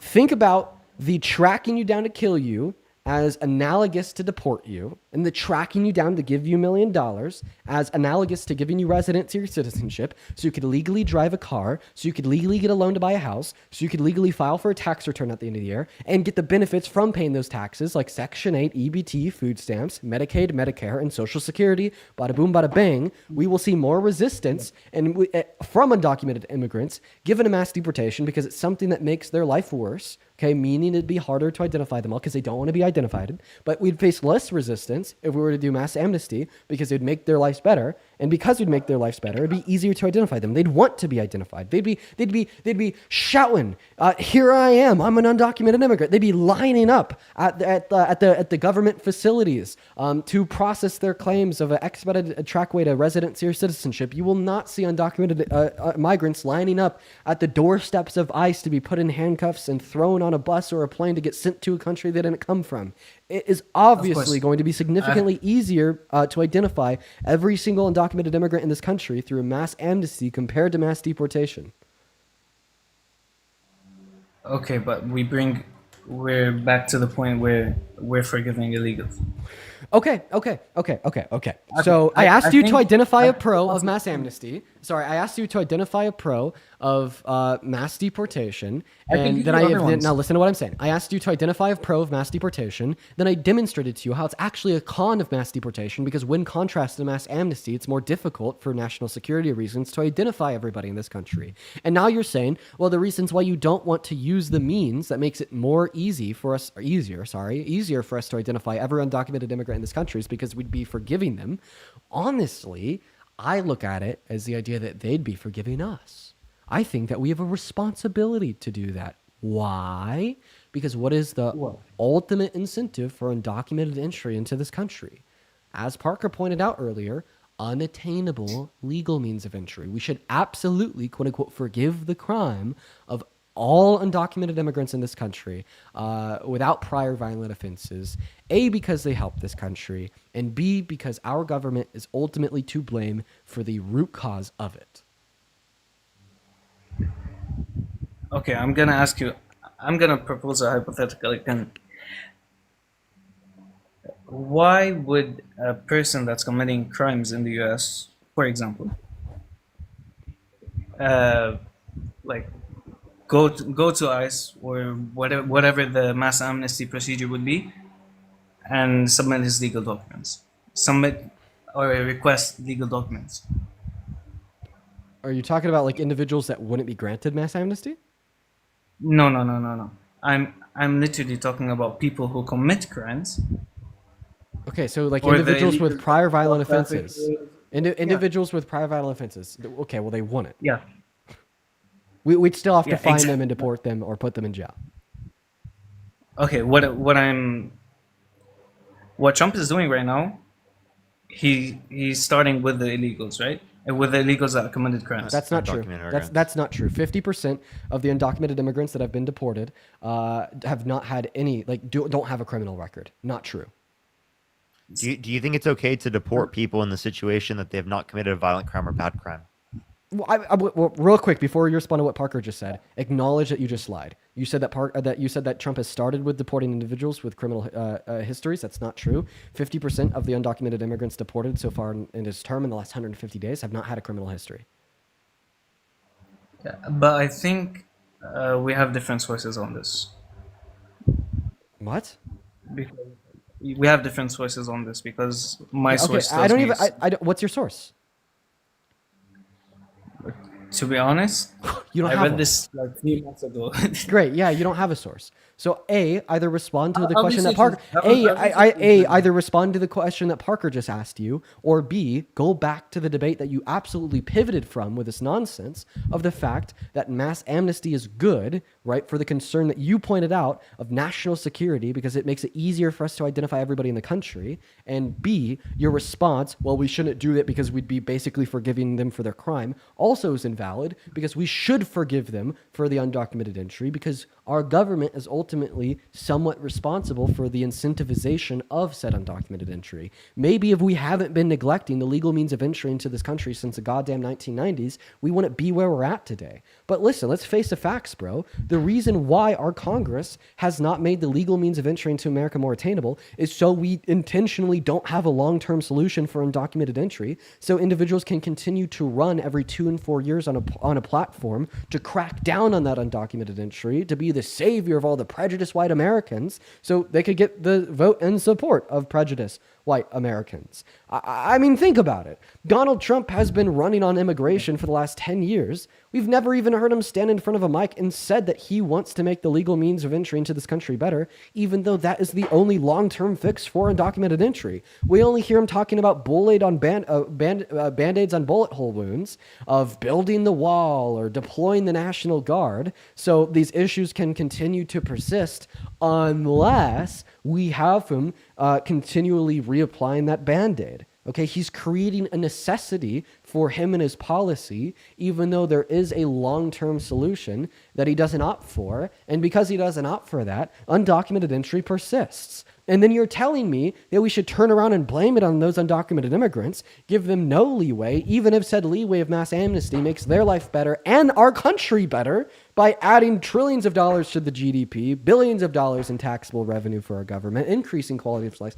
reducing crime rates by reducing poverty. You just continue to blame it on them. At some point, you need to wake the fuck up, recognize that our government has not had the best interests of immigrants in mind, and that this is all propaganda parroted and originating from prejudice echo chambers like Fox News, Newsmax, etc. Okay, you've made very valid points, and I told you that I already agree on the process part. But so then you'd agree that the government is somewhat responsible for the undocumented entry. So if our government is somewhat responsible for the undocumented entry, I think both Democrats and Republicans hold responsibility for that because Democrats have been equally represented. Agreed. I don't think it's equal. I think that the GOP holds more responsibility, but I absolutely do think that the Democrats also hold responsibility. Agreed. I mean, I think Clinton, Obama, Bush, and Hillary Clinton both wanted people to vote for them on that basis. Obama implemented DACA. Donald Trump didn't implement DACA. Biden and Harris tried to influence the bipartisan border bill to get passed, which was literally designed to further fund courts on the border, more money to expedite legal claims of immigration. Donald Trump told Republicans to shoot it down. I agree that Democrats are responsible, but Republicans are more responsible. Also, stop pivoting, because the argument that I just gave you demonstrates that our government holds some responsibility of fixing the issue of undocumented immigration, meaning that we should realistically, quote unquote, forgive the undocumented immigrants for their grave crimes, which would in turn make our country better. Absolutely. Also, what's the reason in the first place? We consider things to be criminal offenses that we condemn with the use of our authority. It's because when individuals commit these criminal offenses, it makes the country worse. Like, we lock people up and we put these felonies on their records because supposedly it'll disincentivize individuals from doing it further, and which would make our country worse off. But we got to understand that that's not true about mass amnesty. In alleviating what should be the expected punishment of mass deportation, we're not making our country worse off. We're only making our country better. So that's why I think that we should get rid of the status quo of mass deportation. It's a backwards law, just like racial segregation, something that only serves to bias and makes our country materially worse. There's a lot of truth again, but we're still talking about the Constitution, and it should be amended and process should be easier. But the fact that illegal crime is still there, that people are still coming illegally, he's saying the fact that it violates the law, right? But I've responded to this. I have responded to this, Joseph. So then address my responses. No, I'm getting pissed off because you're incessantly repeating yourself. You're like, oh, but they broke the law. And then Dean's like, well, our government has some responsibility to fix that because it is the case that we've created the incentive for them breaking the law. And then that responsibility would look like offering them a pathway to residency or citizenship. And then you're like, oh, but they're breaking the law. Well, I'm like, well, I just demonstrated too that our government would have some obligation to offer them that pathway to residency or citizenship, and in fact, offering them that pathway to residency or citizenship would make their lives better, our lives better, and the country better. And you're like, oh, but they broke the law. And then I'm like, well, it is the case that the purpose of a criminal justice system and the existence of legislation and drafting and enforcing laws on the macro scale in the country as a whole is supposed to make the country better off by condemning bad actions that make the country worse off. However, it is the case that the law on the books, mass deportation, is something that makes the country worse off, and amending that that, and installing mass amnesty would make the country better off. So the ideological goal of legislation aligns more with mass amnesty compared to mass deportation. And then you're like, oh, but they broke the law. I'm sick of this shit. This is exactly what the guest did before I ended the live stream and restarted it. And this is exactly what you're doing now. There's no way to have these conversations with Trump supporters about why mass deportation sucks, because at the end of the day, they don't care about the outcome on this country of the policy. They don't care what the motivations for the policy are. They don't care if our government is responsible or if it's going to make our country worse. They don't care about the material conditions of the immigrants or of citizens. They don't care about the short-term or long-term consequences / repercussions of the alternative policies, or doing a comparative analysis to see what would yield the better outcomes. At the end of the day, you live in this fucking bubble that is reinforced and galvanized by right-wing talking points that have just about as much nuance as the fucking turkey drawing I did with my hand in 3rd grade, and it's insane. Engage with what I'm saying. Hear me, please, because what I'm saying is so valuable, not only for furthering this conversation, but for furthering this nation and everybody in it. We're talking about real shit, dude. It's not just a debate topic. We're talking about families being ripped apart from one another. We're talking about individuals being illegally detained in detention centers operated by ICE for 3 months without reason. We're talking about immigrants with no criminal history being sent to centers for terrorists in El Salvador. We're talking about SCOTUS approving Trump legislation to deport immigrants to countries that they didn't even come from and leaving them stranded, okay? And the reason that I get so pissed off isn't just because you're being dense, but it's because your denseness leads to the direct consequence of grave violations of individuals' human and constitutional rights, grave reductions in qualities of life, not just for the immigrants, but also of citizens, and a grave, in a very grave standard that you're setting forth, that at the end of the day, you don't care about any of these real world outcomes. You just care about that Fox News talking point of they broke the law. Okay. That was a reasonable crash out. Sorry, dude. Can we debate another topic and then I'll go to? Wait, you got to address what he has to say if you think it's a reasonable crash out, man. Okay. So again, mass amnesty is good. I'm convinced, but I don't think he's gonna do it anyways. Okay, so you think that Trump isn't going to do mass deportation, even though Dean just explained to you multiple circumstances of Donald Trump literally engaging as such without due process, kidnapping people from their communities? No. I'm not talking about mass deportation. I'm talking about mass amnesty. Yeah. You agree? If you agree with mass amnesty, well, then you wouldn't support Donald Trump. I mean, I have other fronts to support him. What other things do you support him on that overrides this? Okay, let's talk about Donald Trump putting America first. I'd like to address the point that you've been arguing for 3 hours about Iran. I have a question. Do you think that putting the America first is like undermining the Constitution, calling for the termination of all rules, regulations, and articles, even those found in the Constitution? Again, I think that some articles in the Constitution need amendment. No, he said all. He said all of them. Do you think that's like? I think all is pushing it too much. That's putting America first. That's pushing it too much. Too much. Okay, so then he's not putting America first. He is putting America first in many of his policies. Can you name one? Tariffs. Easily. Okay. Tell me how the tariffs put America first. You're moving industry back to the U.S. using your tariffs. Actually, in the long run, it's going to decrease the size of the United States GDP because it is the case that it reduces. But tariffs. Hold on. But tariffs are not. But tariffs are not used for the long run, aren't they? What? Tariffs are used for. Wait, if you don't have a tariff implemented in the long run, well, then you're not going to have an increase in domestic production for the long run. But you would.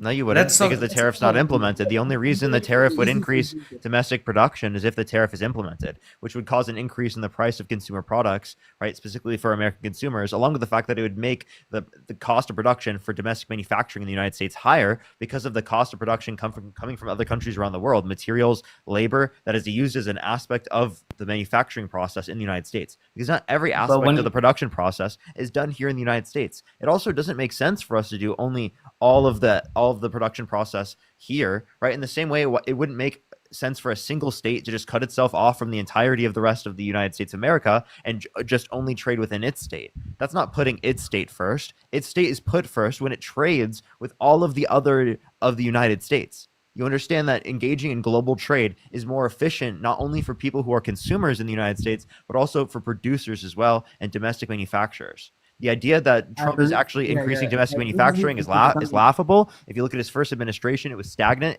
manufacturing investment. If you look at his administration now, it's now become stagnant after multiple years of growth under Biden. Okay, let me address one point, then I'll go to another because you're talking too fast. Sorry. When we talk about tariffs in Trump's manner, they're not on the long term, just for one reason. Because if you see what happened with the EU, we were being tariffed on our products that are imported to the EU way more than we were tariffing the imports from EU. Does that make sense? Are these tariffs going to drive more than 1.1 trillion through 1.7 trillion dollars back into the American economy per year? If your answer is no, wait, you're talking about EU. You're talking about no per year. Are Donald Trump's tariffs going to drive more than 1.1 trill through 1.7 trill back into the American economy per year? That was not the purpose of tariffs. No, you said that the purpose of tariffs was to galvanize American industries. The purpose of a tariff was moving industry back to the US. Right. When you move the industries back, they build more, they sell more, so they make more, and when they make more, the GDP goes up. The GDP would be the metric that we'd be using to determine the industrialization of American manufacturing. So I have a question. Will it reindustrialize this country to be able to inspire more growth than what would be equal to 1.1 trillion through 1.7 trillion dollars per year? Yes or no? I think it's way more complicated than what you're saying. You're just limiting my answer to moving back industry. I'm talking about a larger scale. Dude, how do we track how much industry is being moved back into America? You can't evaluate unless the 4 year term is done, can't you? Okay, so you're saying that how do we ever track at any point? The GDP, okay. More American businesses are booming. GDP, okay. So you're basically saying that the long-term positive outcome of the tariffs will be an increase in the GDP, right? Yes, but you're not letting me complete my point. You're sticking so to do you think that long-term increase in the GDP onset by the tariffs will be more than or equal to 1.1 trillion through 1.7 trillion dollars per year? Yes, if you let me talk. Yeah, go ahead and explain that. Okay. So another positive for tariffs would be making deals all over. Why are we moving on? I thought you were just going to explain how the tariffs were going to add more than $1 trillion to the GDP in the long term. Yeah, I am. No, you're not, because you're talking about deals. Like, I want to talk about tariffs. Yeah, exactly. Tariffs drive deals. Okay, so what deals? Like the deal we got with China, where now we have 55% tariffs on them. What deals have they achieved? Is it over? Yeah. Are the negotiations? Wait. Are the negotiations over? Yes. And how do you know that?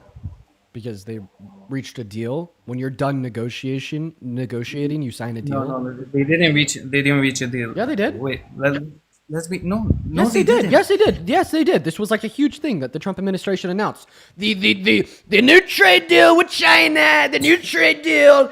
We increase our tariffs on them. They decrease our tariffs on us. America wins again. That was a deal that they reached via negotiations. Yeah, they did that. I believe that was for 130 days, right? And then they're gonna. All right, bro. Okay. So get the fuck off my live. Nah, bro, you get out of here. Go on and skedaddle while we move on to the next guest. I've had enough of your shit. What's up, man? What's going on, Ethan? You support Trump? I do. How old are you? I'm 19. Phenomenal. What year were you born in? 2005. Great. What month? August 18th. Awesome. There's a couple people that I gotta thank here super duper quickly. Yo, Diamond! This was 26 minutes ago. Thank you for the $75 donation over on Venmo. That is Diamond spelled incredibly interesting. That is Diamond spelled D-Y-M-O-N. Thank you so much for the love, Diamond. They say, thanks, Dean. You make your world better one debate at a time. Diamond, I really appreciate you so much for the love. Show some love to Diamond down below in the chat right now for this $75 donation, as well as Josie with the flying jets. Thank you, Josie and Diamond. You guys are awesome. Wow, as well as Alyssa for the $10. I read your message there. You're welcome. I appreciate you for the $10. As well as Kaylee with the $10 over on Venmo, saying I debated my father-in-law last night using your talking points, and they all went straight over his head. And yeah, that's how it works out. But good luck. Good luck with that, Kaylee. Thank you for the $10 donation. As well as Trinity with the $10, Alyssa with the $10, and Amanda with the $12. Thank you three very much. Show some love to Trinity, Alyssa, and Amanda. As well as, oh my God, dude, Samantha. Oh my God. Samantha with the $100 donation over on Venmo. Bro, what the fuck? Samantha, that is insane. Can we please get 1,000 Samantha W's? That is so much money. Oh my God. Samantha says, shout out to you and Parker for schooling people every day. Have y'all seen Kat Kamik voted for Florida's abortion ban? They needed meds for an ectopic pregnancy and she almost couldn't get it. Had to call the governor. So if you're in power, you're safe. The rest of us screwed. Oh, Samantha, guess what? She blamed it on the liberals. She blamed it on the liberals. So there was a state representative from Florida that couldn't get an emergency abortion. She would have died if she didn't get it because of the Florida law. And then she was able to get the abortion with the governor's approval. She reached out to him and he got it done. But anyways, after she got this abortion for ectopic pregnancy, she then turned around and blasted liberals, saying that it was liberals' fault, even though she voted for the bill that got signed into law that ultimately restricted her access. You can't make that shit up, bro. As well as Anna, thank you so much for the $50 donation over on PayPal. Let's get 500 Anna W's down below. Anna says, because I love you and I feel like this week has sucked, but you're still here and we appreciate you. Yeah, man, this week has been hell for the Trump supporters. They've been pissing me off, bro. Obviously, you guys can tell that, though. Let's get 500 Anna W's down below. That is seriously so incredibly kind of you. As well as Amber with the $10 over on PayPal, Monica with a 5, Michael with a 1, and Chris, thank you so much for the $25 over on PayPal, just asking for what my goals are in the future. I don't know yet. I don't know. I wonder where I'll wind up. But thank you so much, Anna and Chris. You guys are phenomenal. As well as, real quick, I'd like to thank Veteran for the $50 super chat on YouTube, saying, Boomer, respect to you again for doing so much more than my elected representatives. Keep fighting for your generation, sir. You rock. Boomer, I fucking love you. Boomer Veteran, sorry, not Boomer, but Veteran, I fucking love you. Let's get 500 Veteran W's. We love Veteran over here. As well as Lennon, welcome back into the stream, Lennon. Thank you so much for the Leon the Kitten. Lennon, welcome back 3 days in a row. We love you here. Show some love to Lennon down below in that chat. As well as Bob with the $20 over on Troopers. Here's $20 to help offset the tariff on your next box of Cheez-Its. Funny enough, I actually do have to get a new box tonight, so hey, I appreciate you. All the love. And then Stephanie with the $5 over on Venmo, and Sahas with the $20 donation over on Venmo. That is Saahas. Thank you so much. Saying, love your content. You're the GOAT. Keep it up. I really appreciate you for the love. That is incredibly kind. And I apologize that took a little bit in the chat. It took a while, you guys. Maybe what I'll do here is every 10 or 15 minutes or so, I'll stop the conversation and thank all the donations we have. But what I've been doing is I've just been thanking individuals about every hour or so, but I'll do it more frequently so it doesn't take me 5 to 10 minutes. And I appreciate you guys for y'all's patience. I just want to make sure that I do have a chance and ability to thank everybody that is supporting me. But take it away, Ethan. I apologize for keeping you waiting. Why do you support Trump? No worries. So I just want to start off by saying I do not know lots of bills and policy specifics. I do not follow politics extremely close, and I'm not an expert. All right.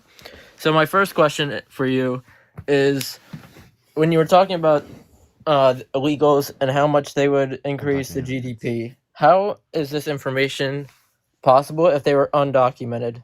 Is it projected? So, I think that there's a lot of confusion about what it means to be an undocumented immigrant. That means that you just don't have documentation as it relates to like your citizenship or your residency.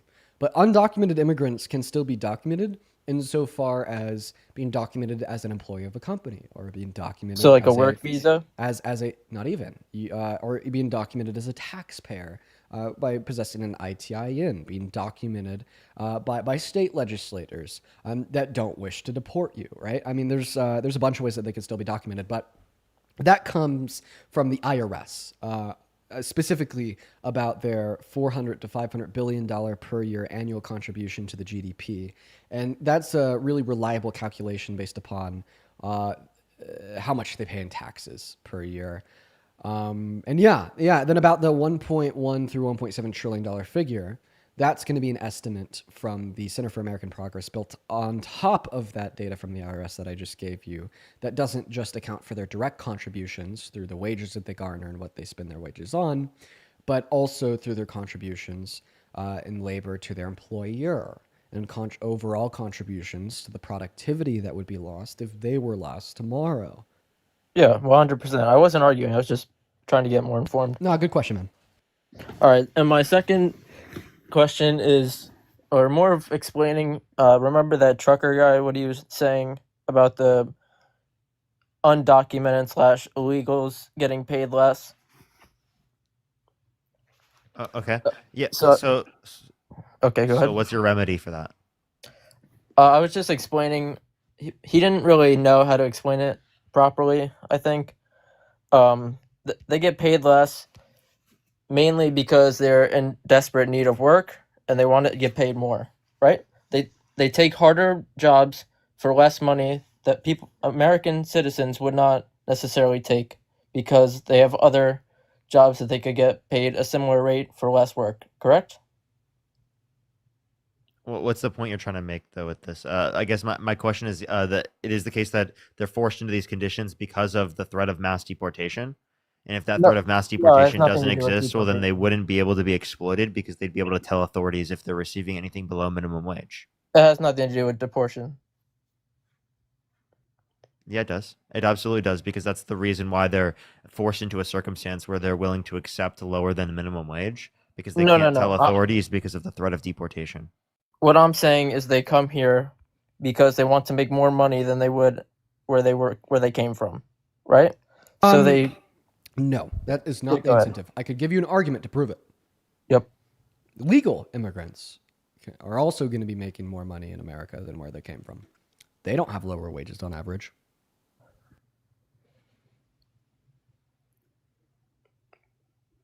What was that again? Legal immigrants Yep. can also make more money in America than they made where they came from. They don't have lower wages on average. It's that simple. If what you're describing, which is true of undocumented immigrants, was truly the incentive for lower wages on average, we would also expect that to be the case for illegal immigrants, but it's not. So there's some difference, right? Not just between undocumented immigrants and natural U.S.-born citizens that causes undocumented immigrants to get paid lower wages on average, but that difference also must be true between legal immigrants and undocumented immigrants. So what is the difference between legal immigrants and undocumented immigrants? That means undocumented immigrants have lower wages on average, but legal immigrants don't. What's the difference? Where they came from? Nope. Nope, not at all. How I long can they're tell you- here? Nope. Nope. I can The tell you jobs only that they're thing working? No, because lower wages on average accounts for the different jobs. So what is it? The difference only thing would I can be think of in the is work. residency or citizenship. The only thing that I could think of is work ethic or education, possibly. Work That drives the difference. work ethic and education are actually accounted for in discovery of wage discrepancies. Okay. Yeah, I was unaware. Yeah. Now, what does that leave us with? It leaves us with what Parker brought up. The threat of being deported, the fact that they have less bargaining power built into the idea that they just simply don't possess residency or citizenship, So at the end of the day, those are the facts that lead to the conclusion that undocumented immigrants collect lower wages on average compared to both natural U.S.-born citizens and legal immigrants. And sure, we could fix this by deporting them, but that's not actually better for those undocumented immigrants, okay? Like, even though they will be collecting lower wages in America, they still opt for it, meaning they view it as a higher quality of life. Right. And it's definitely not better for the American economy. Well, what's the alternative here? Offering them a pathway to residency or citizenship. All of a sudden, then they'd have the same amount of bargaining power as citizens or residents, meaning they get paid the same wages on average as citizens or residents. They would be less likely to be exploited by their employer, meaning that they're better off and our country's better off. I do not disagree about that. However, there are a couple of stipulations to that in order for that to work. One of them being some sort of screening process to look at criminal history, as well as, I mean, obviously our government has to figure out a way to get people legalized quicker. So more government jobs, I guess, in that sense, to get people legalized. Although I do think that people that are here illegally, in the process of getting that,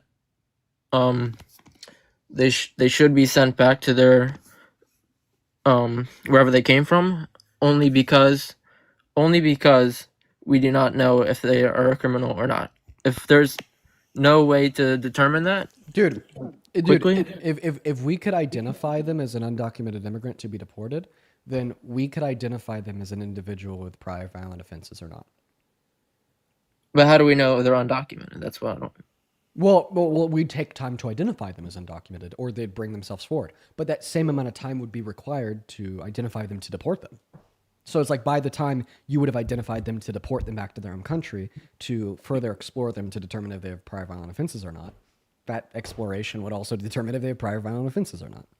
Okay, but would you not think that people would be worried that they would find something or be falsely accused of having criminal actions in the process of amnesty? I don't know what you're asking me. Like, if they were coming forward, do you think that they would be worried about being prosecuted for a criminal action and being deported instead Not of? if the case if you gave mass amnesty. If there was a legal pathway to citizenship, well, then people would not be scared of that particularly. No, and would go that's through the not- legal pathways to be able to get access to the legal citizenship. Are you saying like maybe that there'd be some like smaller amount of undocumented immigrants with prior violent offenses that wouldn't bring themselves forward because they'd be scared of not being granted amnesty?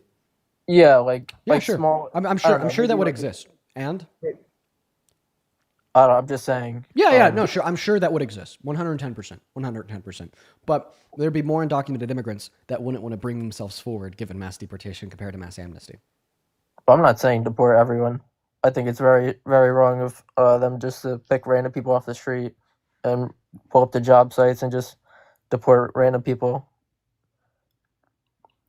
Yeah, like anyone who's in the country who hasn't committed a violent crime or bad crime, there's no good reason to deport them.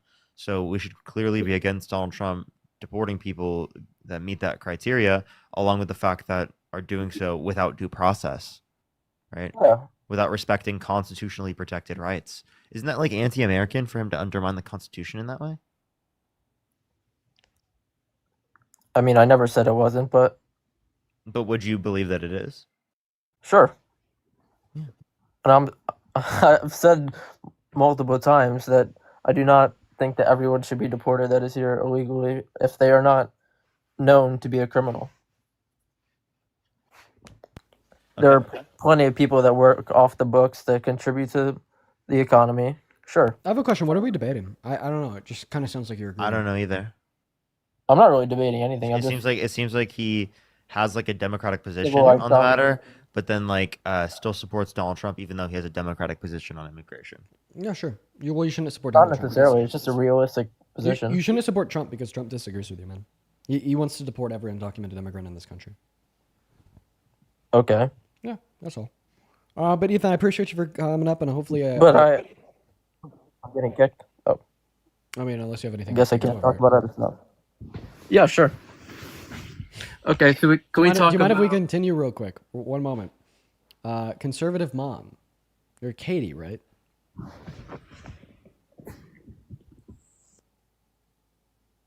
Conservative mom. I brought you up here for a reason, because I just saw your donation over on PayPal. Would you unmute? Hello? Are you gonna unmute? In the arms. They left. Well, In the arms. here's a donation on PayPal I just got. I want to read this one out. Read it out. Hey Dean, it's Katie Marie. We've debated in the past. I love listening to your lives more, and the more I listen, the more I learn, and it's definitely starting to open my mind and to see things differently. I'm 40, almost 41, and I've been conservative my entire life. Right now, at this exact moment, I can't say I'll 100% fully jump sides, but I can say I'm more willing to continue to listen and learn, and I'm open to the possibility of voting differently in the midterms and in 2028. It's been quite liberating, no pun intended. I'm excited to be more open-minded and to challenge and to changing my mind on political topics. Just because something doesn't directly impact me doesn't mean it doesn't impact my fellow Americans, and I just want the best for my fellow Americans, to be happy and to be able to live their lives freely as they see fit. Holy fuck, you guys. That is nuts. Holy No way. Holy shit. Let me tell you guys a little something about Katie. I've both me and Parker, like Katie. There's so much lore. Katie like watches her, like she's in our lives a lot. Like it's almost like every single day she's in here for like at least an hour or two, like every day, 7 days a week. And she has been very frequently in these lives for like the last 2 years. Okay. The first conversation I ever had with Katie was like 2 years ago. And it's about why she thought that being gay was wrong at the time. And the only reason I specifically remember this debate I had with a random person 2 years ago was because of how incredibly dense and just honestly terrible the conversation was. And, you know, throughout the 2 years, I've also debated her on abortion multiple times. Once again, the reason why I remember those conversations is because how incredibly dense and just terrible the conversations was. And I've even debated her on, like, let's see here. Politics and policy, like 3 or 4 times as well. And it makes me so happy that Katie is finally opening her mind. So if Katie, if you're listening to this, I'm genuinely proud of you. That is phenomenal. That is phenomenal. I'm very proud of you. And I hope that you're able to live, grow, and learn, and you're heading in a very positive direction. And I think that's awesome of you. But Ethan, what else do you want to debate? Okay, so here's one of the main reasons why I voted for Trump, and that is the Second Amendment. What was that for?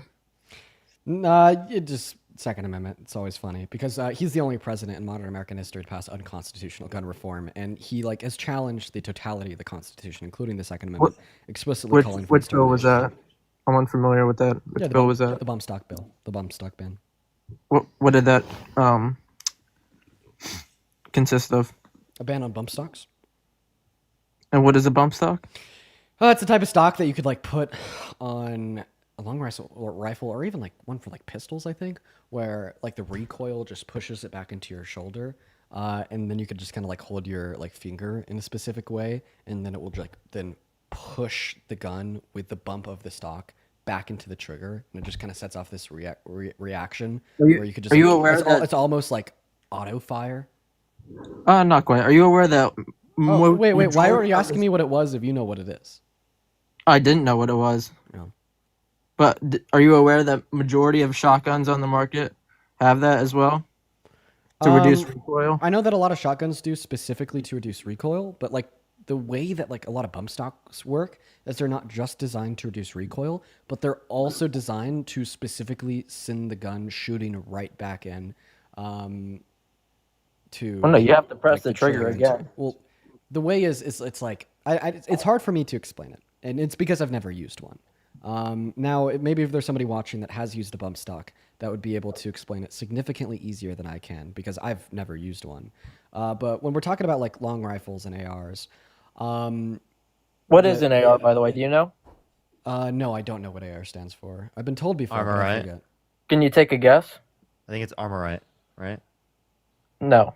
I don't know what it stands for. I have no clue. I mean, I'm not like someone that's The very common familiar. misconception is it is an assault rifle, and that is not correct. It is an assimilated rifle. And people always say... I don't even know if it's an assimilated rifle. I think even that's wrong. Yeah, I mean, I don't know like anything about guns. Can anyone... Like, I have no issue with admitting. All right, so now are you going to allow me to continue to speak about like the bump stock? Yeah. Yeah, so I mean, it's basically like a mechanism they could use as a stock on the back of like a long rifle that will, after the gun recoils into your shoulder, it's almost like there's a spring in the stock that then sends the gun shooting forward, and it sends the underlaying like the trigger back into your finger, and it sets off this chain reaction of the long rifle kind of bumping in between your finger on the trigger and your shoulder, and essentially makes it automatic. Sure, so are you saying that's a bad thing? I'm saying that Donald Trump passed a ban on these, and then SCOTUS turned around and ruled it as unconstitutional. So are you saying that he should not have passed a ban on it? I'm saying that if you are pro 2A, why would you support a president that passes policy that violates your 2A? Well, if it turns it into an automatic rifle, then yeah, sure. Why would you need an automatic rifle? Okay, so then you're not necessarily pro 2A. Sure, I am. No, because you think that there's you do not need an automatic rifle. that is contra. You think that there's legislation that violates 2A that should be passed. That means you're not pro 2A. Yes, I am. What do you think it means to be pro 2A? To like uphold 2A, right? Uphold Yes. the Second Amendment. Okay. Well, you just advocated to not uphold the Second Amendment via there are banning stipulations. bump stocks. There are. You're right. But there was no stipulation that made it constitutional to ban bump stocks. And that's why SCOTUS said it was unconstitutional. Okay, well maybe it needs to be adjusted then. I'm not sure. So then you're not pro 2A because you think that 2A should be changed. That's what people who are anti 2A say.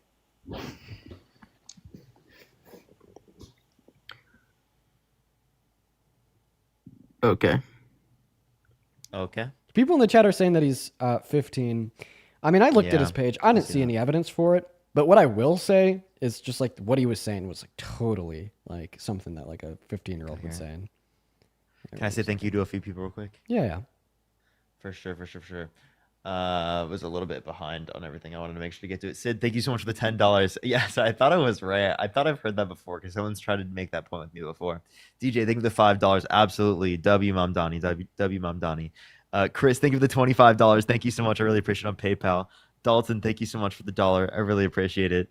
And then Roger, thank you so much for the $25 on PayPal. Thank you so much, Roger. I really appreciate it. Thank you so much. W's Roger in the comment section, and Democracy Dies in Darkness. Thank you so much. Appreciate the $5. Thank you.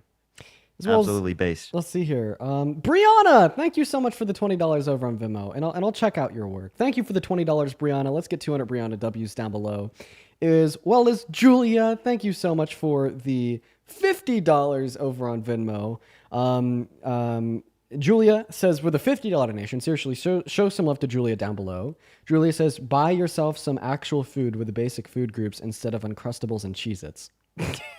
Yeah, that's actually kind of real. Dude. You know what, Julia? I'm actually going to take your $50 and spend it on some healthy food. Like just because of like the daily streams that I do alongside. Oh shit! I just saw that playing on my phone. Yo, I got a unicorn. Yo, Lennon, thank you so much for the unicorn. I really appreciate that. It's very kind of you. Thank you so much. Sorry. It's really hard for me to see the gifts sent on TikTok because I'm using like YouTube Studio. But anyways, thank you so much. But actually, I will do that. I need to get better at my nutrition, everybody. Like I need my physical health. Like I need to do something about it. Like I don't work out anymore. I don't do cardio anymore. I honestly, I don't eat that good. I fucking...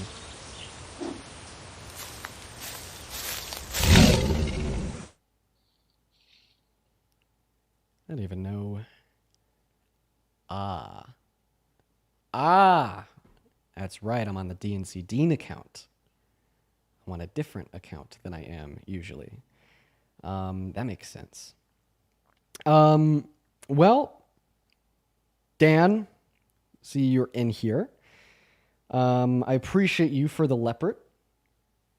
Now, I must say, Dan, I am not happy with you. I'm honestly upset with you, if I'm going to be honest. I'll be honest. I'm upset with you, Dan, about what you did the other day and the way that our conversation had went on live about it. And honestly, here's what I'll ask of you is to please keep the donations to yourself, but feel free to hang out in the stream. And the reason I say that to you is because I would love to see if I could convince you of my views, as I would say to any Trump supporter, or any, like, I know that you're not a Trump supporter, but any Trump supporter or anybody that disagrees with me. So you're more than welcome to hang out and watch. I would love if you, I might be able to convince you of some more of like the social views that I hold. I know that's like what the conversation that we had the other day was about. But I was not happy with the way that conversation had went the other day. Anyways, let's go to move on to the next Trump supporter.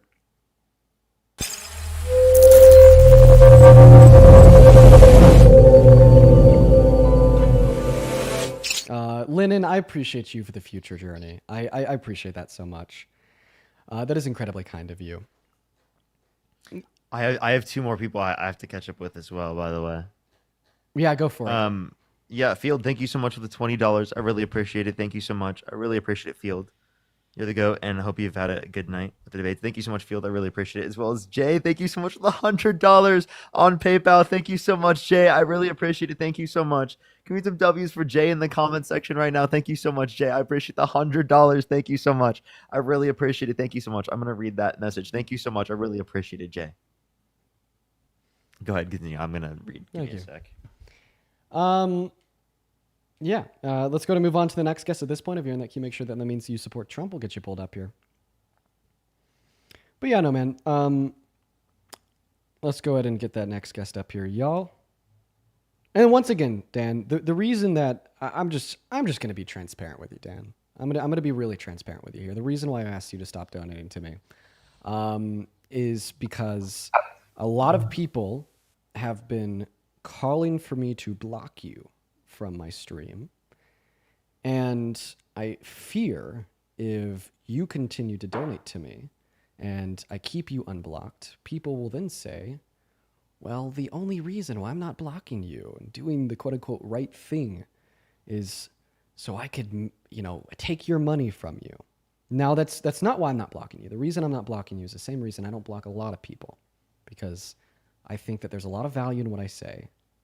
And, maybe there's some places where I think you could take some value away from it. So I don't want to block you, and I'll make that public. I will. But I just don't want to give individuals a false impression that the reason is because I want your money. But let's get that next guest up in here, y'all. What's going on, David? Do you support Trump?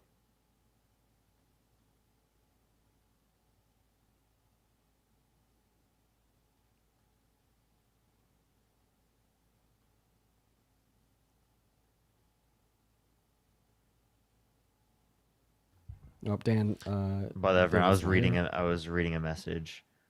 Jay, again, thank you so much. I really appreciate it. Get some W's for Jay in the comment section right now. Thank you so much, Jay.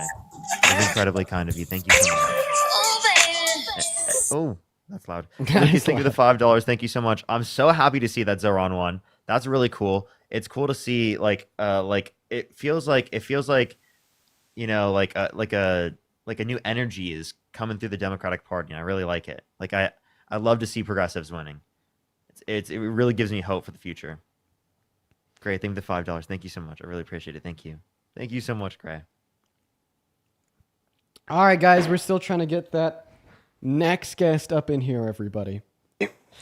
What is going on? All of this, do you support Trump?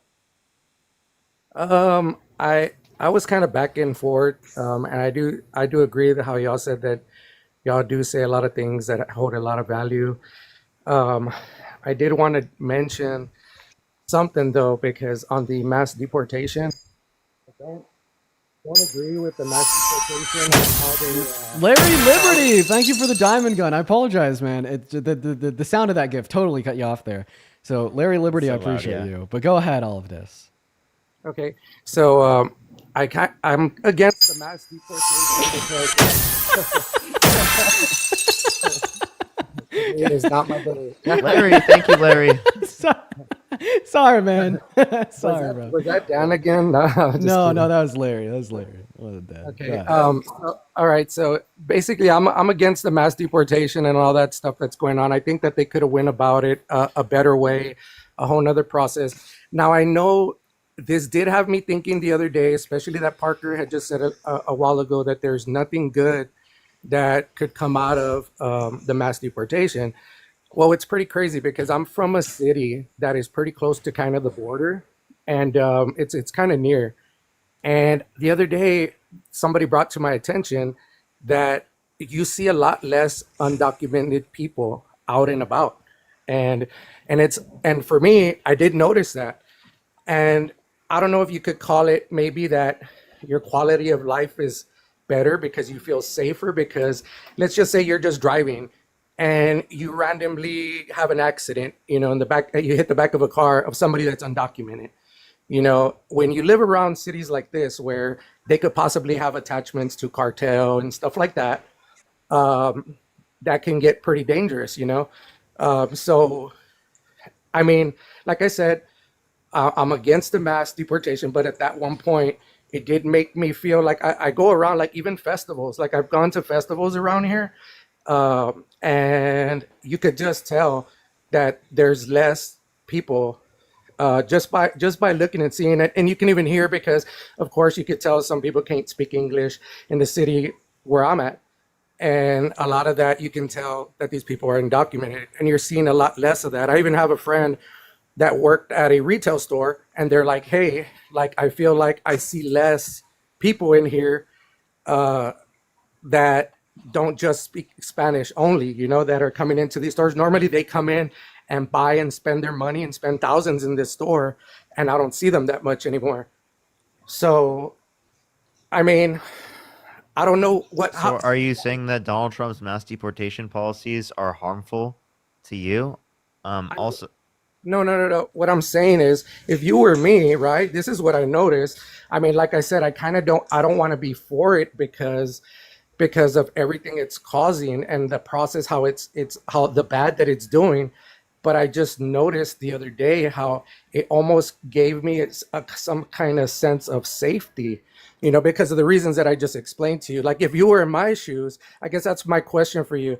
If you were, I just want to know, if we had a pathway to citizenship for anyone in the country who has not committed a violent crime or bad crime, how would that make us less safe? if you had I'm not saying it wouldn't. I'm saying they could have gone about it that other process. That's what I was saying. I agree with you on that. But I'm just bringing out, because you have brought up a point that you were saying that there's nothing that could be good. And at one point, I thought the same too. I thought the same as you, because you said there's nothing that could be good of the mass deportation.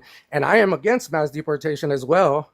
But like I said, I literally kind of felt safe not too long ago, and even somebody bringing it up, because you don't see like undocumented people very much around. It's almost like people are kind of in fear right now in this area, in these cities where I'm at. So you don't see them that much around, like at these festivals or everywhere. Usually places would be more busy in the city where around that I live in, and you don't see that. So what do you think about that? In my shoes, would you feel like Hey, and I don't want to be selfish and say, oh, well, because it makes my quality of life better and I feel safer, I agree with mass deportation, because that would be selfish of me is how I feel, Hey, man, I feel like I've been listening for like 5 minutes. What's the synopsis of your argument? It was just that I heard Parker say that there's nothing that could come out good from mass deportation. And I understand that because I felt that way at the same time. But there's a little bit of it that I just wanted to mention. Have y'all ever talked to anybody that is around these cities? Synopsis, please. Synopsis, please. Yeah, what's the reason why you want to restrict people from coming to the country who have not been held civilly liable, or sorry, not I can't speak, who have not have committed a violent crime or bad crime? Like, why are you feeling unsafe around people who have not committed violent crimes or bad crimes? Wait, you're telling us that you feel unsafe around undocumented immigrants? No, that's not what I'm saying. No, that's not what I'm saying. So what was this talk about being at like a festival and feeling unsafe? What was that about?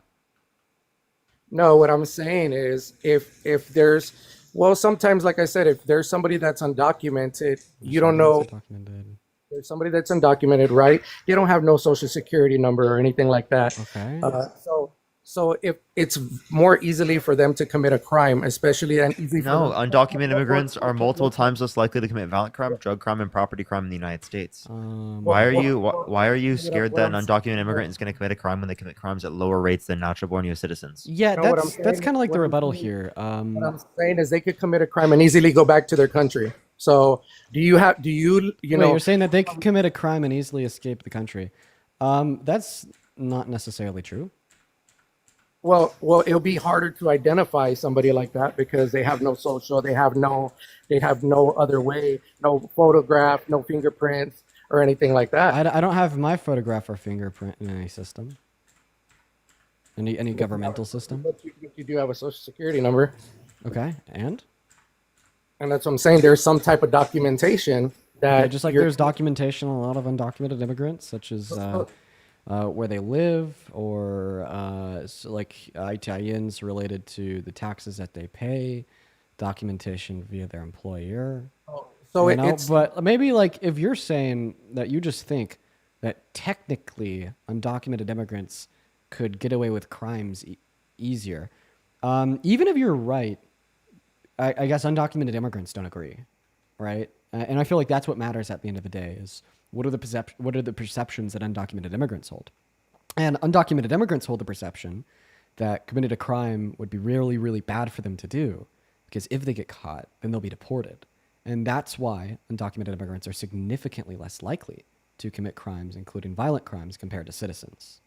So, like, your argument that, like, theoretically they might be able to get away with it easier doesn't matter if that's not what is held to be true. Because ultimately speaking here, what really matters is what is held to be true in the brains of undocumented immigrants, because that is going to be what would incentivize or disincentivize an undocumented immigrant from committing a crime. Not what you think, it's what they think. And apparently they disagree, right? And that's why they're significantly less likely to commit crimes. So you're saying with statistics is what you're saying? Yeah. Oh. Okay. Well, let's just put it this way. If you're somewhere, right, and there's not very many undocumented immigrants in that state, right? And you're somewhere in a city where there is undocumented, what would you, of course, you rather would not want to be in an accident at all, in a vehicle accident. But if you had to choose between either one, if you were in a car accident with an undocumented person and versus not an undocumented person, what would you rather choose? You know what I'm saying? And then almost maybe, do you understand what I'm saying? I think someone would be indifferent, but if you have like a preference one way or the other, wouldn't you say that you'd wish that they were documented then? Yes, and I agree with you that. So then if you wish that they were documented, well, then you'd be in support of mass amnesty. No, I just wish that they would have been about it a better process. Like if they would have made it easier for them to get their, to get their citizenship, So you want the legal pathways to go faster, correct? Yes, and I really feel bad for what's happening to them. Then you hold the Democratic position. You don't hold the Republican position. Yeah, I do hold a Democratic position. Before, I'll be honest with you though, I did vote for Trump the very first time. I was back and forth, and y'all guys have actually helped open up my eyes a little bit to some things. But I just did want to mention to you also too, in the event that if somebody brings that up to you about being a little safer depending on where you're at, whether in what city, because there's other people that you can be on here with that they're from a city and there's no undocumented immigrants at all.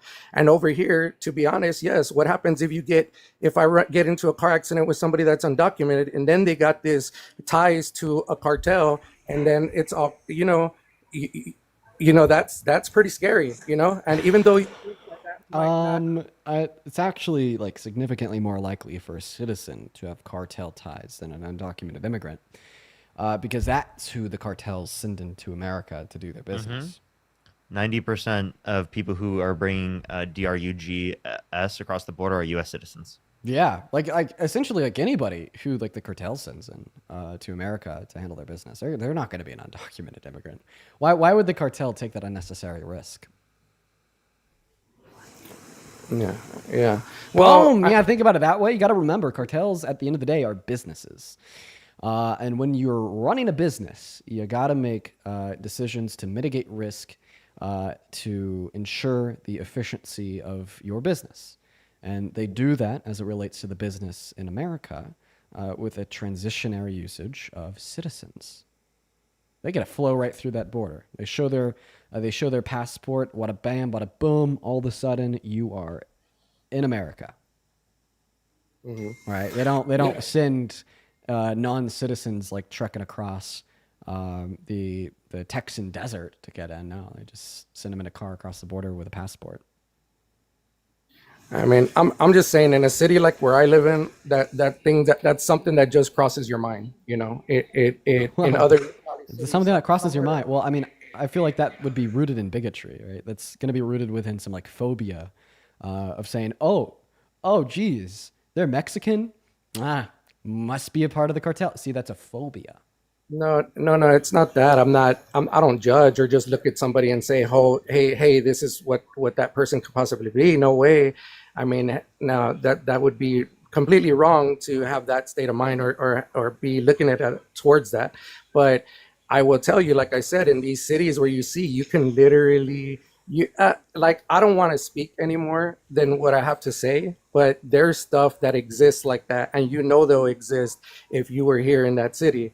And like okay, all right. Well, is there anything else that you want to add on here, man? I feel like this is kind of going on a little longer than I like it to. No, that's it. I appreciate your time. I just wanted y'all to understand that people's perspective is different in different cities and where they're at. But again, I don't support the mass deportation at all. I'm completely I'm against Trump now because of that. And I just wanted to tell you though that what my point of view is from where I live, and that's it. And I appreciate it. Yeah, have a good one. All right. All right, I'm going to thank a handful of people super duper quickly. Let's see here. First and foremost, everyone give us a minute here. Amy, thank you so much for the $20 over on Venmo. Amy says, thank you for all that you do to educate others. Much appreciated. Thank you so much for the love, Amy. Show some love to Amy down below. As well as, let's see here, Hannah with a $5 over on Venmo. Saying, as a reminder, drink some water, take care of your health. Yeah, I mean, once I get off, I'm going to go make some dinner. I mean, it's pretty late. It's 7 p.m. my time, but I mean, I think I'm gonna do the grocery store run down to down to the market and maybe cook some dinner. That'll be great. Sounds good. Yeah, let's see here. John, thank you so much for the $10 over on PayPal, and I appreciate you for the information on Reagan's amnesty. Sonny with the $2, and then Myra, thank you so much for the $25 over on Venmo. They say for autism awareness.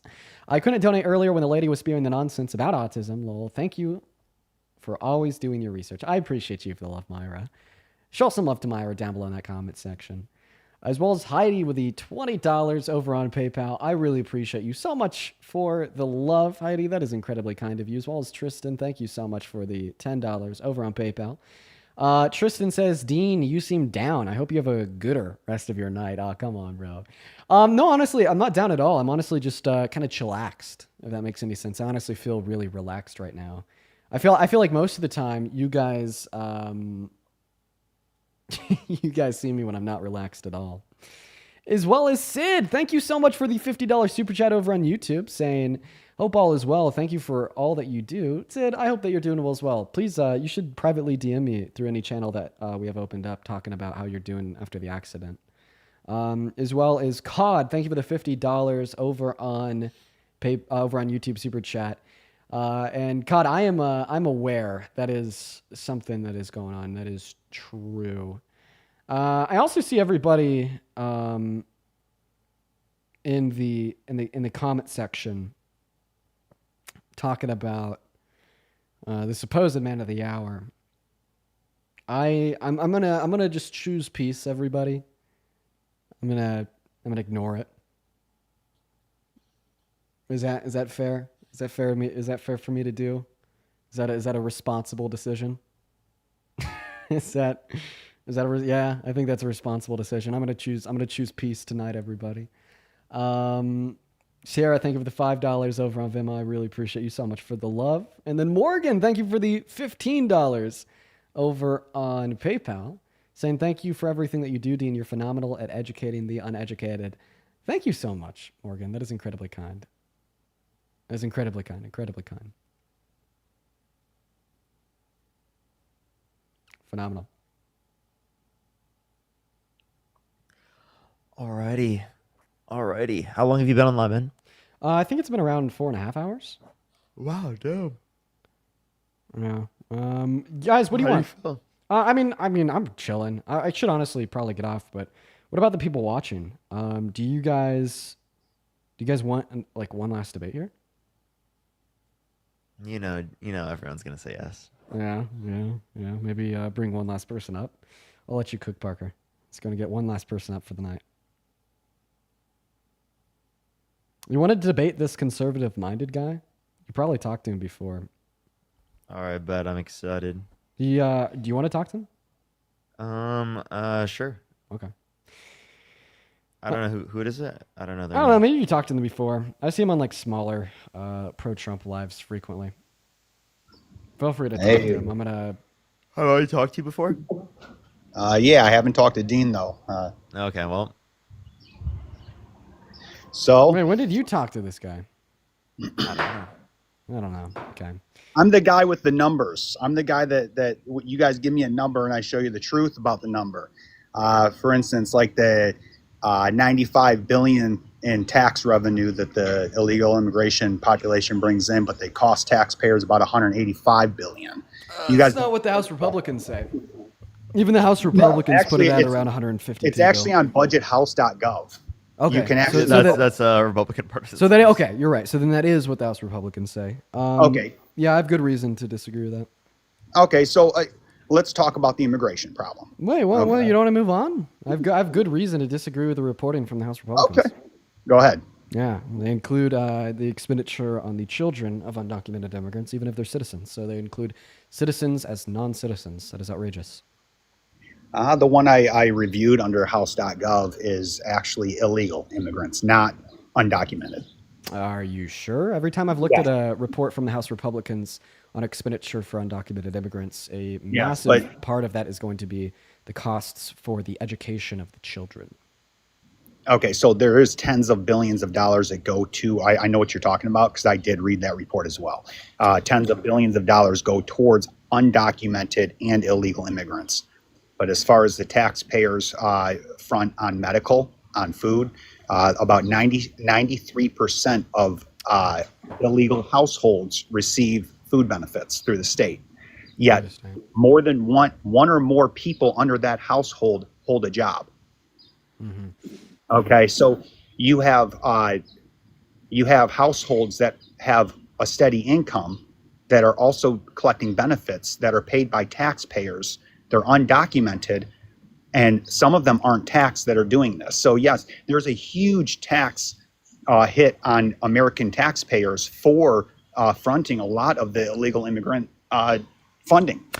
Everything from medical, everything from food benefits, everything from, Can I propose something to you? Yeah. Okay. Go for it. Well, I mean, like, I've already kind of like introed my critique of a lot of that expenditure. That most of it ultimately falls down to citizens. But I actually want to accept what you're saying real quick. Here's my solution. So you're basically like, our states are spending a shit ton of money on undocumented immigrants, billions and billions and billions of dollars per year. And you don't like that. And for whatever reason, your solution is to turn around and spend even more money on them, like $88 billion a year just to get them deported. That makes no fucking goddamn sense in my mind. I think like a more reliable solution that wouldn't just simply cost us more money, but would actually save us money, would be like a system of amnesty. You know, like, seriously, man, if it's all about the numbers, I feel like at the end of the day, amnesty is going to end up making us and saving us more money than deportation. Because deportation costs more money and leads to economic inefficiencies, which reduce total GDP and reduce government revenue. So we have to factor that in as an opportunity cost. But like amnesty, on the other hand, like seemingly it would alleviate the amount of individuals on these social safety nets because they'd be more likely to get higher wages. I mean, they just have a higher quality of life as is. They'd have more opportunities open to them insofar as the jobs that they could work, because not all employers hire non-citizens on ITINs. What are your thoughts? Okay, my thoughts on amnesty is that no, we cannot do a broad amnesty bill because there is a lot of unvetted. You can't just blanket the whole industry of illegal immigrants that have come over here. And we're already concerned at this point, like with sleeper cells. Like you go into that you can say that, but on top of that, sorry. I think I agree with you. I don't think anybody in their right mind would be like, if you're an undocumented immigrant, boom, guess what? You're no longer an undocumented immigrant. Like no, I think that it shouldn't just be a snap of the fingers. If you're an undocumented immigrant, you're all of a sudden a citizen. Like, no, it would be a little bit more of a meticulous system, like similar to like the nuances that would go into deportation of identifying undocumented immigrants and then offering the specific undocumented immigrants without prior violent offenses a pathway to residency or citizenship. Theoretically, ignoring practical concerns for now, how does that sound to you? So my problem with amnesty in general, okay, is that I believe at this point, especially through the Biden administration, and we'll touch that, but as far as how many illegal immigrants came over, I don't think that we can wait for the court system to get them in there for 6 years, 10 years down the line, kick the can on amnesty and then try to vet all these people now. I think that what happened in the Biden administration, and they blamed it on the Republicans the whole time, but yet Trump got in and day one shut down the border, which... Wait, I just want to stick on amnesty. Like, I understand. Yeah, I know. Like, you're like wrapping in other things. Like, I want to have like a nuanced dialogue with you specifically about mass deportation versus amnesty. So far, you've listed like your main concern of it taking like 6 to 10 years. Anything else? My main concern is the time frame. Even if amnesty was created, the time frame to vet all of them, and then they're protected by the Amnesty Act or bill, whatever comes back. And then now you have people that are criminals that we come across that now have a legal binding with the United States, even if they've done wrong. Now we have to sit there and we have to say, okay, now we have to put them in our own jails, in our own systems, and then we have to pay off the taxpayers their stay at a 3-year stint if they got a DUI or that's the problem with that. When you talk about the amount of illegals that are here, amnesty, and then they break the law because we haven't vetted them. Okay. Now, can I respond to that real quick? Yeah. Okay. So if your main critique of amnesty is just how long it would take, why isn't this also a critique that you hold to be true of mass deportation? Because in the same way that we'd have to grant the individual undocumented immigrants due process, vet them for amnesty, wouldn't we also have to grant the undocumented immigrants due process for deportation? And like, there's another practicality concern about deportation that isn't true of amnesty, and that's just the fact that undocumented immigrants, they don't want to be deported, so they're going to try to run away from that as much as possible, stay away from ICE. Now that's like a whole new practicality concern in which spawns in about 1 billion and 1 issues that isn't true of mass amnesty. Like, I'd assume that at the end of the day, accounting for vetting and due process and everything else, it'd almost be like more practical to pull off mass amnesty just because the millions of undocumented immigrants in this country, they actually want it. I mean, I don't think that the millions of undocumented immigrants in this country want to be deported. And that's just like an extra layer of practical concerns that makes mass deportation take longer than mass amnesty. Well, I do believe that. So, if your question is about due process, which I believe your first question was, the due process, I believe that as a country, we have a right to deport before you get into the courts. Before we say, okay, we're going to accept you over here in asylum, okay, we have a right as a country to say, you know what, we're not accepting asylum seekers right now.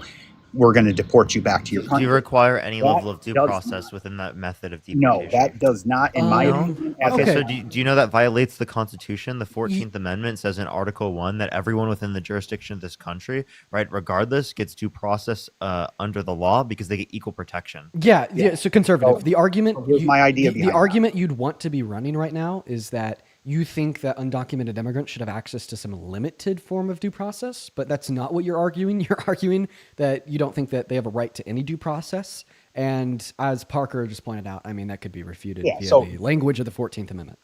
Here's my idea behind that. Okay, you're right. You have the 14th Amendment. Okay, and it states that. Not going to argue that. Right. However, I believe that Biden broke the Constitution with which allowed him to mass immigrate people that infringe on our constitutional rights to be protected by our own president. So when you have a cause and effect, you may have to, if one president from one administration. Wait.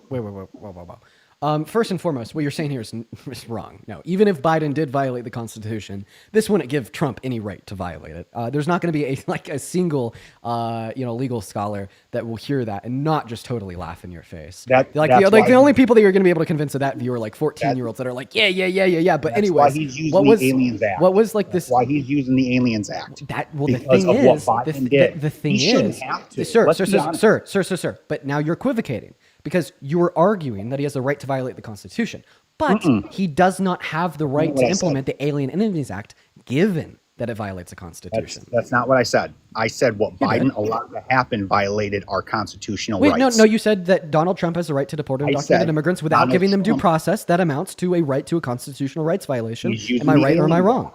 No, he's using the Aliens Act, which he has every right to do, but it's only because of the cause and effect of what Biden did. Well, according to the Supreme Court, circuit courts, federal judges, etc., when Donald Trump has the legal right to apply the Alien Enemies Act, it's because the Alien Enemies Act would give the undocumented immigrants their right to due process. And I mean, there's been circumstances where his deportations under the act has violated the right to due process in the eyes of the courts. And in those specific circumstances, the courts have refused him the right to use the act. Like there was a group of Venezuelan immigrants in northern Texas, and Donald Trump was trying to deport them under the Alien Enemies Act with like a 24-hour heads up. SCOTUS made like a preemptive ruling saying that, the specific application of the Alien Enemies Act in this circumstance is violating the right to due process. Thereby, he has no right to implement the act. So even in your explanation right now, no, you are not justifying the previous statement that you made. And your previous statement was that Donald Trump has the right to deport undocumented immigrants without a legal right to due process. And that statement was unequivocally false. So would you like to concede that statement was unequivocally false and he does not have the right to deport undocumented immigrants? No, I think that the Aliens Act is rightfully being used to eliminate aliens from our country that came in. Don't call people aliens. That's so weird. I just went over The this. Aliens Act, Parker. Wait, Come on. Wait. How did I respond to this?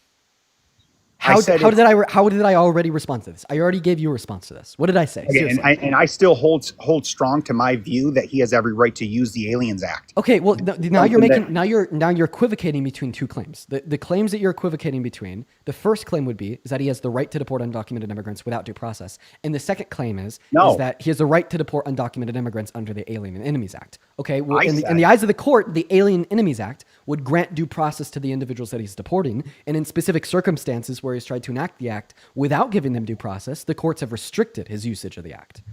So, I'm talking specifically about the claim that you made that he has the right to deport undocumented immigrants without giving them due process. That, legally speaking, is different than the claim that he has the right to deport undocumented immigrants under the Alien Enemies Act. Because in the eyes of the court, that act can give the undocumented immigrants a right to due process. Now, maybe I disagree with that socially speaking, but in the eyes of the law, it's just simply not true. And your claim wasn't a social claim. It was a legal claim. It was a legal claim that Donald Trump has a right to violate undocumented immigrants without giving them due process. And legally speaking, that is absolutely not true. I also think socially that we have a right as a country Okay, to sit there. now you're shifting the goalpost though. Don't shift the No, goalpost. I'm not. This is something Yes, I you said. are. The goalpost you're shifting is from the legal claim that he has a right to do this without giving them due process to He the does. social claim that you're okay with it even though he doesn't have the right to do it. Well, here's the truth. If he doesn't, for some reason, it's going to go to the courts, okay? And he's probably going to appeal it, you know, and he's going to continue the deportation process because of what Biden did.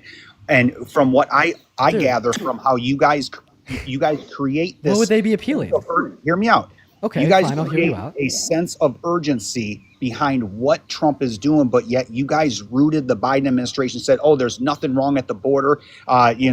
It's the Republicans' bill that they won't pass, and you guys know what you guys. Stop pivoting. Bro, I'm trying to have a conversation with you about the claims that you're making, and I feel like every time I'm getting you in a corner here, you're like, "But Biden." That's your third time. I'm not you've in done a it. corner. I told you how I felt. The specific corner that you're in right now is you're trying to stand behind the claim that he has the right to deport undocumented immigrants without actualizing their constitutional right to due process. Now, you respond to this by saying you respond to this by saying, well, like maybe I'm right, maybe I'm wrong. He's going to take it to court, and we'll see if it gets appealed. No, I said maybe the courts find him. What would the appeal be? If the courts like appealed a ban on his deportations, I'm saying what if would there that was a appeal judgment mean? that said he can't use the Alien Enemies Act, okay, from a court, okay? So let's assume that a court has ruled that, and then it's appealed. In that appeal, what It would go to a higher court. What would the appeal look like? It would go to a higher And federal. if the higher court issues the appeal, in all reality, all that the higher court is saying is that the Alien Enemies Act does not violate the constitutional rights of the undocumented immigrants, meaning that your original claim that he has the right to violate the constitutional rights of the undocumented immigrants is still false, okay? Because all that the higher court is ruling is that no, he actually doesn't have a right to violate their constitutional rights, but this bill just isn't violating their constitutional rights. You see, nobody has a right to violate constitutional rights. Nobody.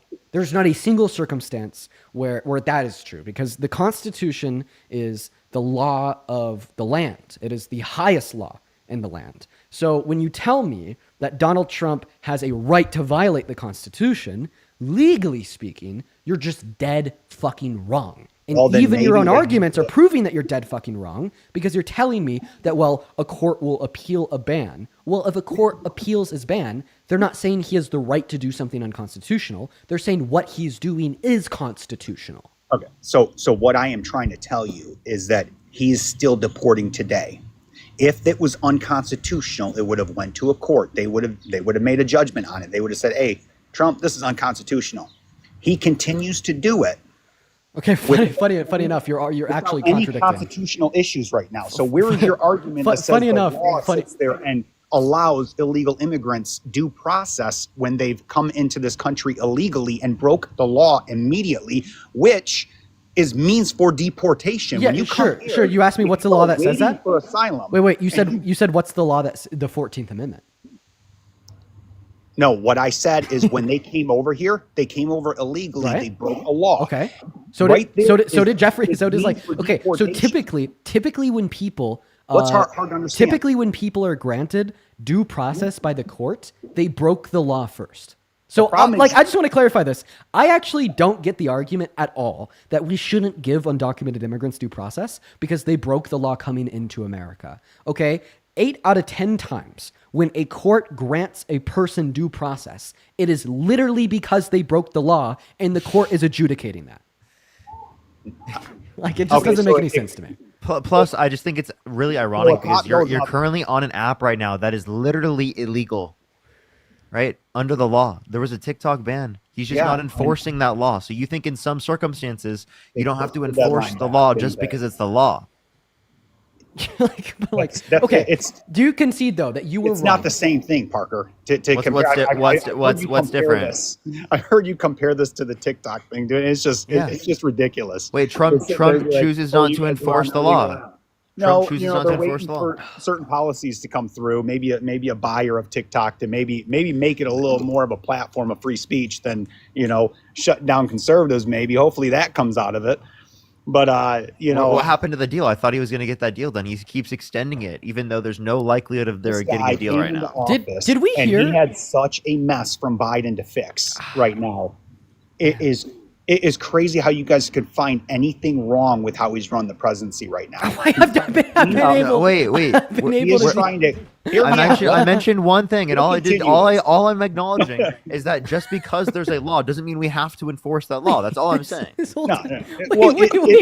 bro, stop it. This whole time. Illegal immigration issue. That's what the point is. The whole time you've been on this live, I've been pointing out issues with the Trump administration. Like the first one, and honestly, I feel like you just kind of like skedaddled away from this conversation, was how much better mass amnesty is compared to mass deportation. You gave me two critiques, okay? First and foremost, you didn't even respond to my explanation of how it would be better economically speaking. I told you. When the only motivation that you originally brought up for mass deportation was economics, which was funny. Okay, contradictory, hypocrite. But then you gave me two reasons why you didn't like the idea of mass amnesty. The first reason was I don't like the idea of a blanket mass amnesty for all undocumented immigrants because that would mean we might be giving amnesty to sleeper cells or terrorists. And then the second reason that you brought up was I don't like how long it would take because it would take so long to send everybody through the courts and vet them. Now, my response to the first point, my response to the first point that you brought up about like blanket amnesty is that's just a misrepresentation of the view. I don't believe in blanket mass amnesty. I believe in individualized mass amnesty where we could vet individuals and determine if they're sleeper cells or terrorists. And then in response to the second point that it would take so long, I just merely pointed out that mass deportation would take longer. Okay? So at this point, I believe that I've kind of qualmed your concerns about mass amnesty. So even though I've answered to your concerns of mass amnesty and I've shown you why they're not where they're not good concerns, why they're actually fake and false, why do you not like it? So what's your biggest problem when it comes to mass amnesty? And you just said it would take a long time, but vet properly, or deporting and having them come through the legal way. Mm-hmm. I just think it's inefficient. I think it's inefficient to deport them and then have them come back in the legal way. It's incredibly inefficient. What is inefficient about it? Yeah, for sure. Because if we didn't deport them first, just to come back in the legal way in 20 to 25 years, they could continue to be a provider to the economy. They could continue to pay taxes. They can continue to garner higher wages because then all of a sudden they're residents or citizens. They could continue to contribute 1.1 through 1.7 trillion dollars to the GDP per year. But if we remove them first and then tell them that they could just seek legal means of entry after, well, if we were able to identify them for removal, then we could identify them for amnesty. Okay. So that doesn't make any sense. So let me correct the number. B, if you send them out just for them to come back in, the $2 trillion that you spent on the operation of the mass deportation was just completely forsaken because guess what? Apparently they'll just be right back in the country. So just incredibly inefficient. That's why I disagree with that. Now, why do you agree with it? So here's the number that you got wrong. You said how many trillions do they put into the GDP? According to the Center on American Progress, it's equivalent to around 1.1 trillion through 1.7 trillion dollars, factoring in not just for their direct contributions, but also for the productivity generated for their employer, as well as the productivity in which would be lost if they were all removed tomorrow. Now, are you talking about undocumented or illegal? There are two different. When I say undocumented, you say illegal. Okay, so I have a different number for that. That's 85 billion is what they put into taxes, and they hold about $299 billion purchase power. So to say that they are sitting there with trillions of dollars towards our GDP is just not accurate. They hold no. It is totally accurate. Yeah. No, it's not. And also, like, are you saying reducing the size of the population wouldn't affect the GDP? No, so like you, Parker, you're an economist, right? You're an economist, right? You're an economist? Well, I have a degree in economics. Okay, economics. Okay, you're going to get a job in economics. Dean, I don't know what you do outside this. What do you do? Well, I went to school. No, this is my job. I went to school for philosophy and then I dropped out. Okay. All right. So let's just say you get a job in philosophy. Okay. I'm a union worker. Okay. Our union wages compete with non-union. And now we have a second class under that, which is illegal immigration that has caused for the contracts that we sign, we do collective bargaining. I have a question. Does that same negative impact happen if it is the case that someone is a legal immigrant? So the case that what we do is collective bargaining. We bid against contracts from non-union, right? So non-union, if Check this shit out. illegal Check this shit immigrants. out. Why do They're people not- in the union get paid more than people not in the union? Why? Let me finish. This Okay, is the problem. okay. I'll let you finish. That was rude. Okay? I'll let you finish. Because Yeah, Dean, Parker's terribly rude of you. Parker's job, okay, when you look at illegal immigrants, millions of them hold construction jobs, millions of them. So you flood our markets that we depend on our wages to go up and our contracts to move upward with cost of living. Ours stall. We can't get better contracts because we're competing with non-union. Non-union goes down even further because they're competing with another class that's been put into this country. So No, I don't believe this horse shit. You guys are the same people that say that this country. Listen. I'll tell you why. I'll tell you why. You guys are like the same people that say this country was absolutely. Wait, hold on a second. You just said you're a philosopher, and you're gonna come into my line of work and tell me what's going on. I am going to tell you. Watch this. Watch this. So you have definitely said at least about 1.5 million times in the last, 4.5 years that under the Biden-Harris administration, we had a full-scale invasion of undocumented immigrants. In fact, earlier in this conversation, you even said that it was so bad, it was unconstitutional because it was putting the lives of Americans at risk. That's how bad the invasion was, right? I mean, Lake and Riley, you can go on. Right. Yeah. So you agree with everything I just said, right? I agree that Biden screwed us over huge on so many bringing immigrants. unvetted people into this country. So many immigrants, right? Go on. Many of them. I'm listening. I mean, is that something that you agree with? Just like an unfathomable amount of undocumented immigrants. It's the worst thing ever, right? 12 to 16 million. Okay. Well, guess what? Real median wages rose faster under Biden and Harris's administration than Trump in his first term. Do you know why? Why? Because C-19 caused an increase in wages because people didn't want to work. That's why it went up. And you know that.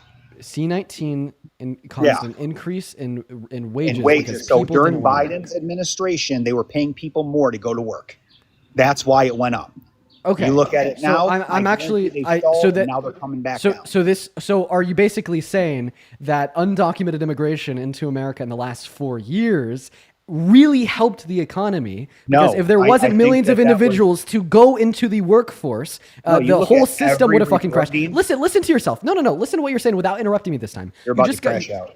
What? I'm not about to crash out. I'm about to shut it down.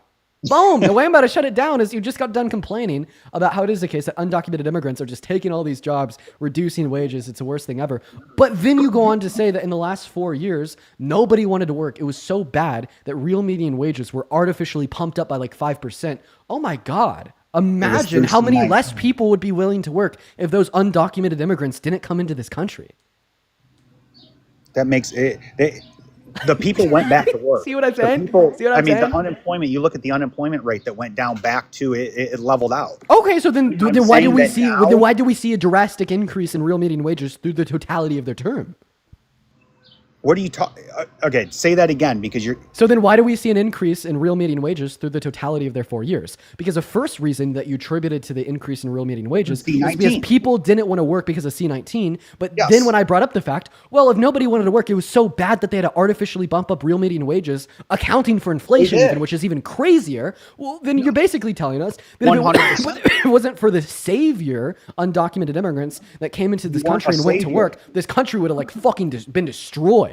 They added 15 million people here that took stuff off shelves, causing inflation with groceries, causing inflation in gas, they helped Imagine wait. Imagine how much more inflation would have occurred if they weren't on the supply side of things producing those goods because of how little Americans wanted to work. They put a crunch on supply and demand. No. My argument here is that there would have been more inflation if they didn't come into this country because, as you pointed out, there were so little Americans that wanted to work. Companies were having to pump up their wages by like 15%. Imagine how many less individuals would have worked if we didn't have the undocumented immigrants. There would have been like 8 million less people in the workforce. That's like damn, bro, that would have been terrible. That was a temporary inflation for the wages is what I'm trying to say. Then it plateaued, okay? And you have it still doesn't make sense to sit there and say that they were anti-inflation. No. 20 million people in this country taking stuff off shelves and using gas and stuff. Everything went up because of that. Okay. Dean, it's actually scholars will write about this. Scholars wrote about this in 2006. Go look at the 2006 studies of the immigration when they passed the 1990 Act. I think that they actually have more of a downward pressure on inflation compared to citizens. It kept wages at Can I tell you why? 1%. I actually have a pretty good argument that they have a more of a downward pressure on inflation relative to citizens. Go back to 2006 reports of the 90s, and Can I give you my argument? You can give me it, but I listen to scholars. I do research. I look at reports. Okay, well then you should be able to tell me why my argument's flawed. Okay. Okay. So the reason why I think that undocumented immigrants have more of a downward pressure on inflation in this country compared to natural U.S.-born citizens is because A, they're more likely to participate in the supply side of any given good because more of them are of working age. They have a higher labor force participation rate. And B, they're less likely to participate in the demand side of things for the reason that we already agreed upon, which is that they get paid less on average, so then they'd have less on average to spend on goods. And because they're more likely to participate in the supply and less likely to participate in the demand, that is going to have a downward force on the equilibrium price of any given good in comparison to citizens or legal immigrants / residents. Okay, so now I'll tell you why you're wrong. Okay. Okay. So 93% of immigrant households have state-funded food, okay? And at least one of them work, okay? But when they work, they underbid our wages, which puts a damper on Are you talking about legal immigration or illegal immigration? I'm talking about illegal immigrants. And I am talking about undocumented in that report specifically. Okay, so undocumented immigrants are getting social services? They are. They get state benefits, and it is about. Which states? This is an overall report. This is about 90. Tell me what state gives undocumented immigrants that are not undergoing the asylum process. Look at New York. No, Parker, he's right. He is right. He just asked me a question. I'm going to finish it. New York just released their fiscal 2025 budget. It'll cost them $4.5 billion for the undocumented, illegal immigrants in there for food, for housing. The cost of medical, it will cost them $4.5 billion. Do you realize there's 30,000? I have a question. Real quick. Where are you getting that? Land this real quick. Where are you getting that stat from? About 96% of undocumented. I actually looked up the New York fiscal budget that they just released. Go ahead and go to their, but you said all of state site. are all of undocumented immigrants in New York? Yeah, so they they said that and also a fiscal budget wouldn't tell us about what percentage of undocumented households are relying upon food stamps. I'm not going off of the households. I'm looking at their fiscal budget for feeding, housing, and medical for undocumented. What is a fiscal budget going to tell us about what percentage of undocumented immigrants are relying on food stamps? Also, I thought you guys were like pro states' rights. Could you just respond to my question? Why would a fiscal budget tell us how many? Why would listen? Paying for it. Why? And I just said the answer my question. Answer my question. New York State's food. Why would a fiscal budget tell us what percentage of undocumented immigrants are reliant on food stamps?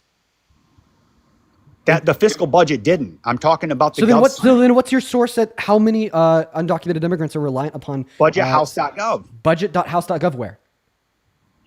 It says it in all. It literally runs down every kind of cost associated. I just want to read it. Where do I find it on here? Google it. It's on house.gov. Okay. I'm on budget.house.gov. Where do I go from here?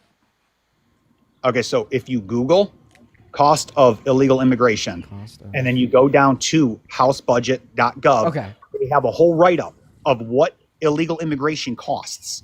Actually, okay, I think so. To 185 billion a year. Some estimates are higher. Okay, now when you look at New York's fiscal 2025, they mention food, they mention housing, and they're at 4.5 billion for their fiscal year for 2025. So when you say that they bring in more money than they give, they decrease wages. They put a strain on continuing costs of living for union workers, for people that work in the construction. Let's just go one step at a time. Then we have to pay taxes to feed them. I've already responded to like a lot of the information that we see set forth by Republicans in Congress. I mean, like for instance, I've already read a lot of the reports, specifically the one coming from the House Republicans on January 22nd, 2025, stating that they cost $150.7 billion, which by the way is the same figure I'm seeing from the House Budget Committee in May 13th, 2024. And my main critique of that being a lot of expenditure on the funding of education for the children of undocumented immigrants. But I still want you to answer my question because I do appreciate you reading that, though. Yeah, of course. I mean, it's really important to. I want the facts, man. Where can I see on house.budget.gov in this report that undocumented immigrants seemingly cost, or like 96% of undocumented immigrants are reliant upon state-funded food stamps. So that was another research that I did. But I mean, obviously, you're fact checking this one, and I'm accurate. I'm not lying Wait. about That was it. another. Wait, when I asked you what your source was for that, you said the House Budget Committee's research. It's a different research. Okay. Well, what is that different? Because I'm serious. I want the source for that. So do Google and then go down to your house.gov. Google illegal immigration food program. How much do taxpayers pay? I did. I looked that up. I couldn't find. Wait, not how much taxpayers pay. What percentage of undocumented immigrants are reliant upon? And then it goes. Yes. Well, here's the thing. Some aren't, but they do say that so 93% of them collect food assistance. Okay, where is that coming from? At least one of them working in the household. Where's that coming from? I would have to look up my research. It's on my internet. I got stuff saved. I'd have to. Can you possibly give that to me? I could, but every time I backed out, especially Parker knows this, I was on his live and I backed out to go grab something and it kicked me. It kicks me every time I try to back out to look at something. I don't know if it's my phone. I don't know if it's my settings, but it's happened twice to where that's why I'm like, I hope you take my word. You just research what I just said. And it was fact, right? I don't think I'm willing to take your word on that because it sounds absurd. Like I'm not gonna lie. The idea that 96% of undocumented immigrants in America are reliant upon state-funded social safety nets just sounds fucking outrageous to me. 93%. Like listen, the first reason why that sounds completely outrageous to me is not all states offer those food assistance programs. Only a handful. Only a handful of blue states offer those food assistance programs. So the idea that there's even 96% of the undocumented immigrants in this country are in those blue states that offer those safety programs is completely absurd.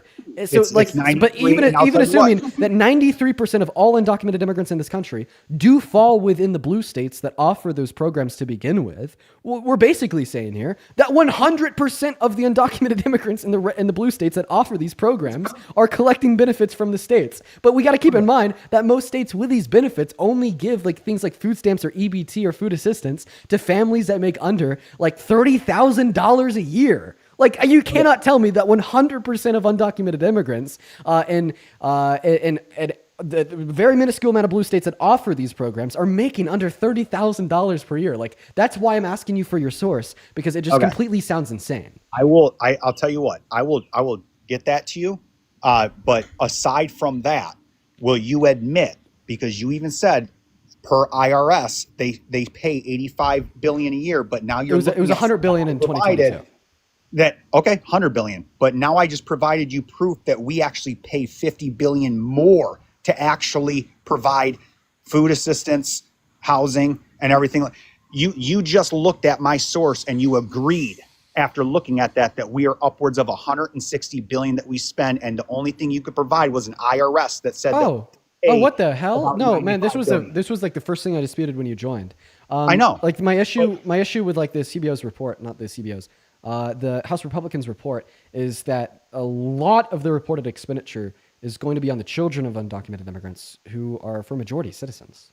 Yeah, but that is also state paid taxes that actually provide schooling for people, the kids that live there. So yes, that does come off us. I get taxed on my house, which would mean that it's inaccurate because it's going to citizens. In order for you to say that undocumented immigrants collect $150.7 billion per year, you're basically saying that you'd have to classify some citizens as undocumented immigrants in order to get that number, and I just disagree with that.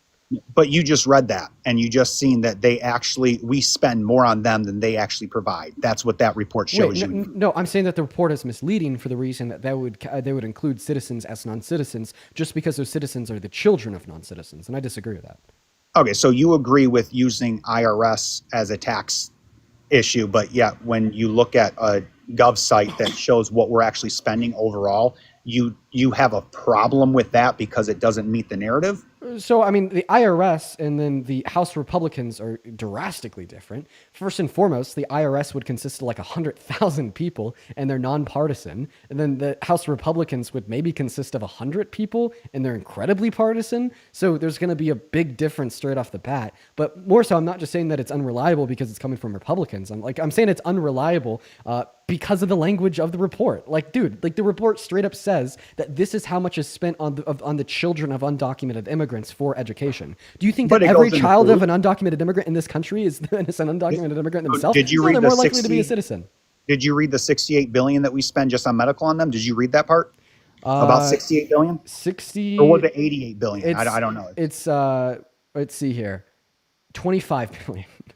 25 billion. Okay, so that's on medical? And I believe that. And I think that that is one very true expenditure from the federal government on undocumented immigrants that can be wiped away for the most part if we offer them amnesty, because that is accounting for the costs of emergency room visits of undocumented immigrants. And the reason why Medicaid has to end up expensing out a lot of that money for emergency room visits on behest of undocumented immigrants is because undocumented immigrants don't have fucking health insurance. Like, you know what I mean? And then, like, of course that number is going to be lower as it relates to citizens because they have insurance. And the way to fix this is to give the undocumented immigrants a pathway to residency or citizenship so they can also get either state or federally funded insurance or get a job from a better employer that maybe will offer them insurance or be more likely to work over the table and have insurance granted to them as a benefit of being an employee. And like, listen, man, the big critique of all of this that I related back to is like your big angle on mass deportation here is economics. And I think that this position is incredibly like very like tunnel visioned of you because you fail to account for what we are losing via a mass deportation. Okay, it's like undocumented immigrants are draining so much money that you want them to drain more money by spending more money on them to deport them.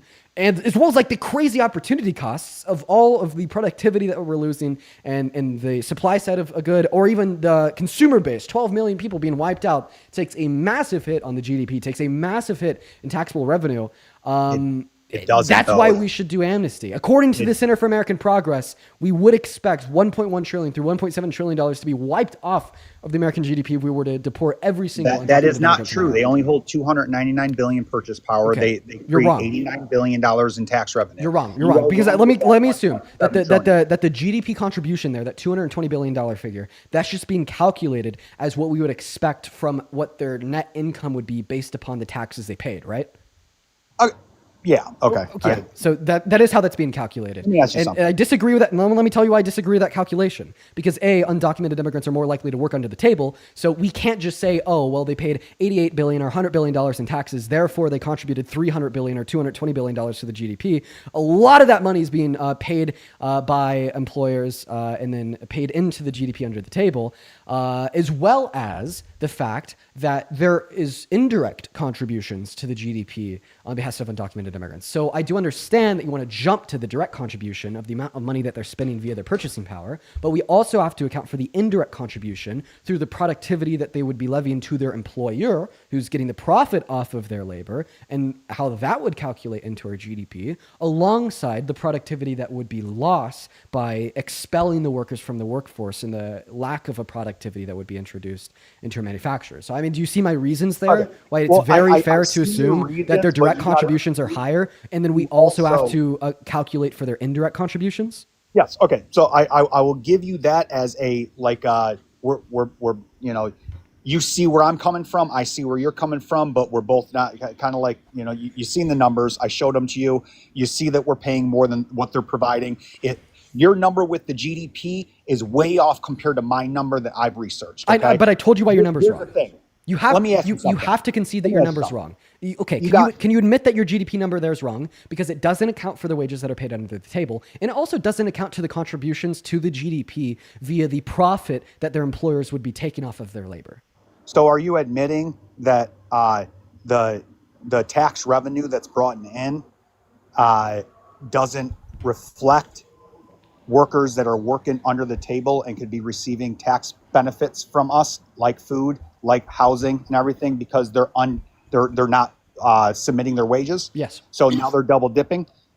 Yeah, of course. That's something All else right. that could be fixed via mass Then- amnesty. then I And will honestly, give you- and I'm not that mad at undocumented immigrants that do that, because think about it. They can't file for a tax return and they don't get access to the federal benefits. So of course we would expect undocumented immigrants to be more likely to work under the table, but it's not because they're bad people that like to break the law. It's because they don't get to file for a tax return or have access to the federal benefits. That incentive is eradicated via mass amnesty. But I will concede that there is likely a higher proportion of undocumented immigrants that get paid under the table compared to citizens. I'll accept that. Yeah, they just have more incentive to do so.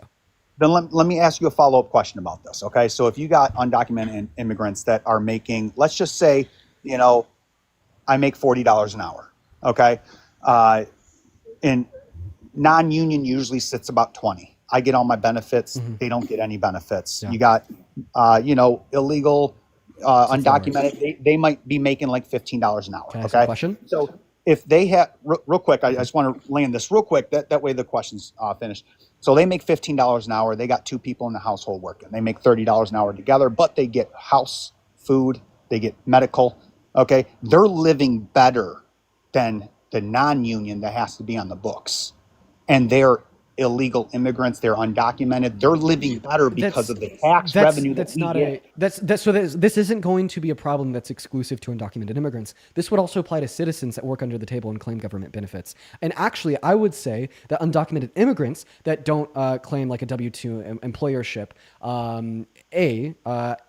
receive less benefits than citizens that don't claim their wages over the table. So I think that you should take a larger issue with citizens that get paid under the table than undocumented immigrants, because we're expensing more out to the citizens, because the citizens don't just claim some benefits in some states. They could claim benefits in all states, plus any and all federal benefits too. So you should have a larger issue with citizens that work under the table compared to undocumented immigrants. Now about your that's what claim union that does. now, listen to me. Now about your claim that like they're living better. I'm sure that there's some circumstances where that is true. There's some circumstances where that is false. It all depends on what their actual wages are and what their wages would be compared to the non-union worker, and what the non-union worker's after-tax income would be, and how that would compare to their income that they're not paying taxes on. B, what state they live in, if they're even able to claim benefits at all, and like a bunch of other things. So that's why I'd say that'll be true in some circumstances, false in others. But the question that I really want to ask here, because I believe that your argument has set me up for a slam dunk on this,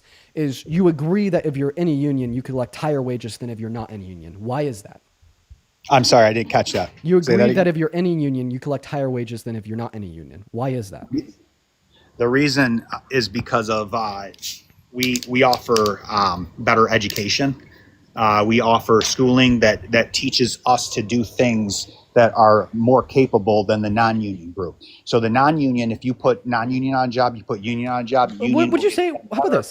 Okay. How about this? What if we were to isolate for that? Let's say that there's somebody that's not in a union, that has the same qualification, same education, same work ethic, same everything as somebody that is in a union. Do you think that the individual that's not in a union would still get paid less on average? Yes, because of the contracts. Because we hold a contract with the big corporations. And why do you hold that contract? Because of liabilities. Because in non-union work, people get injured more. Okay. Would you say the reason would maybe be because unions hold more bargaining power than individual non-union employees, thereby they could demand more out of their employer? There's a lot of different avenues about why we make more. Is that going to be like the main umbrella though? At the end of the day, Main umbrella, At the I end of the think- day, you're a union. You're a group of a bunch of people. You have assumed all of your bargaining power into one conglomerate, and you could use that additional power to demand more out of your employer, right? Like that essentially, in a nutshell, is the purpose of actually unions. what it deals with. Whoa, what's the purpose of unions then? Why do we need to unionize? Fuck unions. I'm going to tell you. So the reason we are Get some W unions in the chat, everyone. W union in the So chat. if you're a big corporation, Dean, right, and you need a job done, okay? How much do you think it's going to cost if somebody fucks up that job? How much do you think it's going to cost if somebody falls on that job? How much do you think you're going to have to pay for liability? I mean, yeah, you got to pay a bit out on liability. It's expensive. I mean, Dean, can you let me know what's going on? To be totally honest, I just started talking to my YouTube chat. I No, you're literally good. completely zoned out. Oh well, dude, completely and totally. we're just having like a pretty in-depth conversation about mass deportation compared to mass amnesty here. Hey, man, I want to tell you, So- I disagree with you on a lot, but I appreciate you for the convo because you're probably one of the more educated Trump supporters.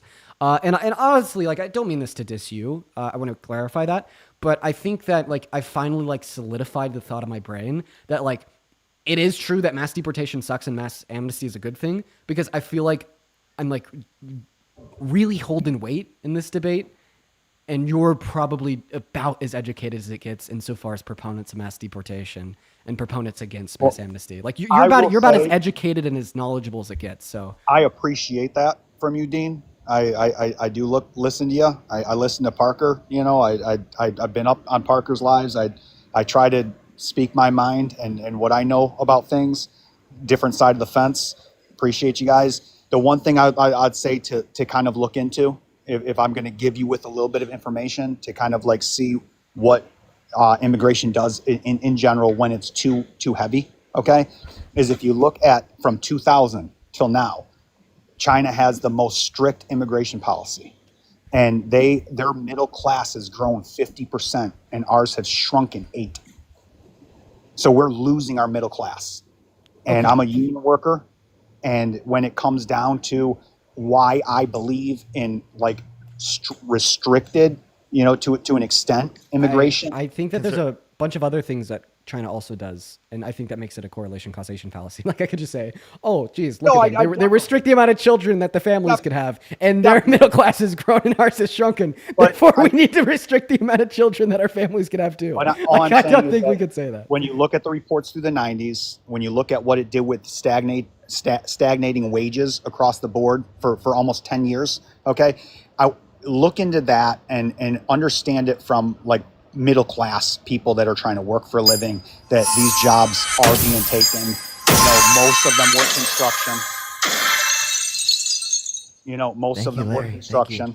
And just have that almost like, you know, you got to have empathy on both sides. You know, different people are going through different shit over this. It's you know, whether you're on the left or right, it's a catastrophe both ways. Okay. I mean, I'll leave you with this because I wanted to tell you where I was going with the argument about like why union workers get paid more than non-union workers. I'm sure that there's about a billion ideas, but at the end of the day, the umbrella idea here, the synopsis would be it's because unions give the people in the unions more bargaining power against their employers. That's why unions exist. Like that's where unions come from. That's why unions are important. It is a way to levy more power against the individuals with the most power in a capitalist society is unions. Now, okay, all that this tells us is that the more bargaining power you have, the better benefits and compensation you can receive from your employer. That's the synopsis. That's the conclusion, okay?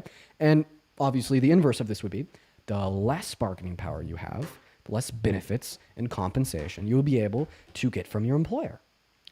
And it just so happens to be the case that not being a resident, not being a citizen, being under a threat of being reported to ICE or being deported from the country, not having a prospect of long-term survivability in the economy, needing work now, because you don't know if you'll be out of the country in a month or 2 months from now.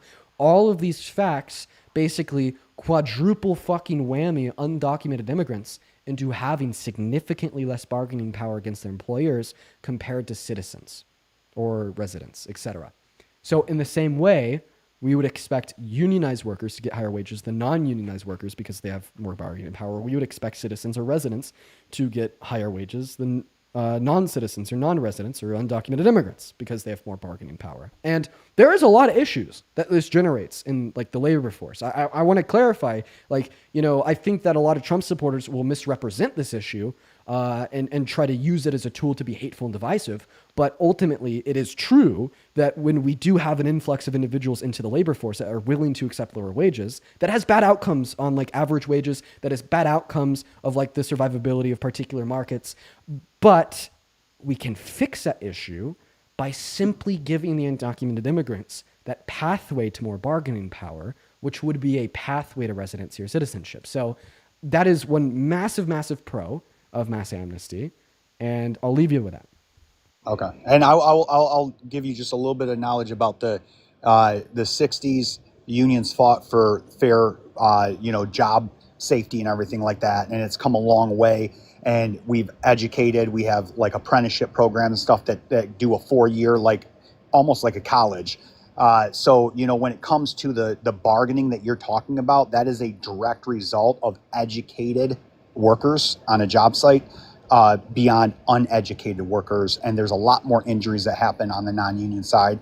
There's a lot less knowledge that goes on the non-union side. So that is why we have a collective bargaining right. That's why we can do that, is because companies will pay for what they get, and we know it. But it is hard. I think that maybe unions can give you access to more education, sure, but I don't think it's being more educated that would ultimately yield higher wages. I just think that maybe ensuring that more people in the union that possess a higher level of education would give more bargaining power. Once again, I think that everything ultimately tracks back to bargaining power. Like you'd say, like, why is more education in the workers like useful? Well, it gives more bargaining power when negotiating pay for a job against an employer, you know? Yeah, but all I'm saying is, like, if me and you walked on a job site, right, and we go up there and we just do my trade, for example, you probably know nothing about my trade. If you go onto my trade, you're probably going to get hurt. You're probably going to get injured. You're probably going to be somebody that, you know, might start off at, you know, $13, $14. And, you know, there's a big risk there. But our apprentices that start off, they're already in school the day they start. So when they go onto a job, they've already been through their OSHA, you know, 15, OSHA 30. They have safety knowledge in their head before they even walk on a job site. So that's what I'm saying. Like, when you talk about collective bargaining, the reason union, and 100%, the reason union can actually demand insurance and higher wages is because we are educated. But don't get me wrong. I still think that unions would be able to demand higher wages if you had the same level of education, same qualifications as individuals that weren't unionized. Well, that's what I'm saying, but we still have to compete against non-union for contracts. So in my area, I'm from Michigan, okay? You know, when you go to a right-to-work state, okay, even down the government contracts, they let non-union bid against union. There is it's a right to work. So, you know, we compete against what the non-union are going to bid. So that affects our contract going forward with big corporations. And that's the problem that Wait, bro, you're just proving my point. Imagine if the non-union people unionized with the union people, then you just have one big fucking union. Would you get paid more or less? it's not that easy. You'd get paid more if everybody if everybody unionized. I have a question. In a market setting, if you have more bargaining power, are you likely to get more money? If you have more bargaining power, yes. But there's also a supply and demand. If you have more people that are unionized versus not unionized, you have more bargaining power, correct? I see where you guys are going, but like when you're describing that you have to compete with individuals that aren't any unions, so you maybe accept lower wages. All that you're telling me is that, well, here's like one aspect of the union that makes you guys lose a little bit of bargaining power because there's people not in the union, right? It's all about bargaining power. And I'll be honest with you, when you get into a union, you have to go through drug testing, okay? And a lot of non-union, that's why they stay non-union. A lot of non-union. Bargaining power. Look at that. There's a bargaining power for the union. Everybody's drug tested. Bargaining power. Hear me out. There is still a supply and demand. So if there's an oversupply of workers, our contracts go down because the corporations can say, oh, well, we can get this work right here, this job done for this much money. More bargaining power for the employer. Look at that. All of a sudden, the employer has the bargaining power of being able to say, I'll go to somebody else. It's all about bargaining power. Just admit it. Now you see why why people in the middle class, they don't like mass immigration, because a lot of them hold construction jobs and they can underbid them. And it's American union wages that they're competing against. And once again, they could underbid the undocumented workers because what? They have less bargaining power. I have a question. Jesus Christ. I have a question. If they join the union, would you then get higher or more wages? So if they so then what's wrong with them joining the union? Parker, you haven't even let me answer yet. This isn't a got you moment. Trust me. I'm union. I know way more about this than you guys. You guys take that. Sure, but like that's true, right? No, it's not true. Okay. So, the everything that you've said so far would imply that you said an issue with collecting higher wages is competing against those okay, that aren't in the union. For instance, our contracts. Okay, I'm gonna let you explain this, but then I'm gonna end. I've been live for 5.5 hours. I'm losing my mind. There's only a certain amount of jobs out there, right? Whether you're building, Caesar's Arena, whether you're building whatever, there's only a certain number of jobs out there. Okay, we have to be able to bid on them jobs collectively, and we have to be able to get them jobs for union workers to work. Okay, we struggle in our contracts to go up because every time we have a new contract every 2 years, the big corporations come to the table and they say, okay, well, we're willing to up your package to this. When we have an oversupply of workers, they are less likely to raise our wages in our package because there's more workers out there that are willing to work. So yes, it does affect union and like 100% that there's an oversupply of workers. Listen, man. Wait, can you repeat that one?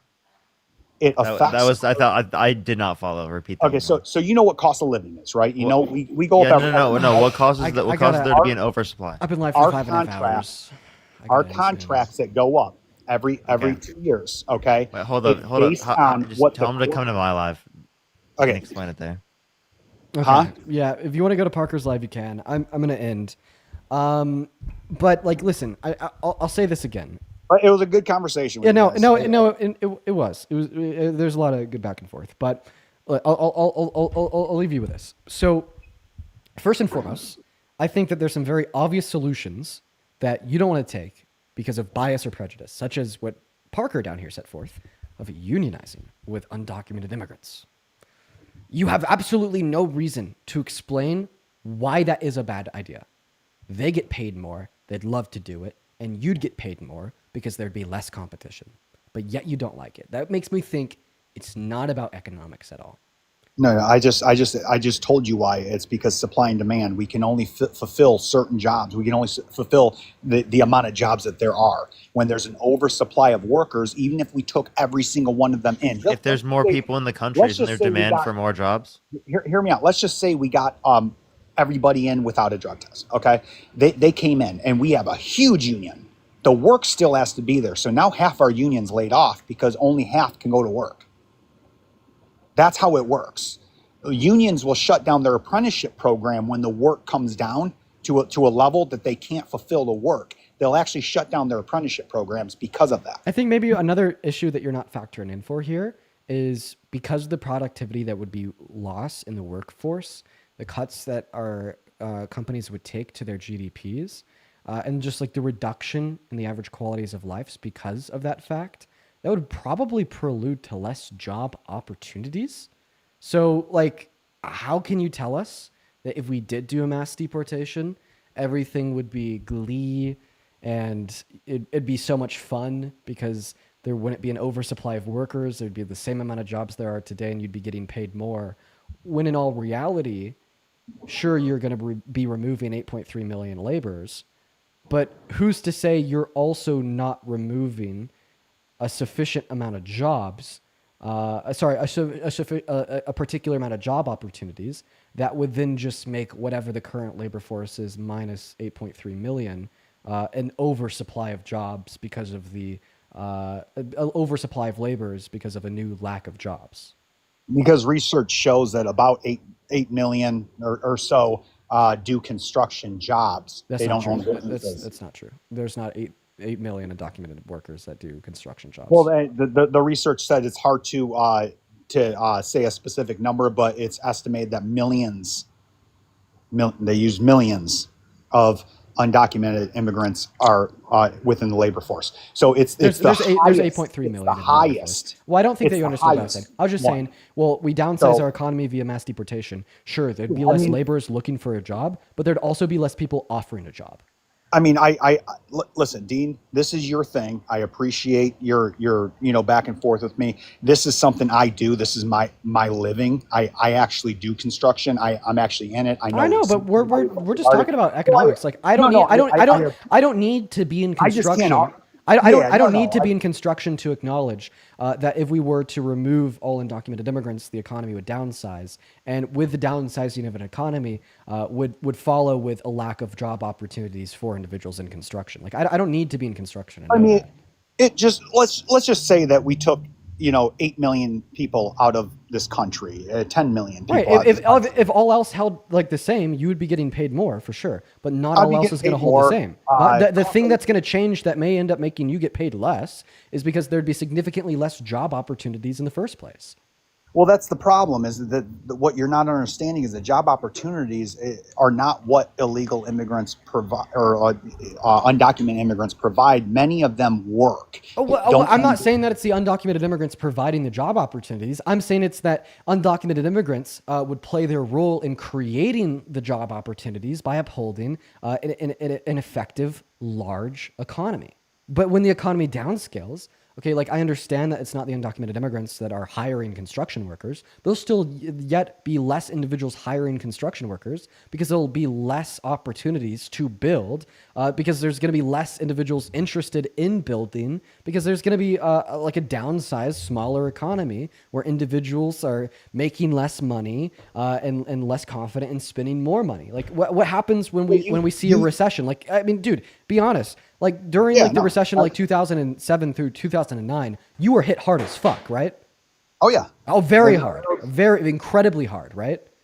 Yeah, I'll tell you what. It was a very bad time for, and I know where you're going. How much did the GDP drop in between 2007 and 2009?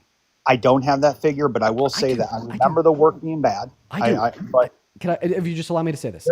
Like it was a GDP drop of around 4.2% in 2 years. Okay, that is how much the GDP dropped in through 2007 and 2009, and that really hurts you. It reduced the amount of total job opportunities in the economy. If